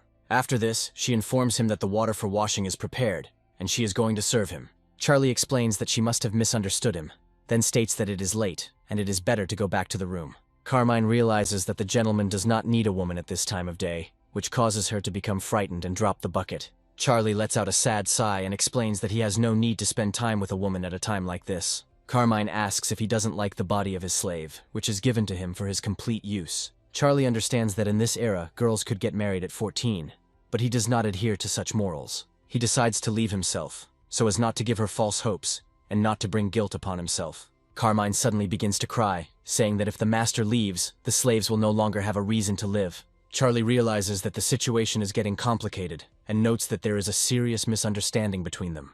Carmine grabs the hairpin and tells her that the master probably despises her because she was in a brothel. Beginning to cry sincerely, she prepares to commit suicide, explaining that there is no longer a reason to live. Charlie understands that teenagers are always difficult to talk to, and says he doesn't disdain her. As an argument, he explains that she is still little, and the girl asks why he decided so. Carmine understands that he does not mean to offend her, and admits that the master is truly a great man, and not like ordinary people. Afterwards, she says that if he leaves today, people will think he is not interested.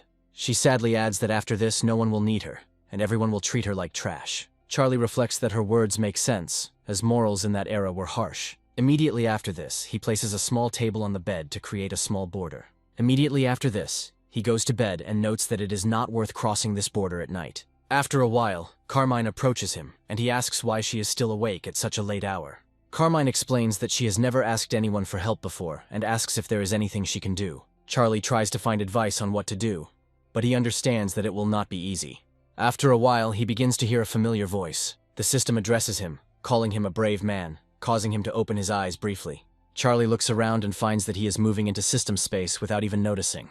The cheerful spirit speaks of the fact that they haven't seen each other for a long time, demonstrating small repair tools. Charlie asks her what she is holding in her hands, to which the girl replies that there is absolutely no need to worry about it. Afterwards, she reminds him that he already earned 10,000 fear points during the last night.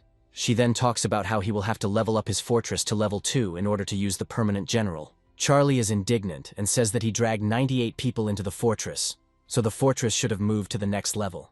The system explains that the conditions required for the main tasks are simple, but in this case they will be more difficult. Charlie notes that she hasn't mentioned this before, and suggests that she simply didn't finish the feature. The system asks him for a little more time, and since he is 2 people short, it activates another skill for him. The digital banner appears in front of the protagonist, and the system informs him that he has activated the recruiting skill. She explains that this skill is very useful, as its effect varies depending on the fortress's reputation. She also says that this time he activated a double effect called Gemini. The next day, Charlie receives news that 2 men are climbing the mountain with unknown intentions. These 2 twins named Luffy and Tuffy report that they saw the fortress's banner and wanted to join. Charlie reflects on the fact that these are normal characters, meaning the system recruitment skill is almost useless. Nevertheless, he decides to accept these people into his ranks, clarifying that from now on, they will be one big family. The system rewards him with a lottery draw, after which Charlie declares that the fortress needs to be upgraded first. The system informs him that he can summon a commander into this world once, but it will cost him all his fear points. Charlie thinks it's a pretty high price to pay for one summoning, but the system reassures him that it will get easier soon.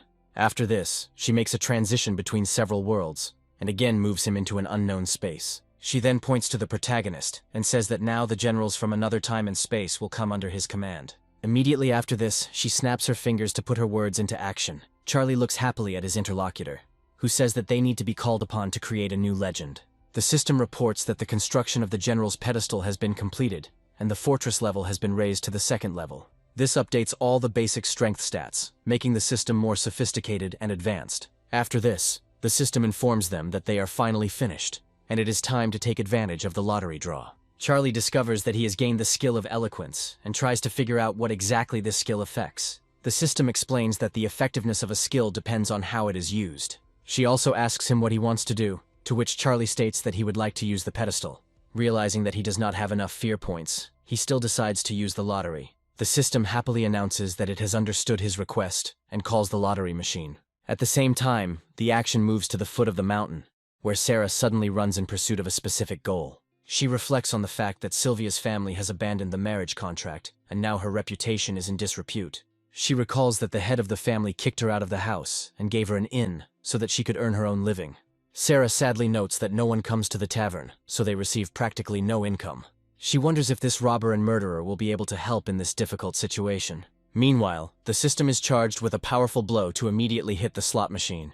At the moment of impact, the system tells the machine not to behave as disgustingly as last time. Charlie watches the complicated relationship in amazement, and suddenly sees that he has been awarded the golden ball. The system looks at the loot with joy, and reports that it has finally dropped without further ado. Charlie reaches out to the ball and discovers that an axe icon is visible within it. As soon as the ball falls into his hand, it begins to glow brightly and sparkle with energetic lightning. Charlie looks at the weapon he received, and announces that he finally hit the jackpot as he received the demon axe. The demon axe, according to legend, was made by a great blacksmith and has the hot blood skill. Charlie tries to hold on to the axe, but he doesn't do it without serious difficulties. Charlie muses that it must be his upgraded original axe, but there's one small problem.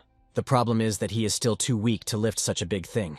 Without thinking twice, he realizes that he will have to find a way to become stronger and more resilient himself. However, he doesn't have time for this now, so he decides to deal with the affairs of the fortress. Carmine asks him if he is going to eat, to which he replies that he has a lot of important things to do right now. He also asks her how things are going with the exercises he showed her, and she states that she is doing them. Charlie asks her to repeat these exercises, saying that he will watch carefully how she does them. Carmine agrees and begins to hop on one leg, wondering what the benefits of these exercises are. Charlie says this is to strengthen the body, because no one should be weak in these difficult times. He also states that she needs to eat well and exercise a lot, to which Carmine states that she will not let him down. Suddenly the door opens and Sarah enters the room, wondering what they are doing. Carmine turns towards her and suddenly calls her by name, as if they were old acquaintances. Sarah looks at them with some suspicion and asks how Carmine ended up here. Sarah looks around carefully to understand why a young girl suddenly appears in the robber's room. The first thing she sees is a double bed, which can't say anything good. Charlie and Carmine offer her tea, after which Sarah accuses him of making his mistress miss him while he is here having fun. Charlie asks her how Sylvia is doing, after which the young girl immediately becomes sad. She hands him a piece of paper, telling him that he should read it all himself. Charlie says that he will send someone into town tonight to help her. Hearing this, Sarah tries to warn him, saying that after the latest pogroms, all the city authorities are looking for him. Charlie lets out a sad sigh and says that this is indeed true, and he will have to be even more careful. The system appears behind him again, and informs him that it is giving him a task to help the tavern become popular. Charlie approaches Carmine and asks her to call Commander Mel and the brothers Luffy and Tofi here. As soon as she leaves, there is an awkward pause between them, and Charlie tries to start a conversation. After this, he gets up from the table and loudly clears his throat in order to attract her attention. Sarah asks him what he needs, when suddenly he abruptly approaches her, slightly frightening the innocent girl. Charlie gets down on one knee and says that he would like to give her something very important. Sarah begins to suspect that this man is deliberately sending her friend away to use force. However, to her happiness, Charlie hands her some silver, telling her that she should buy herself some new clothes. Sarah exhales tensely, realizing that she had just escaped and that now she would not have to fear for her life and honor. Mel, accompanied by his brothers, goes inside, wondering what happened and why he needed help. Charlie asks them how much silver is in their fortress, to which they state that they currently have 122 liang of silver. Charlie asks to take 100 from these supplies and give it to Sarah, to which the girl states that it would be too much. Charlie tells her to accept the gift and then follow the commander to the warehouse. After this, he turns to the two brothers and asks them if there is a reward on their heads. Luffy and Tuffy say that they have not yet had time to commit any crime, but they promise to try to justify the trust. Charlie is surprised that these brothers think that committing a crime is a good thing. After weighing the pros and cons, he says that he would like to give them the task of protecting one person in the city. Luffy and Tuffy say that the master can rest assured that they will do their best to complete the task. Charlie decides to test them, and asks what they will do to the person who will mock his fiancée. Luffy and Tuffy just nod silently, preferring actions to words, but this causes a slight misunderstanding. Charlie menacingly says that anyone who attempts to take his bride must be flogged. Luffy and Tuffy look at him in surprise and ask why they don't just kill the man. Charlie ordered Carmine to prepare brushes and ink to write down his summary of the business and his previous life. His handwriting was too ugly, so he dictated everything and Carmine wrote it down. That evening, Sarah takes the gifts and sets off on her return journey, accompanied by Charlie, who takes her to the city gates. After some time, they find themselves in a city that is overflowing with various merchants inviting people to come to them. Sylvia works hard, constantly keeping track of the things that need to be purchased and the procedures that need to be carried out. She understands that this is a good place, but there is a large commercial competitor located opposite. The owner of the inn opposite is indeed keeping a close eye on this girl for his own purposes. This man's name is Lincoln, and he realizes that this girl is Sylvia, who was kicked out of the house. A commercial smile spreads across his face as he feels an incredible sense of superiority. He admits that he feels very sorry for the girl, but he wonders how long she will last before she is defeated. Men come into the heroine's tavern and ask her when she is going to sell the tavern. Mel explains that she had no plans to sell the tavern, to which they respond that it is a man's world for such a little girl. Mel calmly says that they are already closed, so it is better to leave so as not to disturb. Mel clarifies that they came to drink, and if they opened their own tavern, they should not throw out customers. Mel clasps his hands and understands that in this situation it is better not to refuse, so as not to create problems. After this, she turns to the waiter and says that he should pour the guests some wine so that they can rest. After some time, the young man brings glasses and a small jug of alcohol. After this, he bows and wishes them a pleasant time, hoping that they will not cause any trouble. The dubious-looking bandits look at him and try to figure out what is the best thing to do now. Suddenly, he throws the jug and glass on the floor, saying that he cannot drink wine if it was poured with dirty hands. He menacingly declares that he now demands that the hostess pour him a drink to ensure its quality. Sylvia looks at them with increasing condemnation and understands that these people definitely want to cause her trouble. The hooligans say they haven't heard that she doesn't show her face to anyone, but today, they will take a look at her. He adds that everyone knows she was in the mountain bandit camp, so there is no point in pretending. Luffy and Tuffy enter the tavern and immediately grab one of the wine jugs to engage in battle. They approach the villains using the element of surprise and unleash the full force of their pottery on them. The bandits turn around in surprise to understand what happened. They find one of their comrades unconscious as two people approach them. Luffy and Tuffy decide not to introduce themselves and immediately grab their knives and rush forward. The bandits beg for mercy, but no one listens and quickly puts their blades to their necks. Since their mission wasn't murder, they simply break the arm of one of the bandits and throw out the rest. Finally, they warn the one who remains in the tavern that next time he will not get off with a broken arm. Sylvia looks at them with some surprise, trying to understand why these two people decided to take her side. Luffy and Tuffy greet her with their characteristic gestures and explain that they are brothers and, unfortunately, are late. Sarah also runs in and asks the lady if everything is okay after the events that happened. Sylvia hugs her servant with a smile and says that there is definitely one specific person behind their appearance. Sarah reports that he has sent a full 120 liang of silver and 2 bodyguards who will be stationed here. Sylvia notes that business negotiations are taking place in the room, so she suggests bringing in things first. While Luffy and Tuffy are busy loading the cargo, Sylvia asks the servant if everything was all right during the journey. Sarah says she ran into some mountain bandits, but once she said she was looking for help from the master, they let her through. Sarah states that he also sent her a letter that only she should read. Sylvia looks closely at the letter and quickly discovers that it is written in a woman's handwriting. Sarah feels a little uncomfortable and notes that the lady has become very perceptive. Sylvia seems worried and then wonders what is happening in this fortress and why a woman is writing letters. Sarah can't do anything else except say that she saw a double bed in Charlie's room when she arrived. If Sylvia had known that Carmine had become Charlie's slave, she would not have attached much importance to it. However, the protagonist hid this, so the situation takes on much stranger contours. Sylvia sighs and says that she is not surprised by the man's behavior.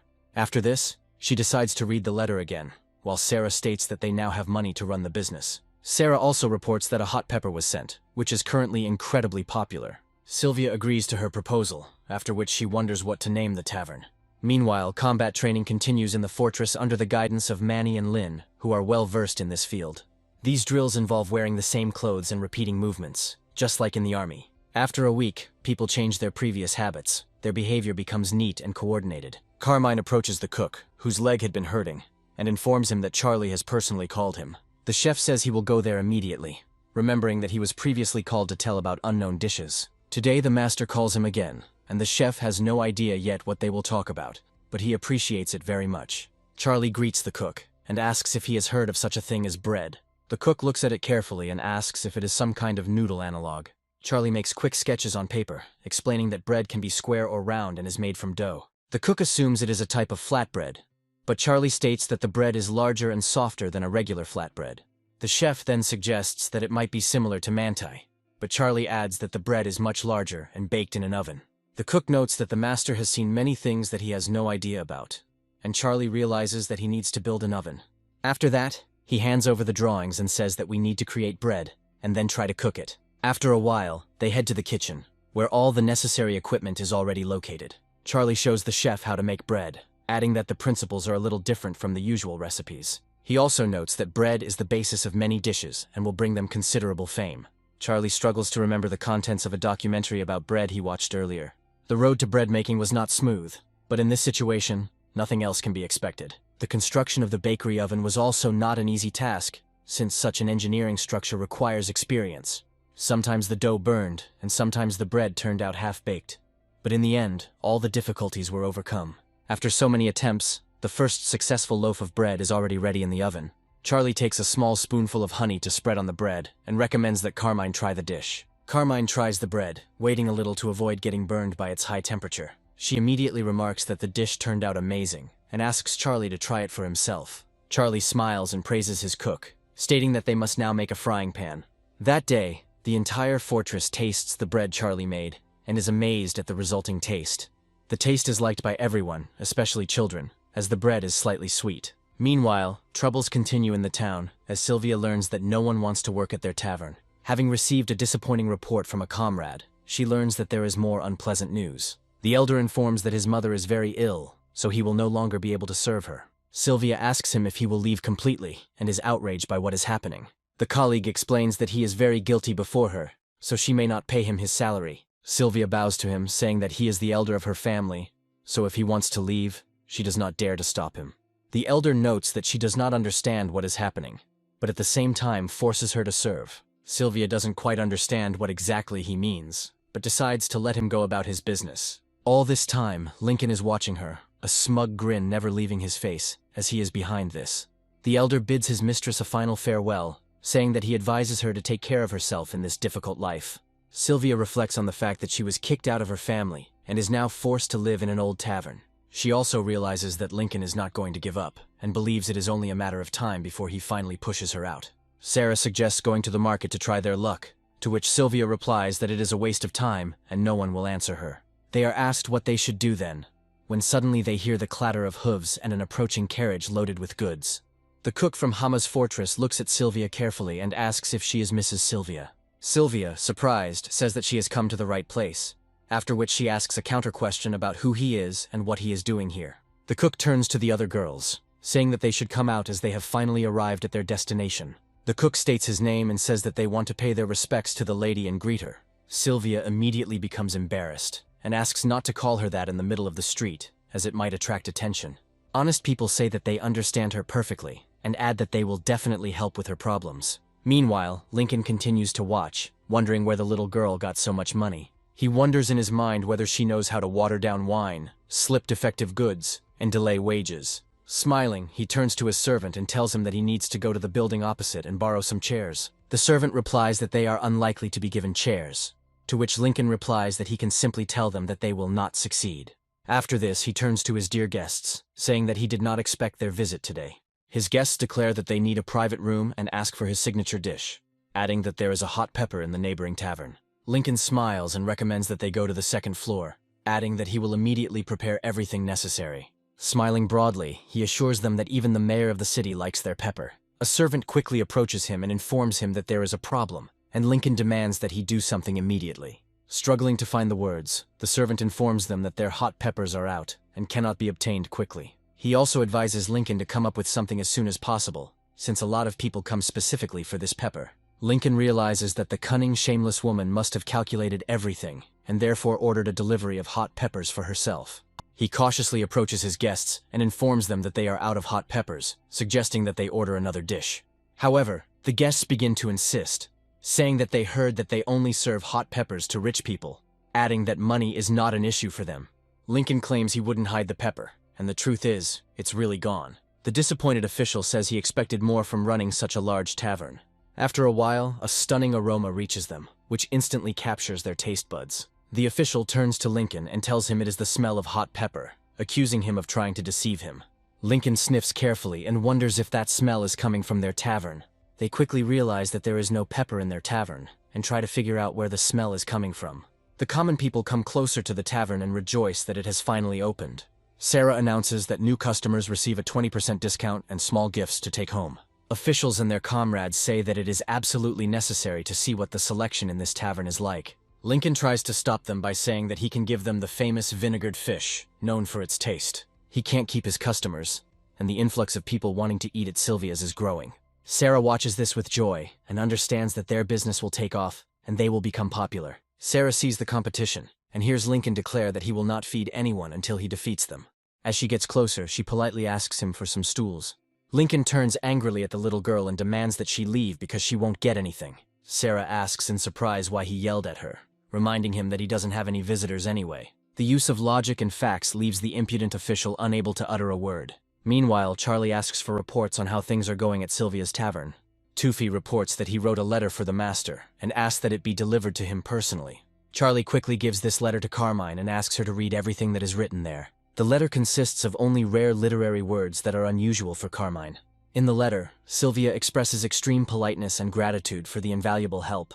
She mentions Carmine and says that she is very glad to hear that the two of them make a good couple, and wishes them all the best. Sylvia also mentions that if she meets the lady in person, she will show her full respect. Charlie reads the letter carefully on his own, and notes that the words in the letter carry intentions and requests. After this, he asks to move the pen and ink, and allow him to write the letter himself. Carmine asks if she needs her help now or later, to which Charlie replies that he will ask her next time.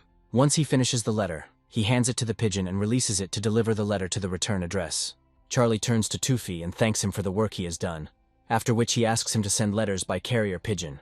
Toofy looks at him carefully and wonders why he doesn't just take the letter himself. Charlie finds himself in a bit of a bind and is trying to figure out how to get out of this situation. Meanwhile, the dove covers the distance between the mountain of robbers and the city of Sylvia at great speed. Nothing in this world can stop such a fast bird, as it intends to deliver the message on time. Within a few moments, a city appears in front of the dove, where she rushes to get to Sylvia.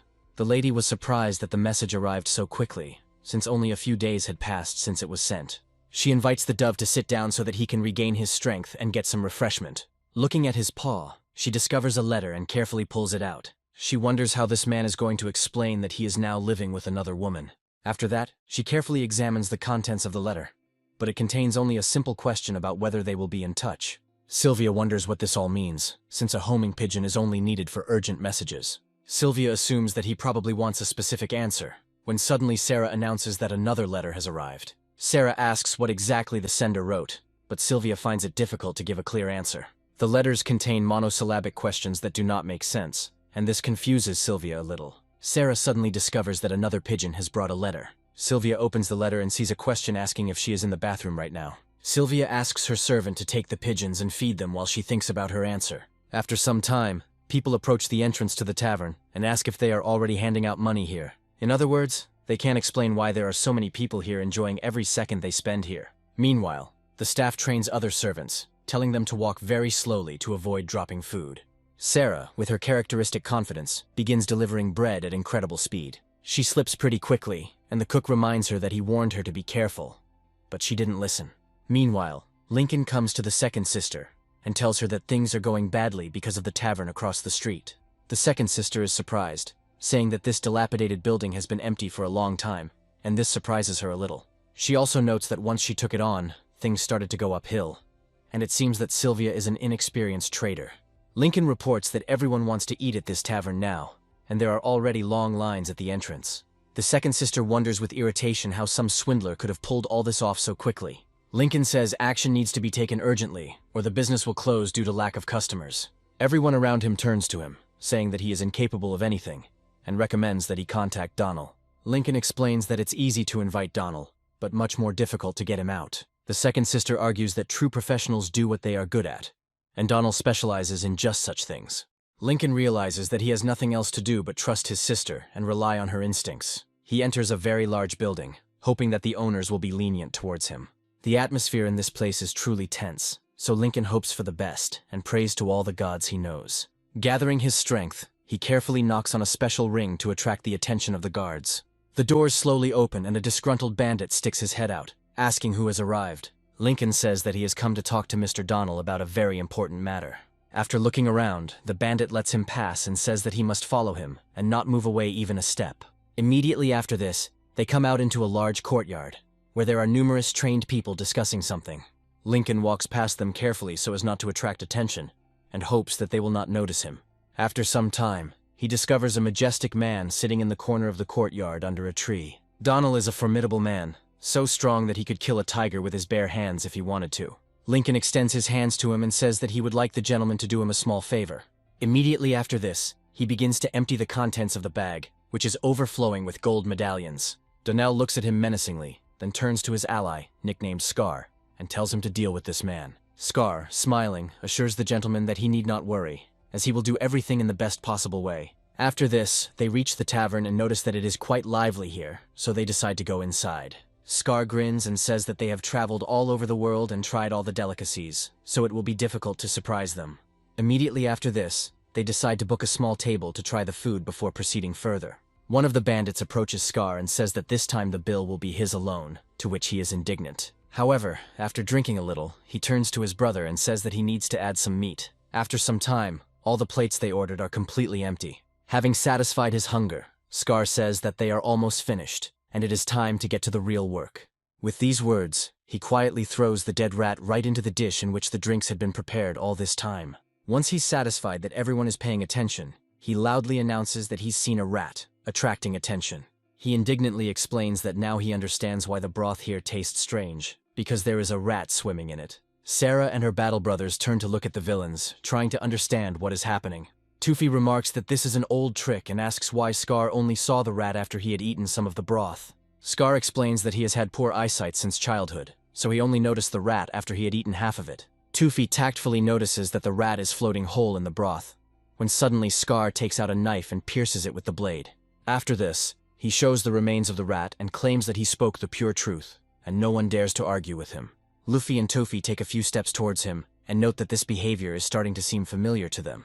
Smiling, they note that hooligans have come here, and they are glad to meet people who are close to them in spirit. Sarah and the other staff declare that everyone must lock down and take up arms to defend their portion of the tavern. Scar and his comrades clearly did not expect this outcome, and understand that they are numerically outnumbered. At that moment, the whole situation flashes before their eyes, and they don't understand how to act in order to get out of here alive. They quickly fall to their knees and explain that if they are beaten, they will have to answer for every blow.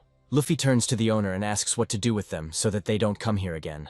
Sylvia says she sees no particular reason to kill customers immediately after opening. Scar and his companions say that in that case they must close the tavern within 3 days and leave. Tufi and Sarah look at them in surprise, trying to understand what just happened and who they are dealing with. After some time, Lincoln implements his plan and drives carts of manure right to the entrance of the tavern. His advisor reports that the carts are not only in front of the competitors' doors, but also in front of their tavern. Lincoln argues that there is nothing to fear because once the competitors close, their business will improve. A few days later, people were caught blocking the door to the building to prevent customers from entering. Of course, they were thoroughly beaten beforehand to teach them a lesson and set a frightening example for the others. Sarah turns to her mistress and says that she needs to remember the faces of these villains. Luffy says Donald is some kind of psycho, hoping they'll be scared by his pathetic provocations. Charlie also arrives at the tavern with Carmine, and Tufi asks him if he knows the man who is acting strangely. Shen says that this man once killed a tiger with his fists when he was drunk, and that he keeps a dozen robbers in the city. Shen adds that sometimes people come to him for help, and he even helps them, which is why he received the nickname Lazy Tiger. Shen also claims that a huge number of people are proud to be friends with this man, and even the government does not touch him. Meanwhile, Carmine decides to take advantage of everyone's busy schedule and try the wine they serve here. Even small doses are strong enough to make her feel very drunk. Unable to withstand such a quantity of alcohol, she falls asleep for quite a long period. Charlie wonders in surprise why the girl drank the wine if it is clearly not intended for children. After some time, we are again transported to the Hama Fortress, where Shen came to request support. Harry states that Master Charlie robbed Harrison and thus earned his position on the mountain, so they will help him. The next day, Manny asks Stephen what his brother's relationship is with Donald. Stephen explains that there is nothing to worry about, as his brother and Donald made a vow to be brothers forever. Stephen approaches the guard and asks him to tell Donald that he has decided to come to him to meet. The robbers ask him why he came and jokingly threaten to hand him over to the authorities for a hefty reward in silver. Stephen expresses bewilderment and wonders how Donald is, to which the bandits reply that he has drunk himself into oblivion. After this, he looks at Manny and Shen and tries to figure out who they are, mistaking them for young recruits from Hama Fortress. Stephen explains that these are their brothers from the fortress of Hama, and adds that they are very strong and have outstanding talents. The robbers surround the heroes with interest and say that they have always dreamed of meeting such legends. One of them remarks that it would be interesting to see how long the great ones from the fortress of Hama can resist them. Shen smiles and remarks that this is a bad idea, after which the bandits immediately ask why he thinks so. Shen decides to speak publicly and says that there are too few people here to fight them on equal terms. The bandits sense an incredible threat from these people and decide not to push their luck in vain. After a while, one of the servants says that Donald wants to talk to them, so they need to go right now. Donnell is not in the worst mood, so this time the deal might go through. Manny decides to address him with the utmost respect, informing him that their boss has sent a friend request. Donnell looks closely at the Buddha statue and states that he does not pray or light incense. He also says that he will not accept this, because he has no shortage of friends, and dogs and tigers must have different paths. He asked me to tell Charlie that he shouldn't stretch his hands too far, because this is not his territory. Stephen tries to challenge his judgment, saying that Charlie is a very powerful person. Shen immediately interrupts him, hinting that now is not the time to throw insults or try to figure out who is right. After this, he bows and says that if they decide to act in this way, he will have nothing against it, but they must remember that the world is a small place. Then he adds that sooner or later they will meet, and then they will see who is the dog and who is the tiger. Donald watches them go and smiles, noting that they shouldn't return empty-handed. After this, he grabs a small stool and throws it at Manny's back with incredible force. Manny, thanks to his reflexes, manages to turn in time and intercept the throw. Stephen is shocked by this action and wonders why they decided to take such a step. Shen states that the road ahead is long, and it is inconvenient to take heavy things with him, after which he asks to return the gift. Manny looks at his offender and returns the gift he received with effort. Donnell intercepts the projectile, smiles and asks his servants to show the guests out. Stephen indignantly says that Donald is behaving like a madman if he wants to forcibly hide the true state of affairs. He also praises Shen, noting that he is a good talker, which is why they were able to get away. Shen asks Manny what happened, and he replies that he was careless and hurt his hand. After this, they reach their fortress to report that the negotiations are not going very well. Shen states that if it weren't for Manny's skill, they wouldn't have been able to get out of there alive and stay there forever. Shen points out that this man doesn't take them seriously and acts as if he is a tiger and everyone else is a dog. Charlie states that this cannot be left to chance, and that this person must be removed from his position. Mel notices that there is a slight power imbalance right now, and asks if Charlie has a plan. Charlie shows them some small drawings with a smile, and tells them that they must have everything ready as soon as possible. He also states that this time he will go to the city on his own to settle this difficult issue.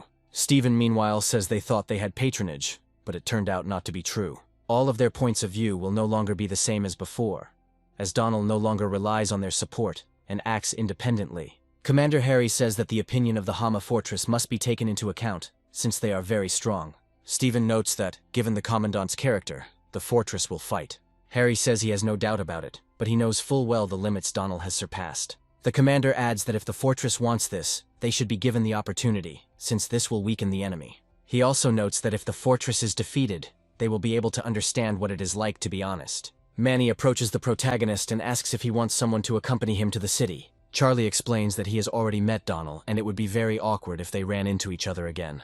Manny reminds him that his portrait still hangs on the city gates, and therefore he is in danger. Charlie states that in that case they should choose people who can fight, but who don't have a bounty on them.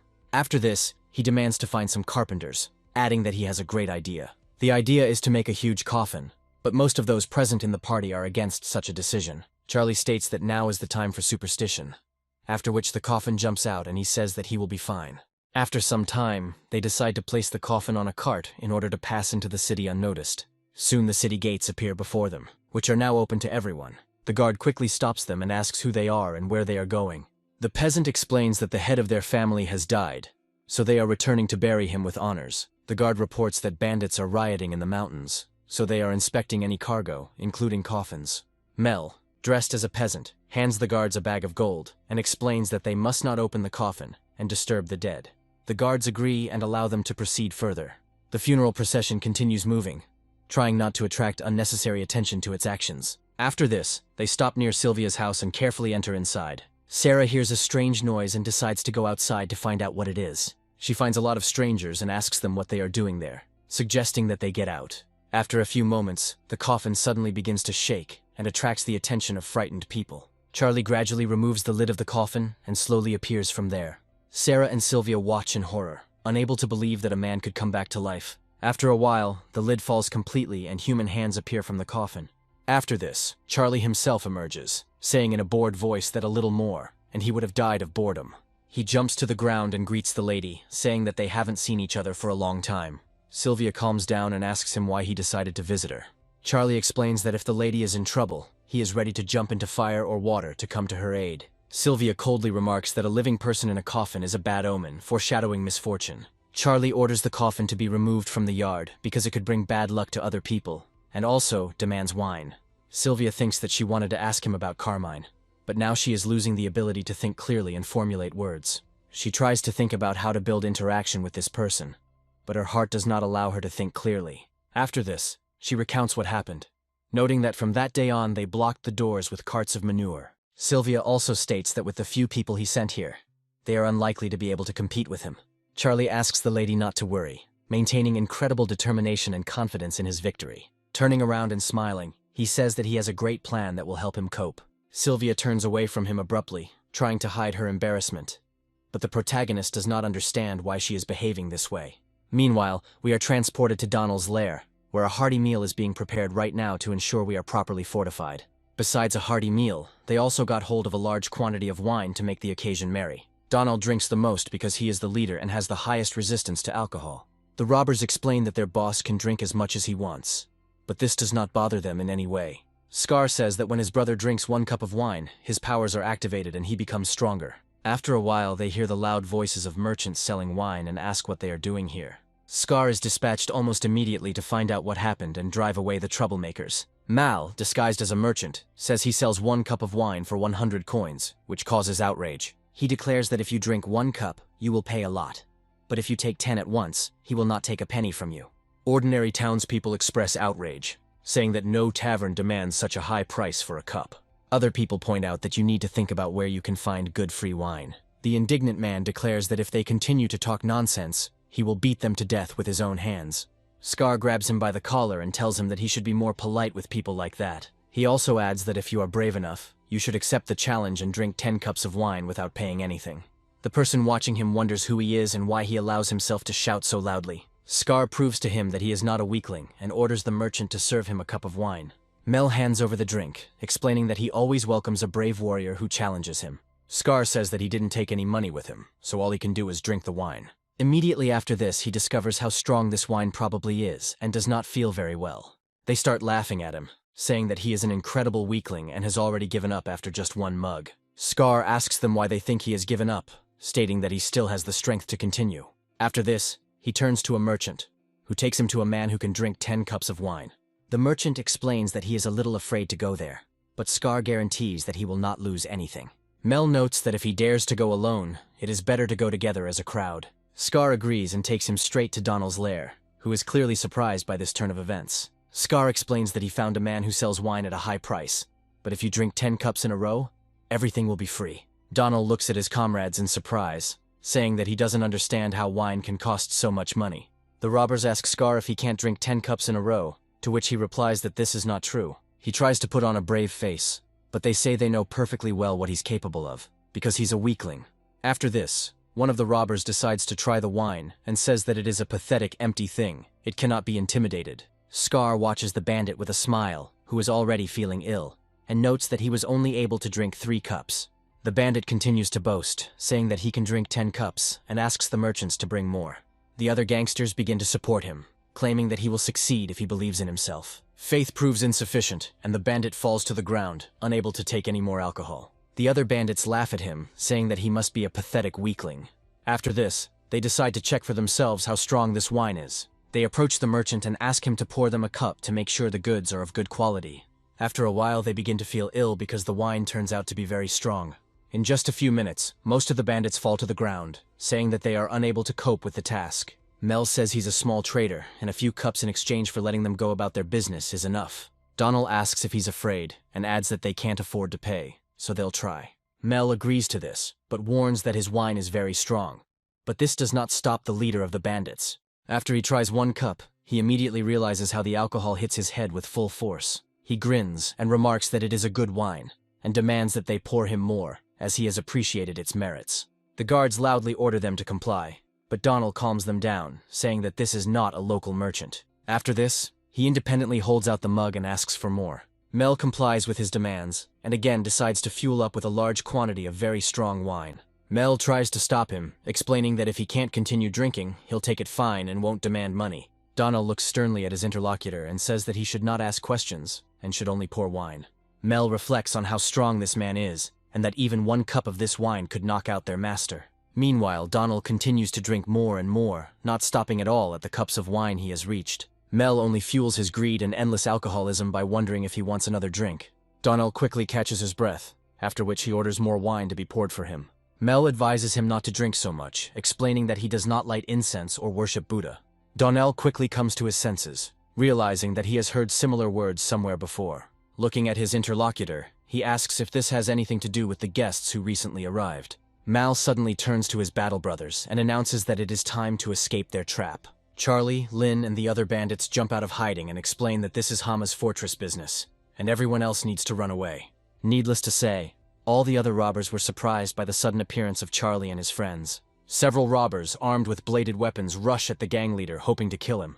Donald, despite drinking a lot of wine, remains combative and declares that he is glad for a good fight. As soon as opponents approach him, he delivers several confident and sharp blows, sweeping away everything in his path. The number of people willing to fight him does not decrease, so he has to reduce their number with his blows. Lynn also decides to try his luck and grabs a spear to rush into an attack on the red-haired opponent. Donald proves strong enough to easily intercept punches with his bare hands.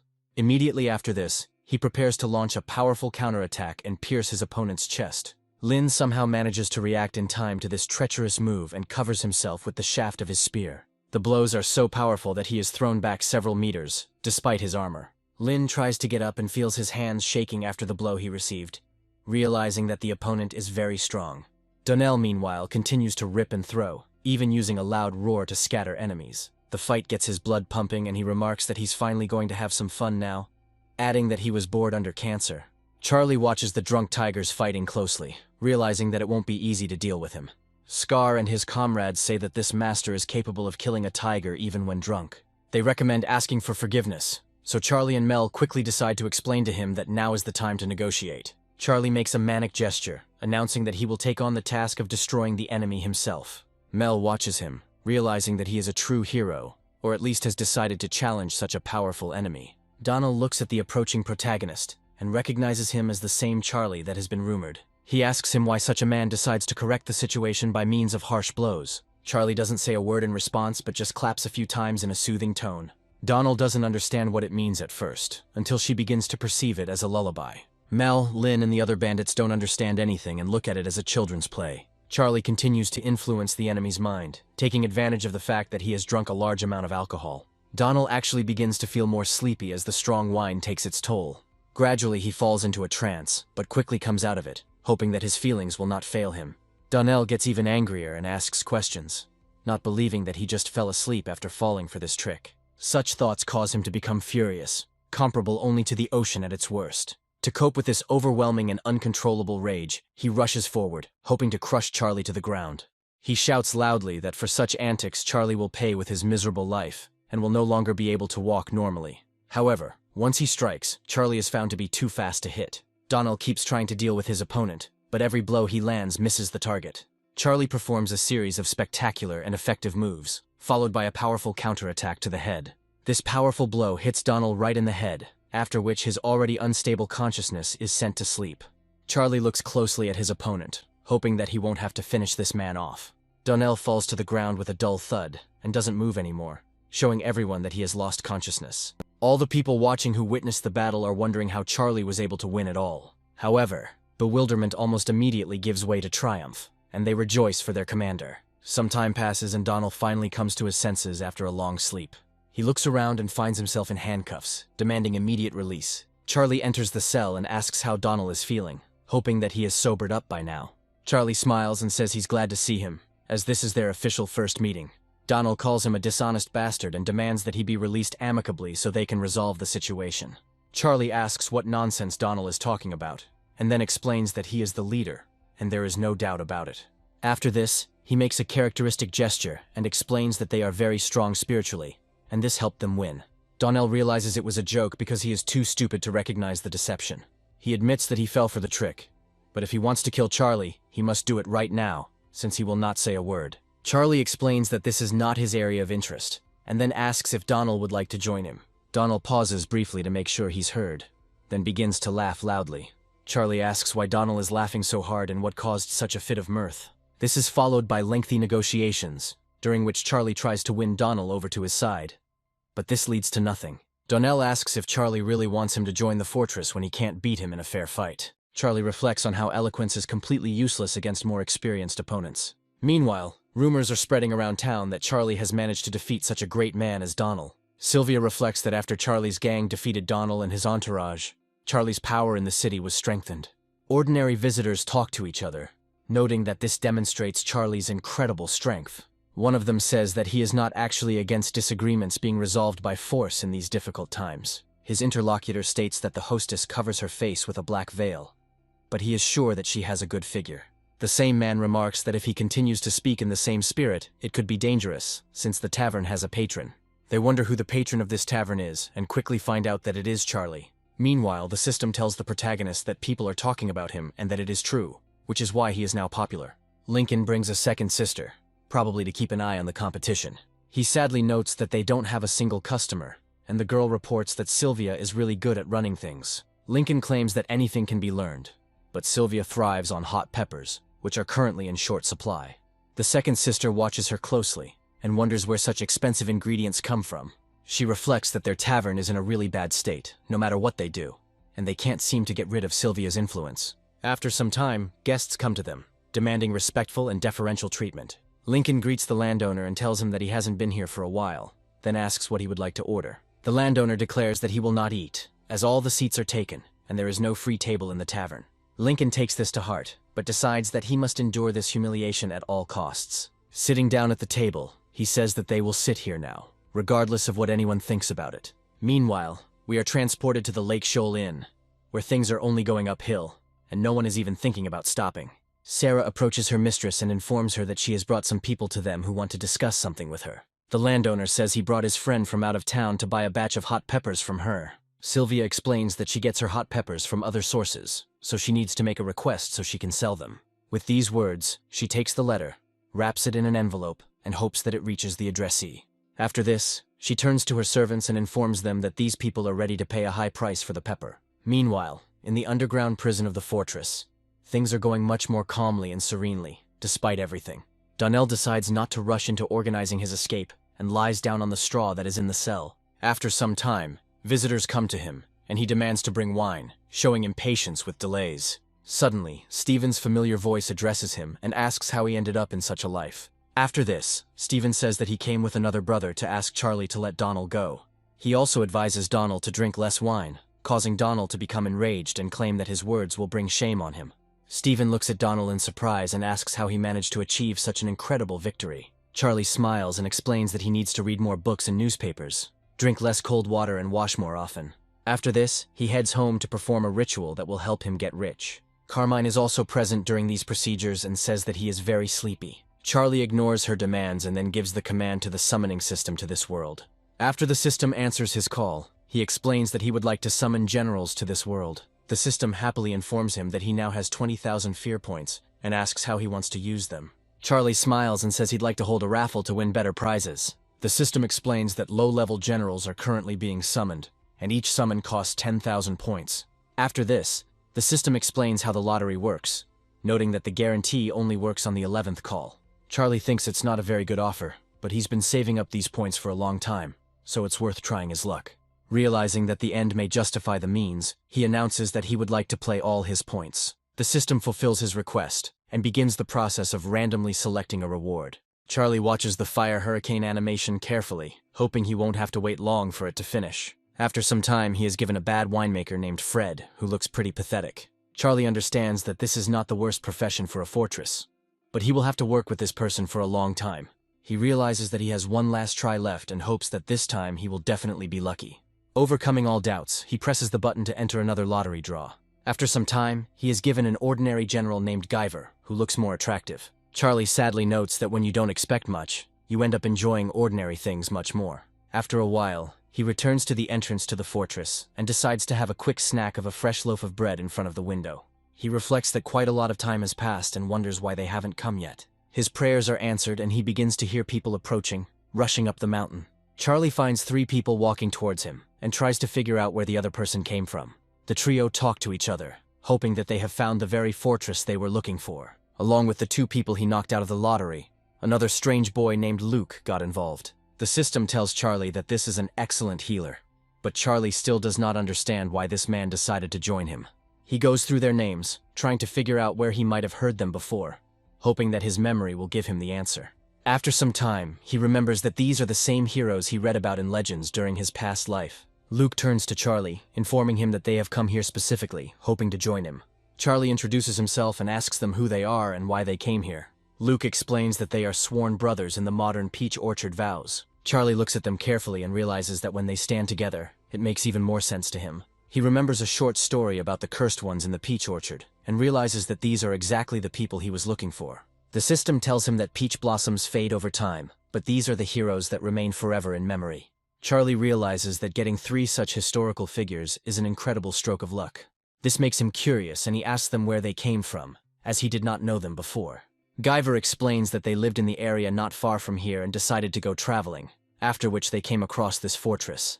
Charlie reflects on the fact that this matches his assumptions and decides to test his hypothesis. He names a historical figure and asks if they know him, but they don't answer. Charlie, disappointed, exhales and asks why they suddenly decided to join his bandit stronghold. Guyver states that there was one bad man in his village whom they did not kill, so now they are wanted. Charlie remembers the legend of the man the Guyver killed and learns that he was a tyrant disguised as a bean seller. After this, he asks who exactly killed this man, and everyone unanimously points to the calm Luke. Luke looks around and explains that this kill wasn't worth the expense they used. Fred turns to Charlie and tells him that he remembered the man Charlie just asked about. Charlie says he'd like to hear more details and learns it was their great-grandfather. They didn't know exactly about their ancestors, so each added something of their own, which resulted in one coherent story. According to them, their ancestor was an imperfect person, and planted a peach orchard together with the ancestors of another brother. Thus, they created 3 types of weapons, twin swords, halberd and pike, to suppress the rebellions that broke out under the sky.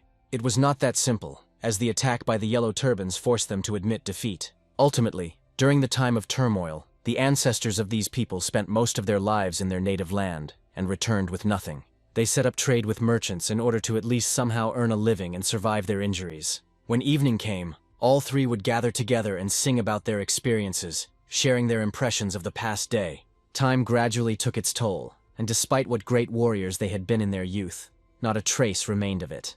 It is also worth noting that constant alcohol consumption affected their health. Despite everything, the oldest of them lived to be 72 years old and died peacefully in his bed in his sleep. His comrades die one after another, after which their descendants settled in this district to keep their memory alive. The memory of the Great Trinity gradually fades as no one takes them seriously after their return. In this generation, Fred adopted the skill of winemaking, and Guyver took up the legacy of his ancestors and studied military books.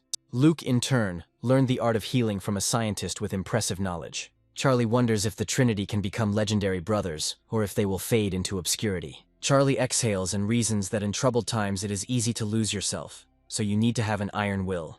After this, he invites them to follow him, declaring that they will live in the fortress and will be brothers to everyone, as always. Wanting to satisfy his historical interest, he asks again if they know a historical figure with the surname Shu.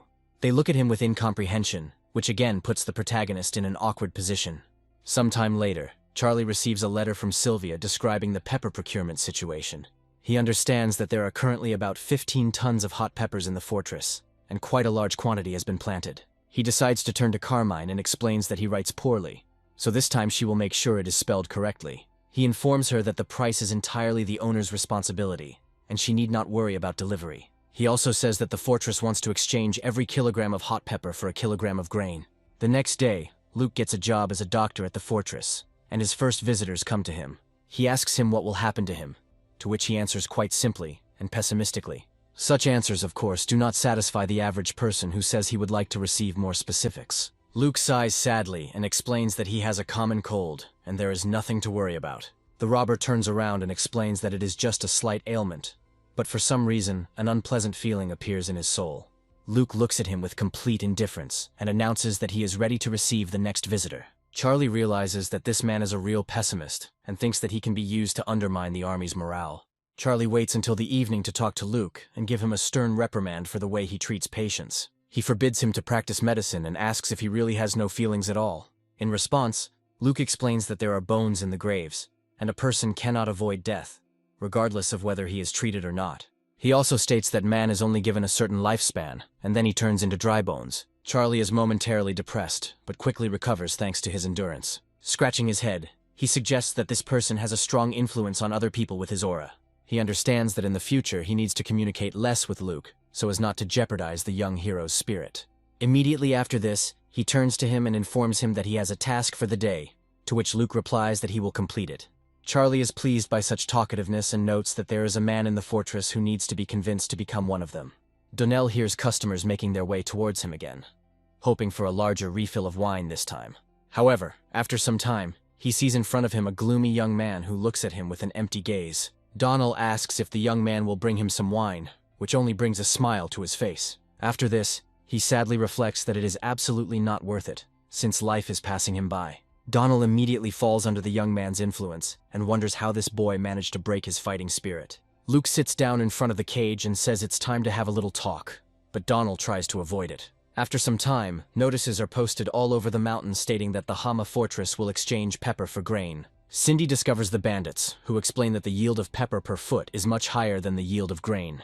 This is why the offer seems more profitable to them, since they will be able to earn even more money from it. As soon as she gets closer, the robbers begin to discuss that there are very few people in the world who have pepper, and that it is an expensive commodity. One of the robbers asks if it is true that they also grow a lot of pepper. People behind her back whisper that money is literally being raked in by the shovelful on the ridge due to the high yield. Cindy decides to immediately shut him up with a knife, and warns that if she hears one more word, she will kill him.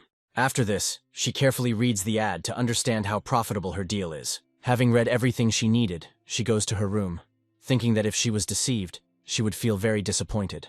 As she moves further, she hears someone cooking hot peppers in a pot, and the aroma reaches her almost instantly. Cindy notes that the smell of hot pepper is especially strong here, and decides to quicken her pace. Shen notices her almost immediately, and asks what she is doing there, to which the girl replies that she came to see Charlie. Shen doesn't understand what the girl means, and accompanies her to the protagonist's location.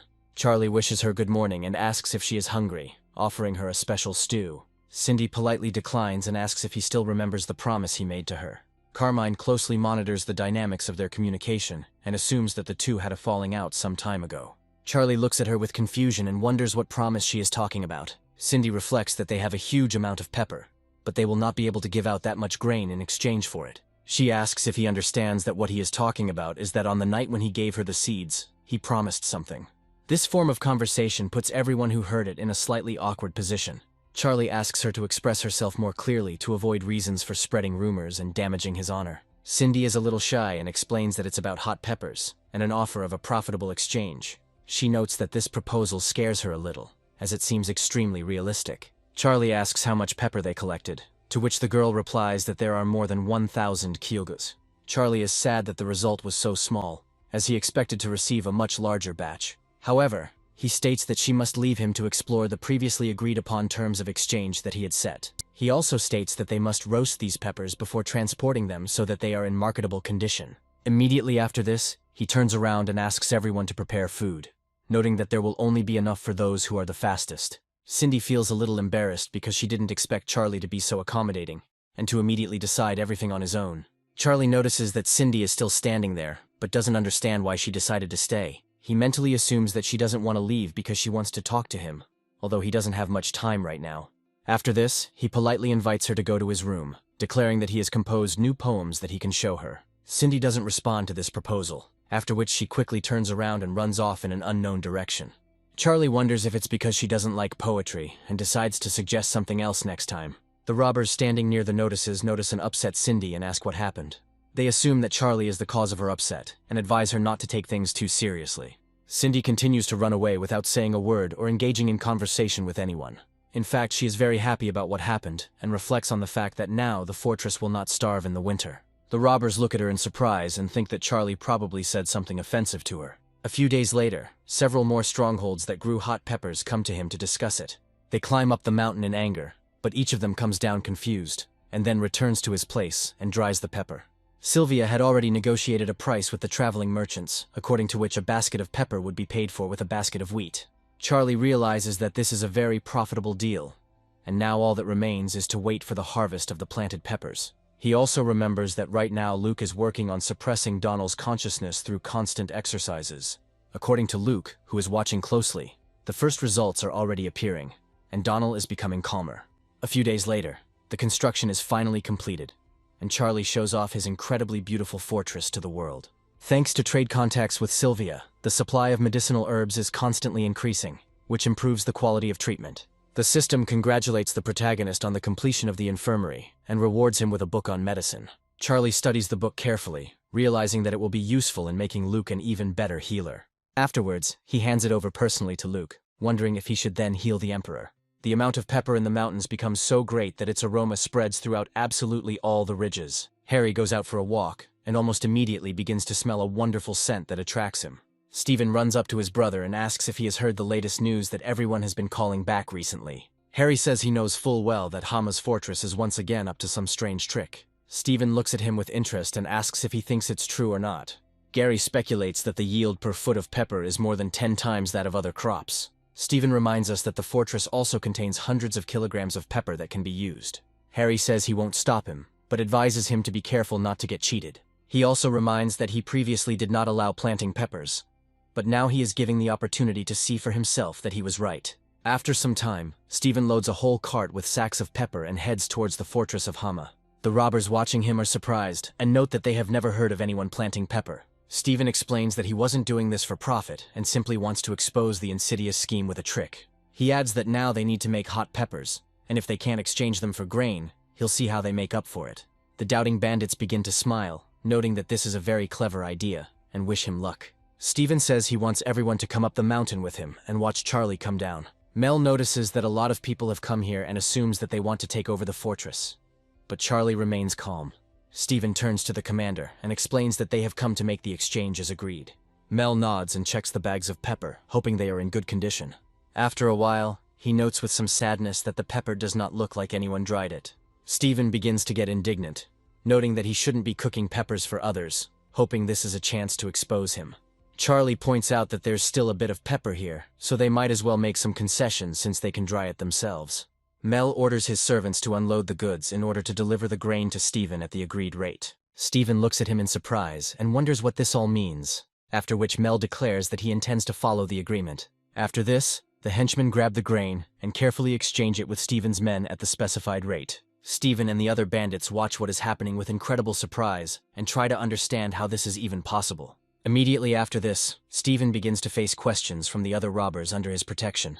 They accuse him of violating the ban on planting peppers in order to enrich himself illegally. Stephen explains that this is just a forced action, since others clearly do not have enough grain. He notes that they planted little pepper, and he only produced 100 kilograms of grain because others did not have enough. Meanwhile, Charlie notices the approaching cart, realizing that these are other robbers. In this wagon sits Cindy, surrounded by her loyal supporters who ensure the safety of the caravan. Charlie notices that Master Cindy has arrived and demands that the sacks of pepper be unloaded and exchanged for grain at the specified rate. The robbers again begin to accuse Steven of dishonesty, claiming that a mistake had occurred. Cindy, a female bandit from the gang, comments that Master Charlie looks great and seems incredibly sweet to them. They ask him why he didn't come to their fortress, since many would like to meet him. Cindy approaches her sisters, informing them that she wants to discuss business matters with Charlie, and asks them to disperse. She asks if she can leave the cargo in storage, and Charlie says he doesn't see the point. Cindy explains with a smile that if they take everything now, they simply won't be able to hold the fortress's defense. Charlie examines the cart, and realizes that there is indeed a large amount of pepper, so they simply cannot carry that much grain. Smiling, he suggests that she take some of the grain, and for the rest he will write a receipt to give to her later. Cindy nods with a smile, noting that she is happy to do business with Charlie, and then goes about her business. That same evening, Steven returns to his fortress, loudly calling to his brother, telling him that he has good news. Gary asks what happened, because he came back with the same number of bags he left with. Steven takes out a knife and pierces one of the sacks, revealing wheat spilling out. Harry looks at him in surprise and wonders how he managed to exchange all this. Steven explains that this is not a cheat, as they have no advantage over others. Steven says Cindy traded even more, adding that she received several hundred kilograms of grain. Suddenly they hear a stream of insults that continues for quite a long time. Harry and Steven are amazed at the liberties that a simple robber can take. The commandant begins to get angry, and wonders who dared to behave like this in his fortress. Steven tries to prevent bloodshed, and stops his brother, explaining that they need to remain calm. Other people gather at the sounds of endless swearing, trying to understand what is going on here. It turns out that these are disgruntled peasants who were previously forbidden to plant peppers, and now they are left with nothing. Harry and Steven decide to go to the cliff that night to think about their actions and change their strategy. Harry notes that these people didn't plant the peppers themselves, but came to scold them as if they were to blame. Steven admits that he himself considered this unreliable, so he ordered the peasants not to plant anything. After some time, the time comes to exchange pepper for wheat. Charlie and the traveling merchant meet everyone at the foot of the mountain to make the process as safe as possible. Ultimately, the exchange took place at a rate of 10 to 1, where 10 kilograms of grain were exchanged for 1 kilogram of pepper. On that day, many fortresses sent spies, and everyone saw carts with grain pulling towards the fortresses. That same day, Charlie and Sylvia exchanged messages regarding their ongoing business relationship.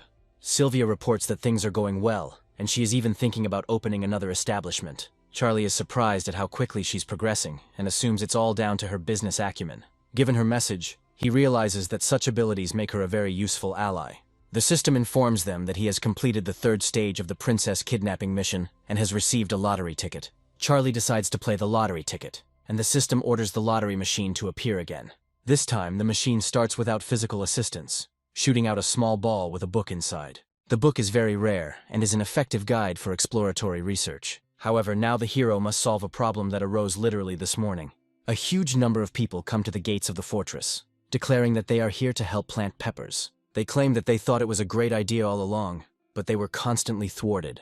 Mel tries to calm them down, explaining that the time for planting the soil has already passed, and they will have to wait until the beginning of spring next year. After this, the peasants leave, asking not to forget about them next year and promising to work hard. Meanwhile, Charlie decides to go for a walk in the company of Carmine, to at least take a little rest from important matters. Looking at the sky and the falling leaves, he understands that winter will soon come to these mountains, and survival will become much more difficult. Carmine begins to cringe and suddenly sneezes, attracting the protagonist's attention. He asks her if she is cold, to which the girl replies that she has indeed become much colder.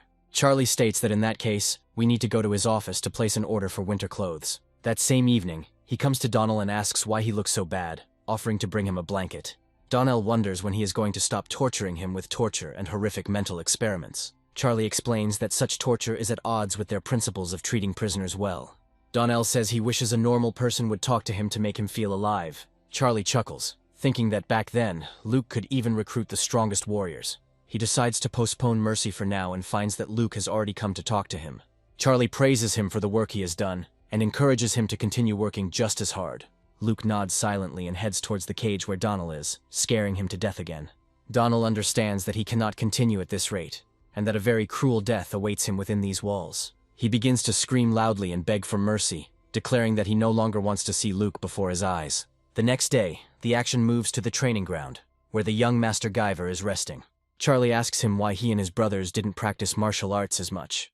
Guyver explains that his older brother said that when a martial artist goes into battle, he only fights one person. He adds that he learned to defeat tens of thousands of enemies instead, but Charlie doesn't understand such arguments. Charlie asks how long he has been studying and if he knows how to defend himself well in case of any problem. Guyver notes that it's hard for him to admit it, but right now he doesn't have a single mentor. Charlie hands him the book, noting that it might be useful for learning basic techniques. Guyver accepts the gift with interest and begins to carefully study the book, trying to understand its meaning. Charlie asks if he can read, adding that he can provide a tutor if needed, but Guyver states that he can. He also notes that the book contains information about sword fights, and regrets that there is nothing about horseback fighting. After this, Guyver slams the book shut and wonders how the master was able to obtain such a high-quality manual. Charlie asks if he knows the martial arts he uses, and Guyver replies that it is legendary. Charlie smiles, noting that the Celestials have given him the 64 paths of the axe, which will allow them to win. Guyver points out that if a martial artist is better than a book, then there's no point in the book. He also states that the book is too simple, which leaves Charlie quite surprised. The system reports that the young man is incredibly gifted and is capable of grasping the essence of martial arts in an instant. Charlie reflects that this is a very unfair advantage, and he had no idea how strong this man was. He also does not understand how he managed to do this and begins to get irritated, since he does not tolerate competition. Charlie states that if Guyver is so capable, he should be training other people instead of Manny, but Guyver asks for something more challenging. Charlie feels an inexplicable desire to stop talking to this man and leaves him. After this, one of his subordinates comes up to him and tells him that something happened, and he doesn't know whether to tell them about it or not. Charlie explains that unless it's urgent, he doesn't need to know about it, but the robber insists that it's very important. After this, he passes on information to him, but what exactly they talk about remains a secret. Charlie says that he understands everything perfectly, after which he lets the robber go about his business, but he looks worried. That night, Michael comes to the grave of an elder who was buried with full honors. He falls to his knees before the grave and feels the rage begin to fill his body with renewed vigor. He notes that his family fully reflected the pride they felt after becoming generals. Michael can't accept the fact that these people are now even proud to consider themselves mountain bandits. He angrily declares that the whole family and even the young mistress have become the slave of the robber who bought them. Michael's selfish feelings lead him to reflect that if it weren't for Charlie, he would have achieved much more. He considers his main trophy to be Carmine's affection, which is now almost completely lost, because, in his opinion, she has found herself Charlie. Unable to cope with the hardships of life, he begins to grab weapons, declaring that he will deal with them. He calls the family that betrayed him dirty bastards who deserve to die with the bandits. He strikes one blow after another, not realizing what is in front of him, in the hope of quenching his rage at least somehow. He declares that he can kill absolutely everyone, but suddenly an image of Carmine appears in his head. He hits this image many times, thinking that she is a little brat who has betrayed herself and him. Whirling in a murderous dance, striking blow after blow, he claims that he will kill all the abominations in this area. After a while, he finally calms down and discovers that his sword has simply broken due to these blows. Suddenly, people in dark hoods appear behind him, claiming that it was a very good show. Michael turns around and tries to figure out what these people are doing here, hoping that they won't hurt him. A masked stranger asks if he really intends to take out his resentment only on dead things that don't breathe. Michael frowns, realizing he's been caught in a bad mood, and realizes there's a fight coming. However, instead, the robber hands him an amulet, saying that if he is in despair, he can unlock his hidden abilities. Afterwards, he throws him the decoration, noting that Michael can find a place among the northern barbarians. Another masked stranger calls him a pathetic person who is not worth taking on.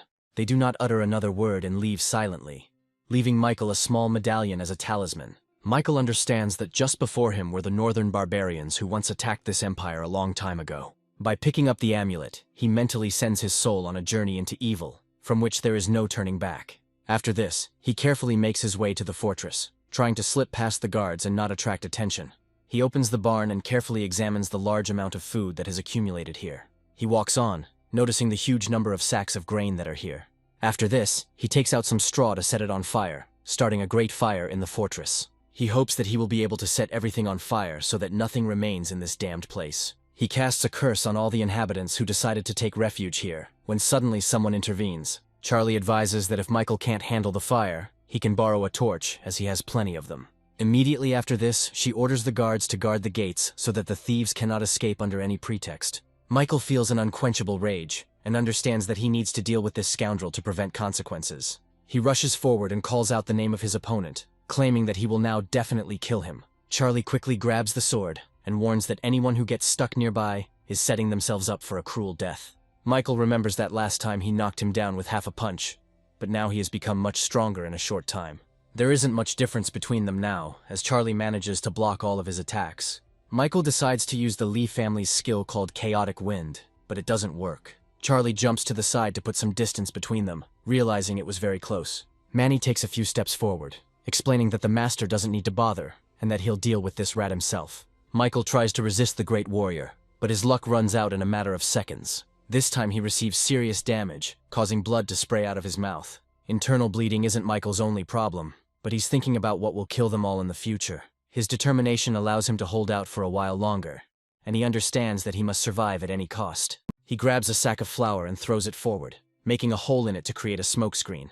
The guards begin to panic and declare that they must capture this man at any cost and not let him escape. At this point, Michael decides to take advantage of the opportunity and quickly knocks down the door to escape unnoticed. He falls to the ground and hears other people chasing him, claiming that they will deal with him in a particularly cruel way. People depend on food and many of them run for it, but Michael wants to survive despite the guards and hopes to starve everyone to death. It gets so noisy outside that even Donald can't sleep, although usually only a cannon shot can wake him up. During this time, he manages to notice the stubble, but now he is concerned about the question of why it is so noisy outside. Michael continues to hide and discovers that one of his former comrades is looking for him. He realizes that he now has nothing in common with these scoundrels, and rushes forward, using the element of surprise. A loud scream is heard in the fortress, and Cindy notes that it is coming from the dungeon. Charlie realizes that this is very bad news, as Michael might free all the prisoners there. He orders all his comrades to move faster to give this man a chance to release the monsters. Michael managed to get hold of the keys that were in the possession of the guard who was looking for him. As it turned out, he was still merciful and did not kill the man completely, but simply stunned him with a blow to the head. Immediately after this, he heads to the dungeon and opens the door, trying to figure out where he can find the exit. Donnell looks at him carefully and wonders if Michael has come to finish him off. Michael explains that he is offering freedom in exchange for Donnell saving his life in this difficult situation. Meanwhile, Charlie and the other guards reach the dungeon to thoroughly examine everything around. One of the guards explains that the man broke in incredibly quickly, so they didn't have time to react. Donnell, moments later, violently kicks down the doors to escape after so many days of confinement. Everyone looks at him in surprise, not believing that he was able to free himself. At one point, Michael becomes the least of the fortress's problems, as the angry giant is not so easy to defeat. Donnell reports that he has managed to escape and now intends to kill his captor. Charlie orders everyone else to disperse so that they don't die in vain fighting this monster. Donnell says with a smile that he has studied his opponent's fighting style since last time and now knows what to do. With these words, he grabs the huge gate and begins to tear it open with the force of his incredibly powerful arms. After this, he loudly declares that they didn't fight last time, but this time everything will be for real. Manny charges at his opponent, declaring that he will fight until his last drop of blood. The two giants begin to fight, and everyone else had better not interfere in this fight if they want to stay alive. Manny attempts to attack, taking advantage of the fact that his spear poses more of a threat. Donald jumps aside and manages to survive the deadly precise attack. After this, he tries to counterattack with a giant door, but this also fails. Nevertheless, the thrill of battle gives him incredible pleasure, and a smile spreads across his face. Charlie points out that he has many archers under his command, and that he would be better off surrendering. Manny jumps to the side, after which the archers are ordered to open fire to contain the beast. Donald manages to get his bearings and puts a giant door forward to protect himself. Despite his best efforts, the projectile hits him in the face, leaving serious scars. Donald turns to Michael, who has been hiding nearby all this time, and says that he should follow him. In this way, they gradually retreat to one of the fortress's exits, despite the fact that there is most likely a trap there. The fortress's inhabitants claim that the gates must be closed to prevent him from jumping out. Michael managed to escape the fortress without receiving a single wound, and because of this, he became a burden. Donnell still decides to drag him to the end, since he saved his life when he opened the door of his cell. After some time, they reach a cliff and realize that there is simply nowhere else for them to escape. Charlie catches up with them and explains that there is no hiding from him and asks why Donald refused to join him.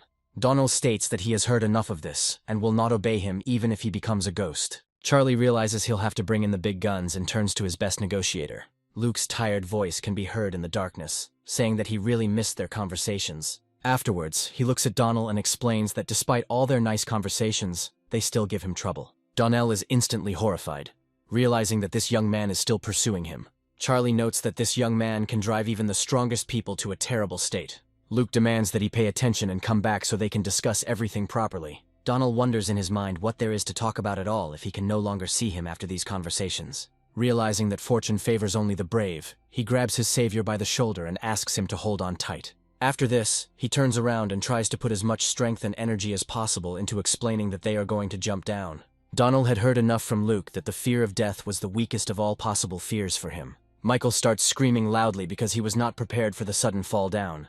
The bandits watching this remark that such a height is frightening, and that it is about 100 feet. Luke wonders why everything happened this way, since he never said a single word against him. Charlie states that even if you jump off a cliff like that, you can still survive, so don't get your hopes up. Manny asks if they should organize a search party, to which Charlie states that it is too risky. He also explains that if these people survived, then they are not destined to die, and they will still have the opportunity to talk.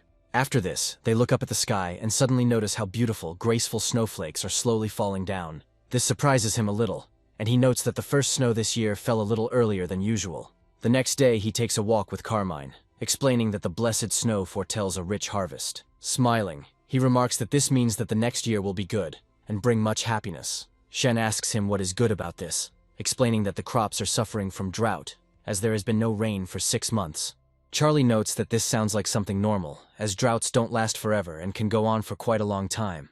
Shen notes that if there was no rain for a whole season and not even 2 rains were observed, it means that God decided to starve people to death. He also states that the seeds have just been sown and that there is now such a snowfall that the crops will freeze to death. Charlie reflects on how this snow seems like an opportunity to get out into the city to get points and get rid of his fear.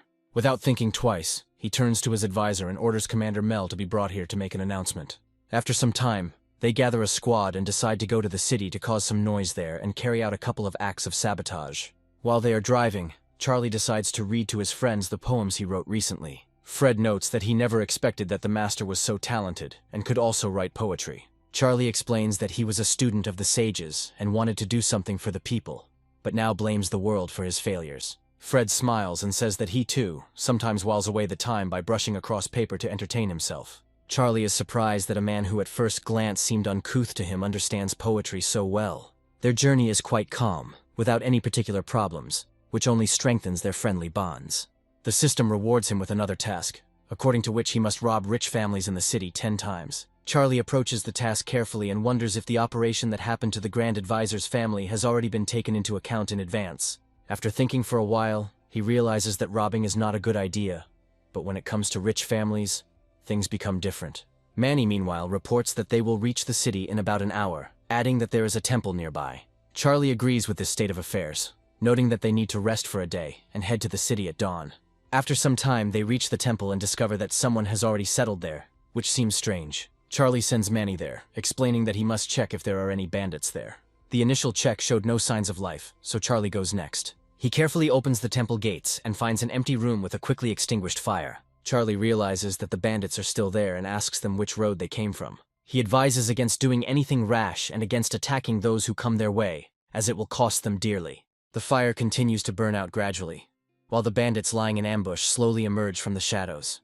Almost immediately, Charlie hears familiar voices calling him by name and asking what he is doing there. Taking a closer look, he realizes that Steven is standing in front of him, surrounded by his comrades, who have already prepared their weapons. After greeting each other, they light a fire and begin to discuss the reasons why they ended up here. Steven reports that he is very surprised that Master Charlie is not enjoying the serenity of the fortress in such cold weather. Charlie explains that he brought the brothers out to be on guard at all times, and asks what they are doing there. He grins and suggests that the fort has run out of food, but Steven states that they have never had problems with food. Suddenly, one of Steven's gang's scouts anxiously reports that someone has arrived. Steven explains that they need to be on guard and orders everyone to put out the fire so as not to attract attention. Charlie looks closely at the approaching silhouettes and notes that it is someone familiar, so it is better to lower the weapon. These silhouettes belong to Master Cindy and her warrior, who also decided to take a walk that evening. Cindy looks at her comrades a little skeptically and says that she did not expect to see such notorious robbers. After this, they light the fire again and decide to roast the meat using their blades. Manny even hands the protagonist a small bottle of wine, explaining that this will keep him warm. Charlie asks to share with the other brothers and notes that it is a very cold night. Steven looks at the protagonist in surprise and asks what kind of food this is and what the meaning of the dish is. Charlie explains that they bake bread and roast meat because things are tough here. He offers them something to eat, but they politely decline, hinting that they have their own food. After this, he takes out a pot in which he cooks a small stew to keep him warm that night. Charlie looks closely at the dish and realizes that it is a porridge made from flour and other ingredients that are not very high quality or tasty. He asks if this is all they are going to eat while on such a dangerous winter expedition. He suggests that organic food and fiber are very beneficial, but this is not enough to survive here. After this, she turns to her friend and asks if he would like to have a drink with them. She also recommends eating more meat and drinking more wine to keep warm on this difficult night. Stephen politely but abruptly declines, explaining that they are already full and will not overstay their welcome. Charlie advises them not to be shy, adding that they are all brothers.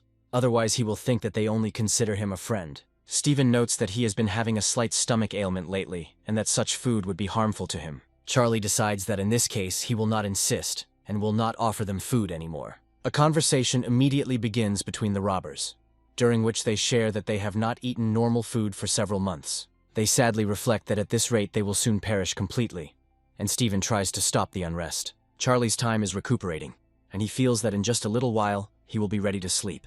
Before this, he turns to his advisor and advises him to quickly feed the horses before they go to sleep. Shen goes out into the courtyard, where the other bandits are trying to satisfy their hunger with cakes made from grains. Stephen suddenly becomes aware of Shen's presence and watches him closely for a while. After this, he asks what Shen is going to feed these horses, noticing that the bag is large. Shen explains that these are black bean cakes that he plans to feed to animals that eat scraps. Stephen and the other robbers, who had been eating these very cakes, stand still for a moment, unable to believe it. The next day, 3 groups send their men into the city to scout out the area for robbery. At this time, only Charlie, Cindy, and Stephen remain, as they are the leaders of their groups. Cindy asks why they are just sitting there and suggests playing dice to pass the time. Stephen agrees to play, as he hasn't tried his luck in such games for a long time. Charlie wonders why they are so happy, since they may not have the money to pay off their losses. Cindy comes closer to Charlie and explains that if she loses, she won't be able to pay the rest of the money. She adds that otherwise she might pay him back with her body. Charlie laughs and declares that if he loses, he will have to pay her back somehow too. Stephen clears his throat loudly, reminding him that he is still here. They end up making a bet on wine, and whoever wins has to drink a small glass of wine. Cindy gets drunk pretty quickly, as she's been incredibly lucky today, despite everything. Charlie reflects on how he lost completely and hopes they won't be upset with him.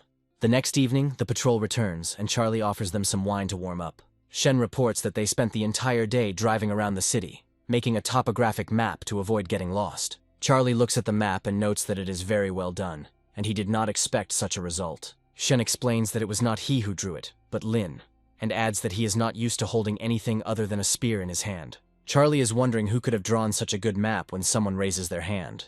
Fred reveals that it was him, surprising Charlie, who didn't expect Fred to be a good artist. Fred recalls that he used to be interested in drawing and says that his father wanted to send him to art school. Charlie praises him and reflects on how the route is almost determined and the goal is set in as much detail as possible. Smiling, he feels an incredible excitement about the upcoming robbery and hopes that it will begin soon. Over the next few days, the people of Hama Fortress were so busy that they had little time to sleep.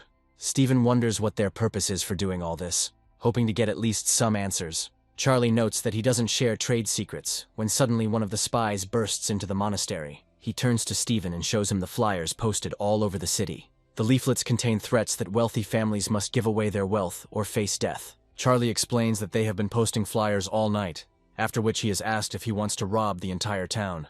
Charlie smiles and states that there is no point in exaggerating his merits, as he is too cautious for that. He adds that his goal is not about money, but about gaining a lot of fame. Meanwhile, the barbarians in the city are wondering where this Toad King comes from. One of them states that he recognizes that it was a group of mountain bandits from a nearby mountain who defeat 1,000 soldiers. One of the barbarians says that these warriors should be considered elite soldiers, and this mountain bandit arouses his great interest. Charlie, suddenly appearing behind them, informs them that they don't know how things are here, so there's no need to chat. The barbarians quickly stand up, and one of them becomes furious at such disrespectful treatment. The leader asks him why the young master speaks for the mountain bandits, and Charlie states that they don't like rumors. After this, he notes that everyone says that the king of the toads is very handsome, and the leader of the barbarians replies that he hears something different. Charlie replies that these are all rumors, so it is natural that some people hear false rumors, and some hear true ones. The barbarian leader says that the young gentleman speaks with enough confidence, as if he had seen the king of the toads. Charlie says that he has been a long-time admirer of this figure, to which the barbarian replies that he hopes to see him himself. After this he leaves, saying that he is almost certain that he will soon have a chance to meet him. Shen keeps a close eye on these people and wonders who they are, assuming that they are big shots. Charlie assumes that these people are from a clan of northern barbarians, and that their social status is quite high. Shen asks him how he knew this, to which Charlie replies that this is exactly the kind of information the gods give him, along with other gifts. After some time, they decide to take a walk around the evening city to further explore the situation. They come to the palace of one of the wealthy families, where a wedding is about to take place at that moment. Shen says that this family is so large that they can afford a palace, and that all the descendants of their line are officials. Luke wearily says that chaos reigns in the city now, since previously only the city leader could own the palace. Charlie suggests going inside, adding that it would be better to send Manny there, but Shen is afraid that he will be captured. Charlie says the bounty on his head is definitely higher than it was 6 months ago, and now everyone has forgotten about it. Shen enters the banquet and begins to eat like a beast, as he has become very hungry during this foray. Charlie says he eats like they have nothing at home, and admits that sometimes it's hard for him to watch his behavior. The people at the banquet notice Charlie and his companions, and wonder who they are. Charlie rudely asks them why he even cares, causing them to instantly shut up.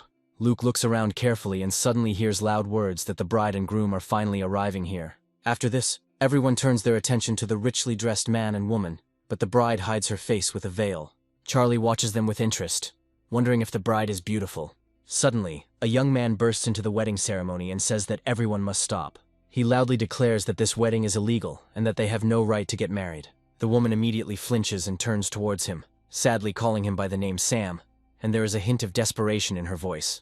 The guests wonder who it is, and those more knowledgeable fill them in on the details of what happened. They say that Sam is the brother of the groom who enters into a marriage contract with the bride, but then a terrible event occurs. Sam continues to protest while Charlie learns that his brother's family is forcing his wife to marry him. The marriage is concluded in the presence of 3 matchmakers and 6 witnesses, and at that time, it is an important legal document. Sam tries to prevent his wife Selena's wedding, but his brother orders the servants to throw the scoundrel out. The servants immediately pounce on him, and he tries to fight them off, claiming that they have no right to touch him. The angry servants realize that this man can only be spoken to in the language of pain, and they try to beat him. They immediately slam his head into the asphalt, causing his face to quickly turn into a sad sight. Sam curses his brother Dean, saying that he pretends to be close to him, but forces Selena to marry him. Selena looks sadly at her true lover, and hopes that nothing happens to him. Dean notices this and becomes angry, wondering why she is suddenly crying. The realization that her feelings for him are insincere infuriates him, and he says that Sam needs to be beaten as hard as possible. He also states that after his death he should be thrown into a mass grave outside the city so that no one will find him. The servants carry out his order with frightening joy and begin to beat the unfortunate man with all their might. Sam calls them all scum, but he is too weak to stand up for himself. After forcing him to the ground, they also take away his marriage contract, which is his only hope of salvation. Dean takes a stick and explains that if he is trying to steal his bride, he deserves to be punished. He also accuses him of being too weak to hold on to a woman, and therefore must bear the consequences. Sam no longer has the strength to resist, and understands that he will not be able to dodge the blow. The powerful blow from the stick is so strong that it sends him flying and crashing into the wooden furniture. Selena immediately runs to him to help at least partially, but she doesn't succeed as people grab her. Sam opens his eyes briefly to see the servants talking about burning the dark contract. He also watches other people leave, noting that it all seems very sad to him. Sam turns to his wife in his thoughts and realizes that he was unable to prevent the terrible ceremony. After some time, he suddenly notices a young man approaching him, who examines him carefully. He also hears a previously unfamiliar voice asking if he is conscious. Charlie kneels down in front of the beaten young man and asks him if he believes in justice. After that, he smiles and goes over to one of the tables to grab it tighter by the corner.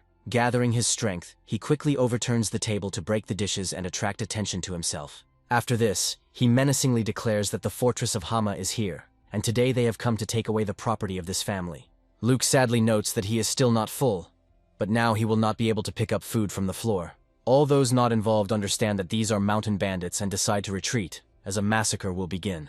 Our heroes find themselves surrounded, but this is not enough to break their fighting spirit. Dean orders his servants to rush forward to seize the villains and give them a good beating. Shen carefully counts the number of opponents and says that apparently there are quite a lot of enemies here. Charlie realizes it's time to bring out the big guns and quickly calls out to Manny to come help.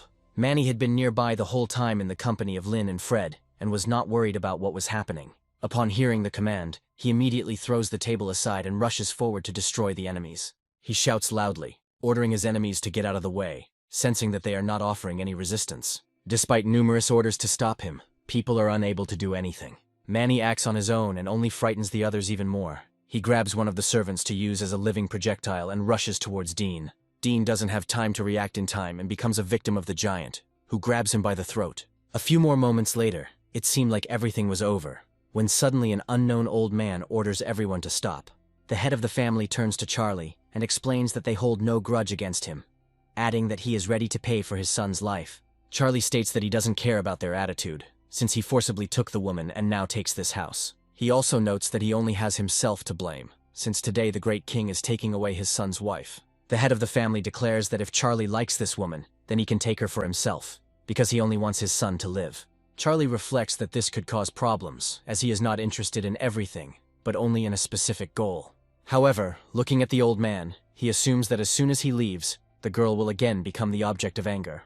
After this, he comes closer and lifts her veil to take a closer look. He declares that she is a beautiful girl, worthy of two men fighting over her, and adds that he is taking her. Charlie orders his comrades to take his wife and new fiancé into slavery, after which he successfully leaves. As they walk through the streets, they discuss using a secret passage to catch up with the fugitives. The guards, as always, arrive late but still try to catch up with them, ordering them to stop and surrender. The heroes have to hurry to escape from the stern guards in time.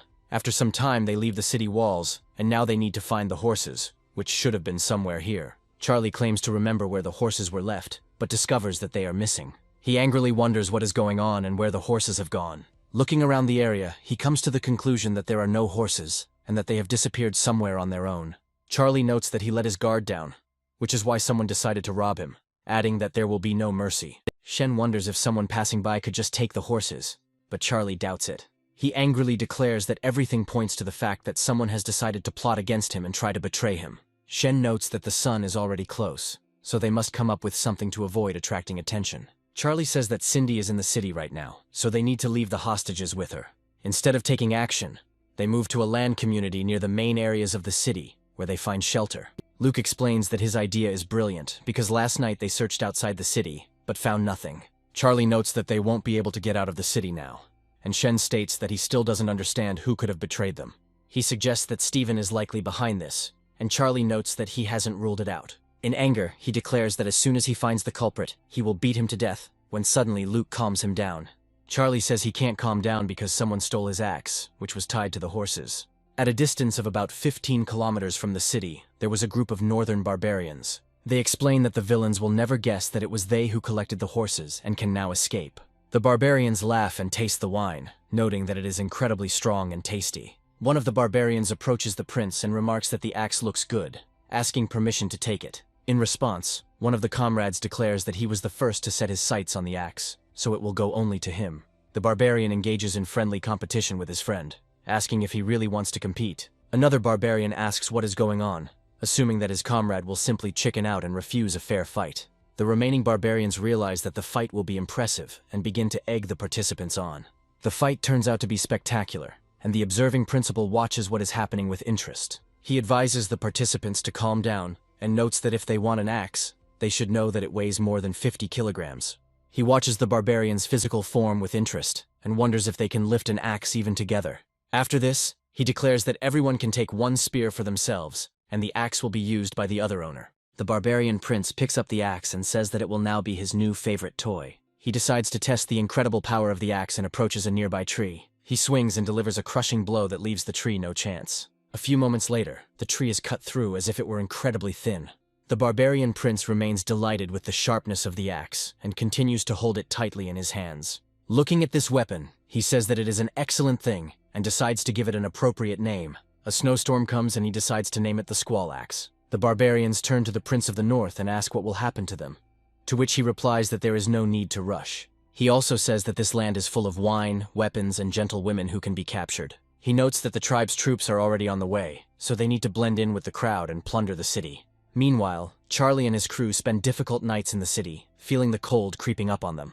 Manny says that they cannot retreat even if the wind gets stronger, since they must rob other families. After this, they share the intelligence they have gained by blending into the crowd and identify the next target. Luke and Lynn support this decision, noting that they will follow the master to the end. Charlie asks Shen to stay outside so they can split up after the operation is over and move on to the next house. Charlie says the more discretion the better, as it will allow them to leave the city unnoticed. Manny decides to use his strength to climb one of the walls. He looks around carefully to get a complete picture of the situation.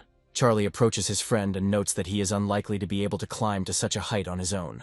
After they secretly enter the territory, Lynn asks where exactly they need to go. Charlie states that their target is the old rich man's house, as he still has his eye on young girls. In a small house there is a girl and a man who look quite young and are chatting happily. The girl asks the man to dim the light so that no one will notice them at the moment. The man notes that there is no need to be afraid, since the old man is not here and no one is watching them. The woman says that she likes brave men and robbers, and adds that he is very brave. Charlie tries with incredible strength to knock down the door in order to get inside in time. Once in the room, he orders no one to move and carefully examines the room. He proudly declares that the fortress of Hama has been chosen to carry out justice, and watches the reactions of those present. In front of him is a simple young man next to a young girl, and this does not look like the goal they are looking for. Seeing the girl, they wonder if she is really 14 years old, or if they have the wrong address. Charlie quickly clears his throat and says that even though they are bandits, they need to maintain decorum. After this, he asks who they are, and the men immediately give in, explaining that they pose no threat. Charlie states that he is looking for an advisor, to which the girl replies that the great advisor is her father. After this, Charlie turns his attention to the woman and realizes that she is definitely over 14 years old. The girl shyly says that she is the advisor's third concubine. Charlie is confused for a while, trying to figure out what's going on here, because it's a real mess. They begin to confer and realize that they were breaking into the wrong house, but decide to act with the people who are there. After this, they go to the hostages, asking them to behave calmly and not to twitch. Then they decide to create panic throughout the entire palace. To do this, they use the simplest means, since the buildings from that era are made of wood and burn easily. Rumors spread quickly throughout the palace due to the sounds of the fire, in order to at least partially eliminate the threat. However, the sight they see makes those present freeze for a moment in horror and incomprehension of what is happening here. They find that the young master and the third concubine are in a suspended state, and someone has put them in a sack. Along with the bag are 2 tablets which state that robbers rob the rich and give the money to the poor. For some reason, they also painted the faces of these innocent people, and then disappeared. Immediately after this, they choose another family as a target, the plunder of which added quite a few fear points. After this, they set out to rob another rich family who refused to distribute their wealth to the poor. Gradually, almost the entire city is engulfed in flames, which will certainly result in a large number of deaths. Charlie and his team decide to take advantage of the chaos to escape the city in time without attracting attention. Charlie creates a huge mess in the city, hoping to use the chaos to escape, but it doesn't work. A group of 6 people is too large to leave unnoticed, and anyone following the tracks in the snow could find them. The barbarian prince carefully observes what is happening in the city, and comes across advertisements, finding them interesting.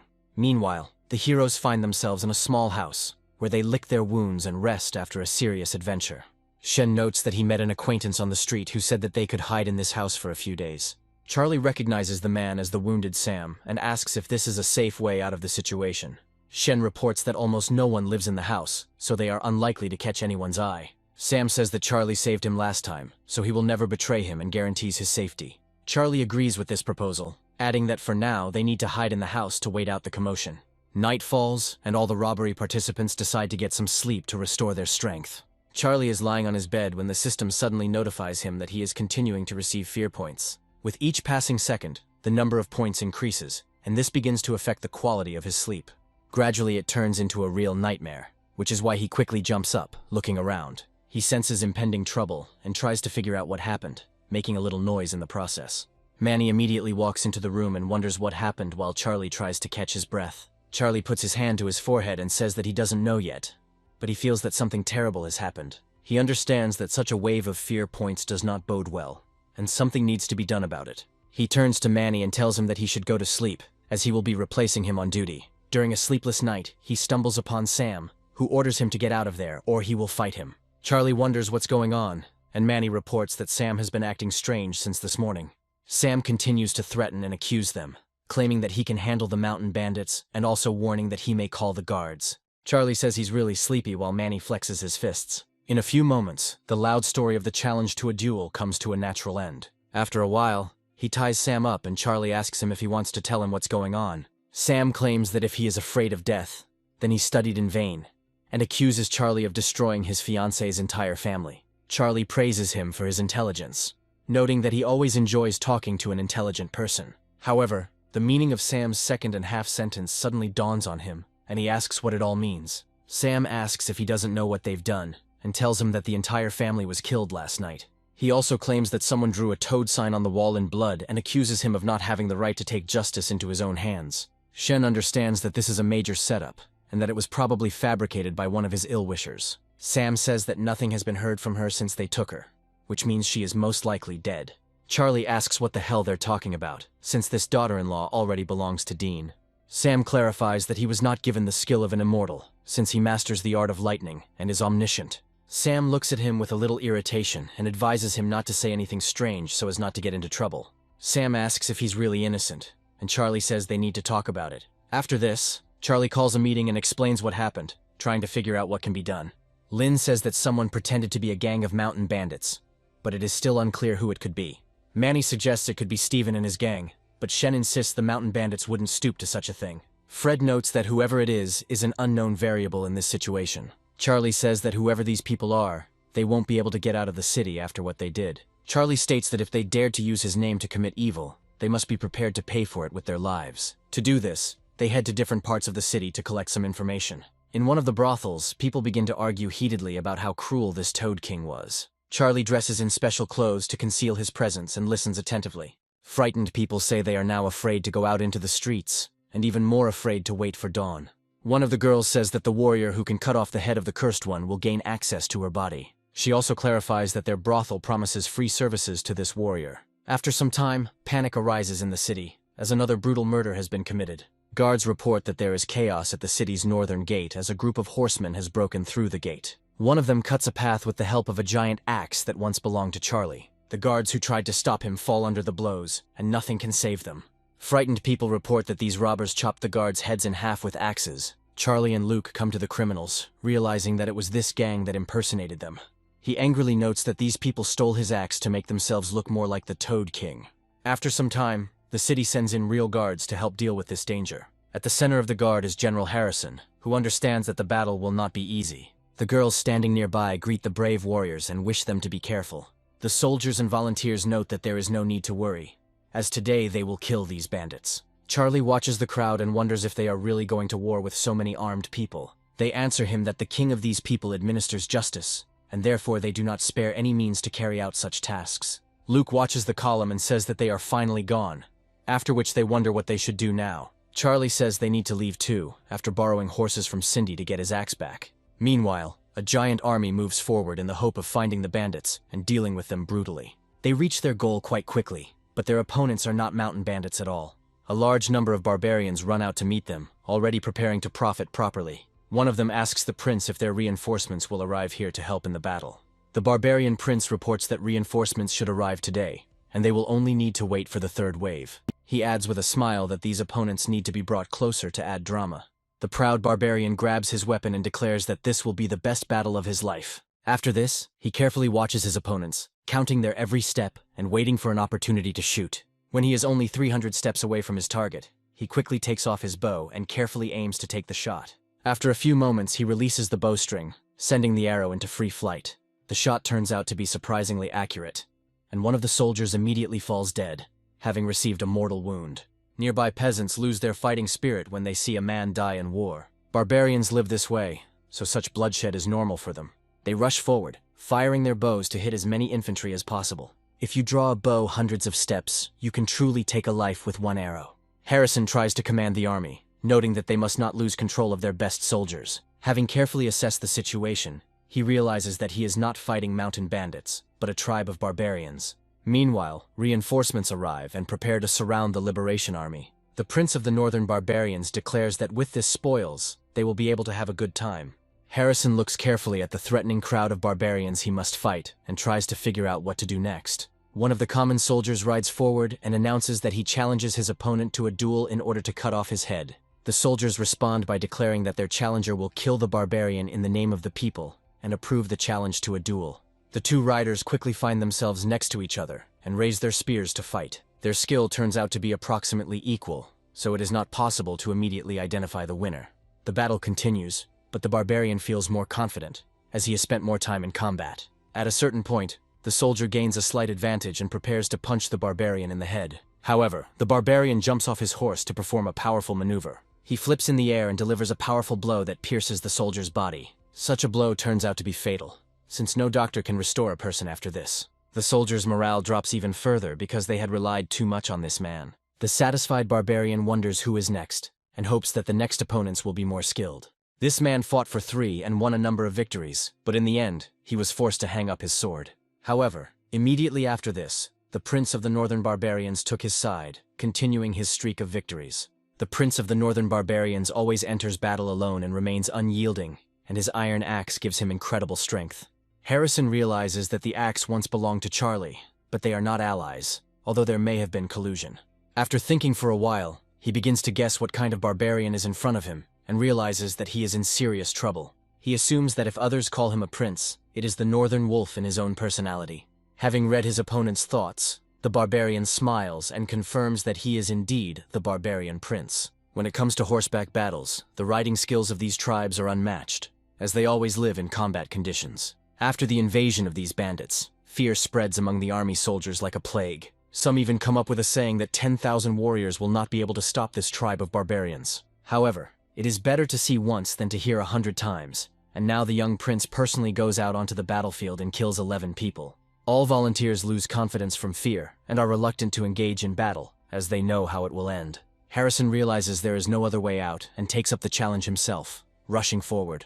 The barbarian king is overjoyed, as he has always dreamed of fighting such a formidable opponent. Their fight begins with lightning speed, and any mistake can cost their lives, so everyone gives it their all. Harrison is indeed a skilled warrior, and he makes the prince work hard, denying him the right to an easy victory. However, this does not mean that the prince was a self-confident slacker, since he was very good at fighting. Harrison almost immediately feels intense pressure from the barbarian, and is forced to focus solely on defense. Eventually, the axe proves so powerful that it transfers its momentum even if it misses. Harrison continues to fight, but after a while he is knocked down by a powerful blow from his horse. The Prince of the Northern Barbarians stands proudly before him, while Harrison realizes that these bandits are extremely powerful. The barbarian raises his hand haughtily and says that this was the most boring battle of his life, and he expected more. After this, he orders his opponent to die immediately, so as not to irritate him anymore. Harrison watches the approaching axe closely, wondering if the enemy is truly prepared to kill him here. However, the deadly action is interrupted by a loud cry that addresses the Prince of the Northern Barbarians by name. The barbarian immediately stops his hand, and Harrison can only thank God for the arrival of help at that moment. The barbarian looks at the approaching enemy in surprise and cannot understand how this man knows him. Charlie now sees what is happening through the system, which is why he only now learns the prince's name. The barbarians report that these are the same mountain bandits who brought them a whole bunch of horses for a snack. Charlie becomes furious and orders his comrade to destroy these villains immediately. Manny gallops forward, assuring that the order will be carried out with maximum efficiency and speed. The barbarian prince senses new amusement and immediately loses interest in his opponent Harrison. Manny gains speed and delivers a powerful blow with his axe, which pierces the enemy's wooden weapon. The barbarians understand that this weapon is unsuitable and too fragile for real combat. Harrison notices this vulnerability and shouts loudly to the great warrior, offering his weapon. After this, he carefully aims and launches the axe towards the wooden shield, which is much stronger. Manny easily catches the axe in mid-air and receives strong support in this difficult fight. Immediately after this, he gives orders to his allies to push back the barbarians as hard as possible. The enemy attacks him and declares that he will show the power of his battle axe, Squall. Manny takes this quite calmly and orders his opponent to die quickly. They stop next to each other and an even more intense duel begins between them. Their horses collide heads, and the animals struggle to withstand the onslaught, trying to help their riders. Manny continues to fight, fails to knock out his opponent, and does not give up his position himself. The horses are gaining speed, making the battle even more difficult given the changed circumstances. Harrison, along with the other soldiers, comes to the conclusion that the axe is indeed impressive. Charlie and his allies watch the proceedings closely, and note that Manny is fighting with dignity. Charlie understands that they are equal in strength, but the Prince of the Northern Barbarians has much superior horsemanship skills. Suddenly, Charlie advises Manny to retreat to save his life and not take risks. Manny turns and runs away, while the barbarian asks him with displeasure why he decided to run away. Smiling, he says that since he received this axe, he has never lost a battle. Fred becomes enraged and declares that he will fight him to make him obey these words. Charlie stops him, after which Shen asks how they should handle this situation. Charlie pauses for a moment to carefully consider his plan of action and make a decision. After some time, he reports that there is no other choice but to fight the enemy himself. His team appreciates this bold and selfless choice and advises him to be careful. Charlie steers his horse towards his opponent and looks down at his ceremonial sword. He asks his opponent if he can withstand his incredible onslaught. The arrogant barbarian king declares that he sees nothing that can resist him. Charlie suddenly raises his voice and asks if the enemy can withstand his onslaught for at least a couple of minutes. The frightened barbarian king asks Charlie what he is up to, believing his menacing appearance. Charlie prepares to land some powerful and well-aimed punches to finish the fight. The barbarian claims that he won't succeed, but Charlie replies that he has the perfect plan for this case. Immediately after this, he uses the system to play the lottery and easily win the fight thanks to luck. He asks the system to send a great general who can destroy the barbarian king in the blink of an eye. The system obeys, activating the slot machine to dispense the desired item and not let the user down.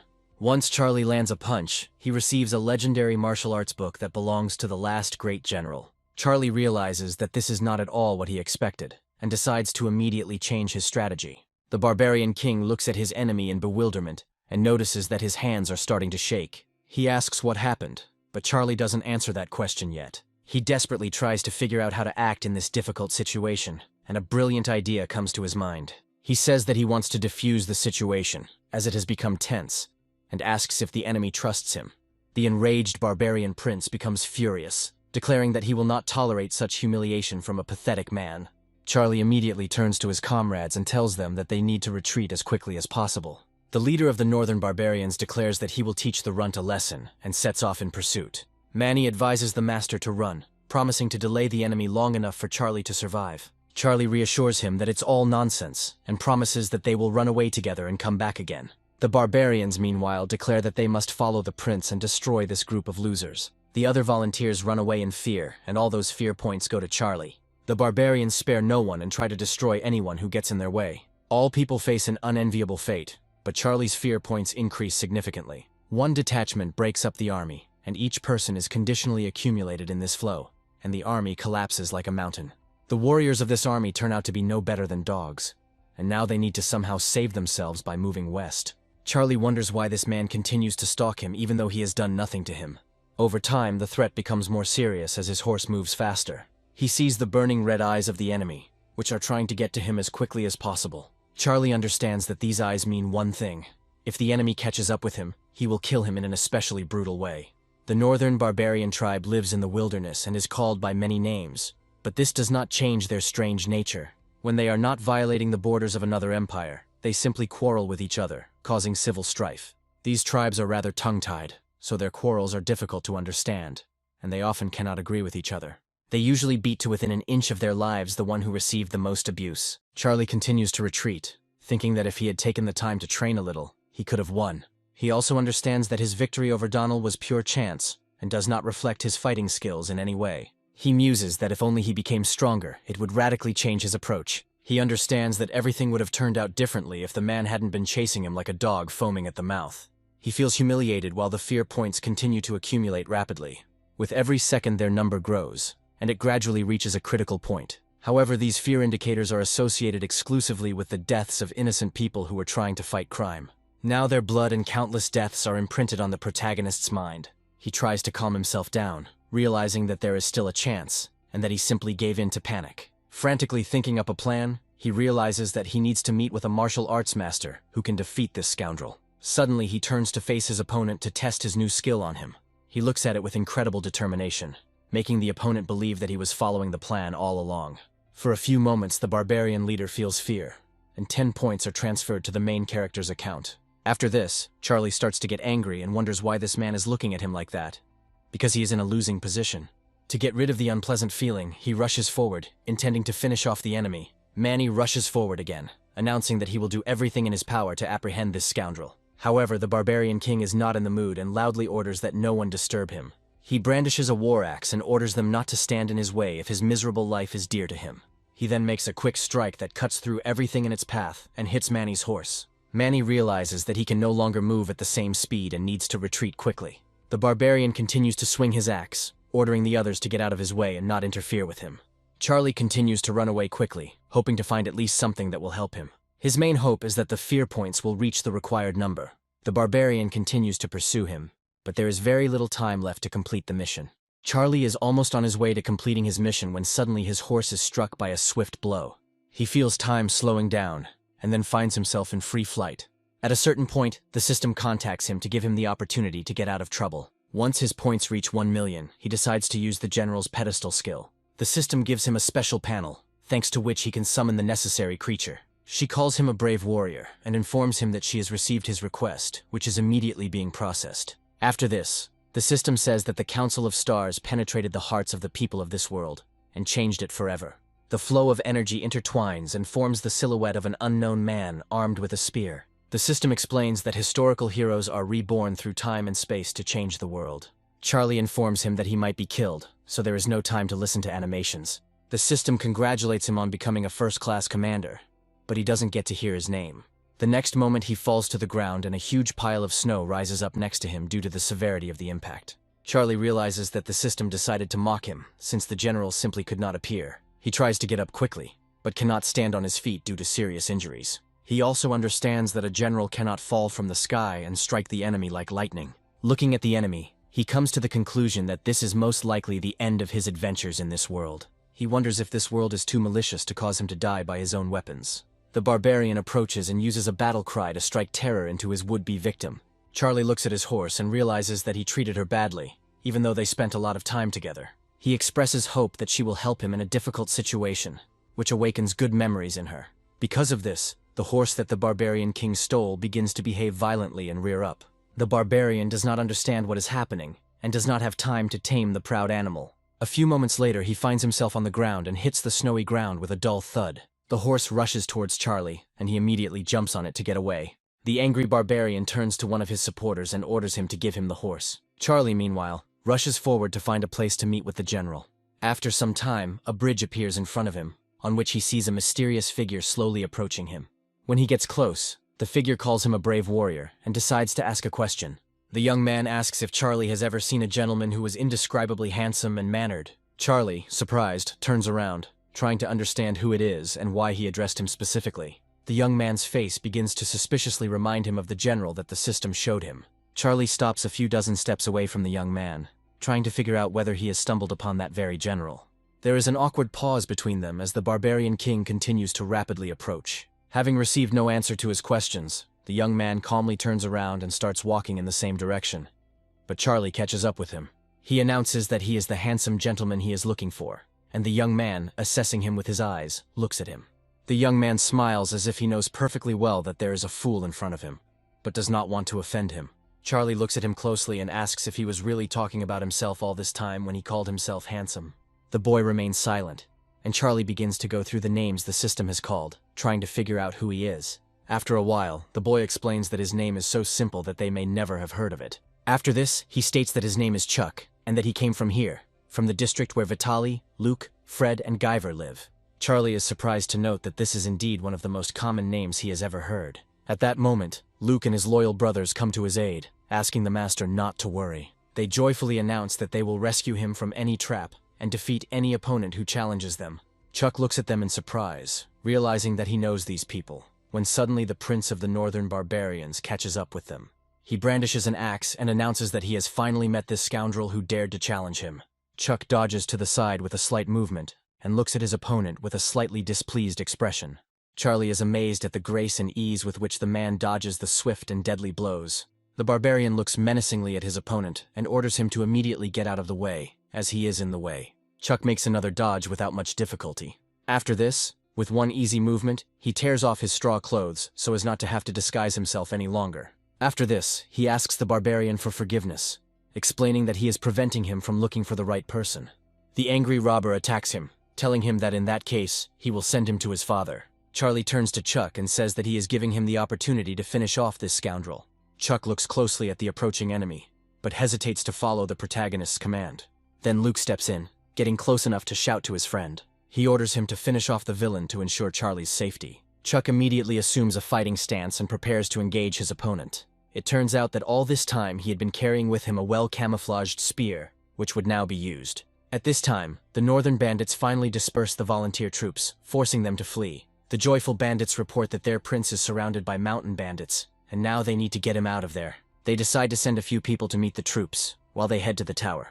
At this time, Chuck is truly fighting brutally against an opponent who is stronger than all the warriors combined. Chaka's spear is so strong that it can even withstand enemy blows. Chuck reflects on how the punches are heavy and extremely difficult to parry. However, he still relies on his incredible agility and fighting prowess to survive. For a long time he manages to dodge the sweeping blows without receiving a scratch. Chuck reflects that stopping the barbarians is difficult, but there is one good way. He decides to launch himself into the air using a special move to show his strength. The tactical trick of the maneuver is to knock the warrior off his horse before he attacks. At this point they cross weapons, and the outcome of the duel depends on who applies more force. Chuck leans his body on the spear to knock down his opponent. At this moment, the prince of the northern barbarians turns out to be stronger and throws him aside.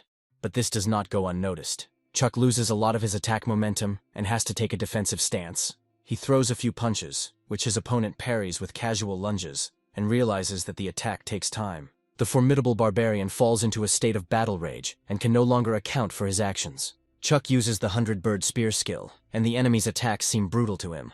After that, he uses the phoenix singing skill and notes that all wild beasts have one big flaw. Smiling, he states that these wild animals can become easy prey for an experienced hunter who knows their habits. Immediately after this, he takes off and impresses his opponent with incredible speed. He moves so fast that the air around him begins to ignite, creating a threatening aura. After this, he delivers a powerful blow that smashes all obstacles in his path into pieces. The barbarian tries to recreate the chilling aura, but he only manages to produce a poor imitation of that power. The outcome of the fight is decided, and Chuck delivers a powerful and deadly blow directly to the enemy's body. The barbarians heading to help are greatly surprised by the loss of their dear comrade in arms. Manny and Lynn rush forward to deny the enemy the opportunity to retreat. Another battle is looming, which can only end when one side stops showing signs of life. Meanwhile, the prince of the northern barbarians feels that he has seriously miscalculated, but hopes that he can save himself.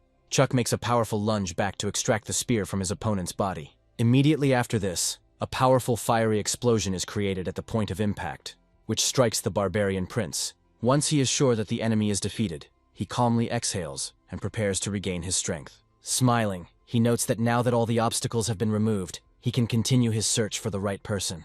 Looking at Charlie, he asks why he was surprised, since he is not one of them and was just helping out of politeness. Charlie suggests that first-class people cannot simply join the squad, and that they need to complete a special quest to do so.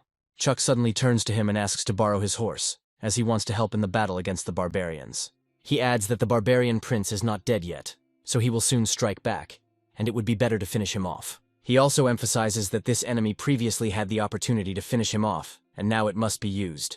Meanwhile, the barbarian king watches the smoke disperse in the wind and waits for the moment when he can rush into battle. His rage knows no bounds, but once the smoke clears, he finds Charlie standing in front of him. Chuck climbs onto his horse and advises his comrade to hold on tight and hope for the best. Charlie watches him go, then turns his attention to the enemy standing in front of him.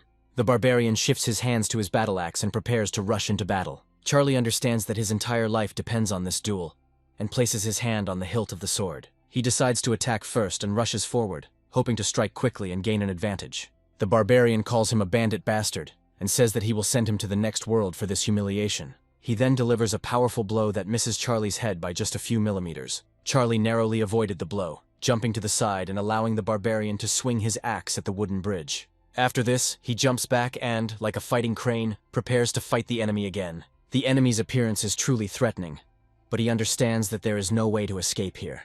They cross weapons again, and miraculously he manages to withstand the blow thanks to his incredible inertia. Charlie understands that even if he manages to escape, it will be the end, since he cannot show his back to the beast. He continues to fight, realizing that the only tactic here is a constant offensive. He rushes forward, thinking that he cannot take a single step back and show weakness.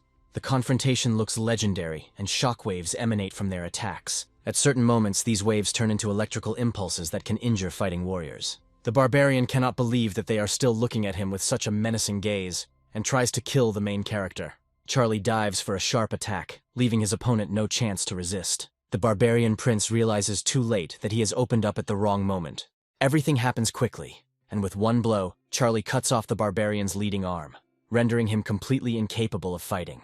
Scarlet blood spills onto the ground, meaning that the barbarian prince has only minutes left to live. Charlie looks at his fallen opponent and realizes that he won the duel thanks to his wits and courage.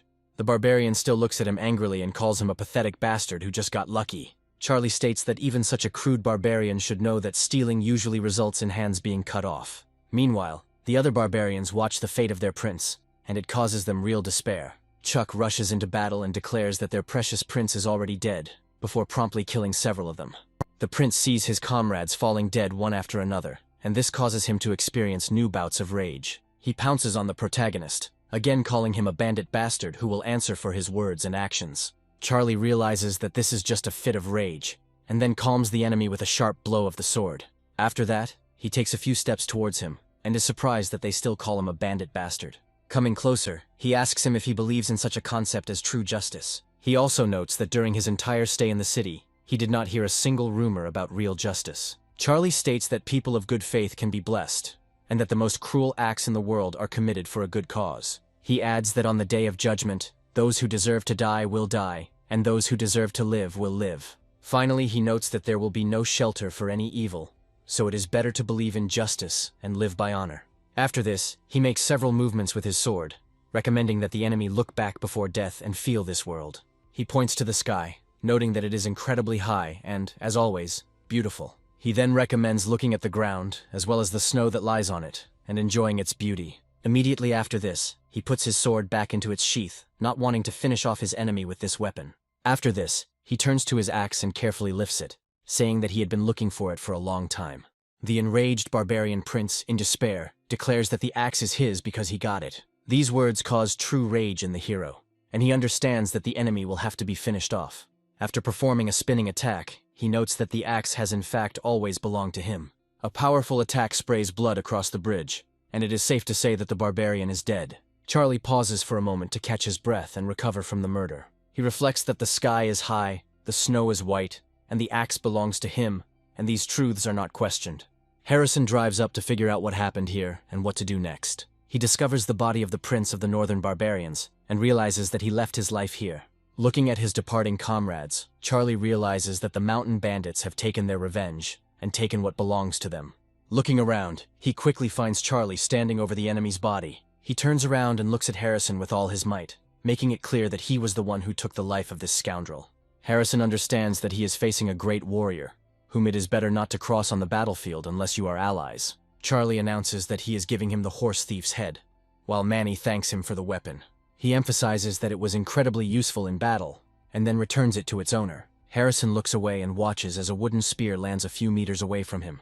Meanwhile, Charlie tells his comrades that it's time to leave, as a serious snowstorm is starting. They also wonder where Shen went, to which Charlie states that he should be a few dozen meters away. After some time, they are fully reunited with their squad and head back to the fortress. Charlie asks Chuck if he is looking for the same three brothers who now serve him. Chuck confirms that this is indeed the case, and Charlie asks how they met. Chuck claims it's a long story, and explains that his origins are quite murky and full of mysteries. He explains that he was born in a small village, and then fled to another place because of the plague that killed his parents. He continued to live with the family he was born into, although locals constantly bullied him because of his atypical appearance. Later, he met three brothers, Fred, Guyver, and Luke, who stood up for him during difficult times. He admired Luke the most, who, despite his frail body, was not afraid to stand by his side. He later became a student of a martial arts master and left for 5 years, which is why he did not see his comrades for a long time. After 5 years of training, he returns to find that all three have turned to robbery due to a murder charge. That is why he sets out to look for them and thus ends up here. Manny thanks him for coming to the rescue, assuring him that otherwise they would have gone to the next world themselves. Chuck calmly states that the hero's deeds always outweigh death in life, so no thanks are required. Lynn is amazed by his incredible spear technique and asks how he learned it. Chuck states that if there is no fear in the heart, a person is capable of much, and Fred confirms his words. Charlie reflects on how the quotes the young man uses seem painfully familiar to him. He remembers that in his past life there was a great general who bore the same name. While he is thinking, he doesn't notice how he is blocking Chuck's way and apologizes to him, saying that he is in the way. Charlie realizes that this is exactly the phrase he said to the prince of the northern barbarians, and he realizes that Chuck is very peculiar. They also turn to Lynn and explain that they never returned his spear to him, but at the same time claim that he doesn't really need it. Meanwhile, Charlie is reflecting on the fact that in today's battle, a tribe of barbarians put an army of several hundred to flight. He understands that if the clan invades again, it will be a real disaster, since the Empire will not be able to resist them. He recalls that the last time this happened, the Empire's commanders were already puzzled over this question. Some advocated fortifying the cities, since the barbarians were not strong in cavalry actions, and this could give an advantage. Others proposed tactics for training horsemen, But the Empire lacked good horses and capable cavalrymen. Charlie muses that perhaps there is another way, because as the last battle shows, these barbarians are not so invincible. Lost in these thoughts, he goes further down the gorge back to his mountain, while his friends talk to each other. Meanwhile, the soldiers, along with General Harrison, finish loading the dead in order to return back. Harrison looks around, then gives the command for everyone to line up and calculate their forces. However, after a few moments he hears a strange hum of approaching people and tries to figure out who it is. Looking to the horizon, he sees a huge number of horsemen approaching at high speed. These horsemen are an army of barbarians who are riding here with all their might after the latest news. The soldiers immediately lose their composure and try to run away, noting that they need to save themselves as quickly as possible. Their fate turns out to be quite unenviable, since most of them were simply killed by the treacherous barbarians. Later, this place turns into a real bloodbath and meat grinder, in which a huge number of people died. More than 100 barbarians deal with the volunteer army in order to take the body of the dead prince with them. Harrison eventually retreats back to the city, bringing with him only 13 of his surviving horsemen.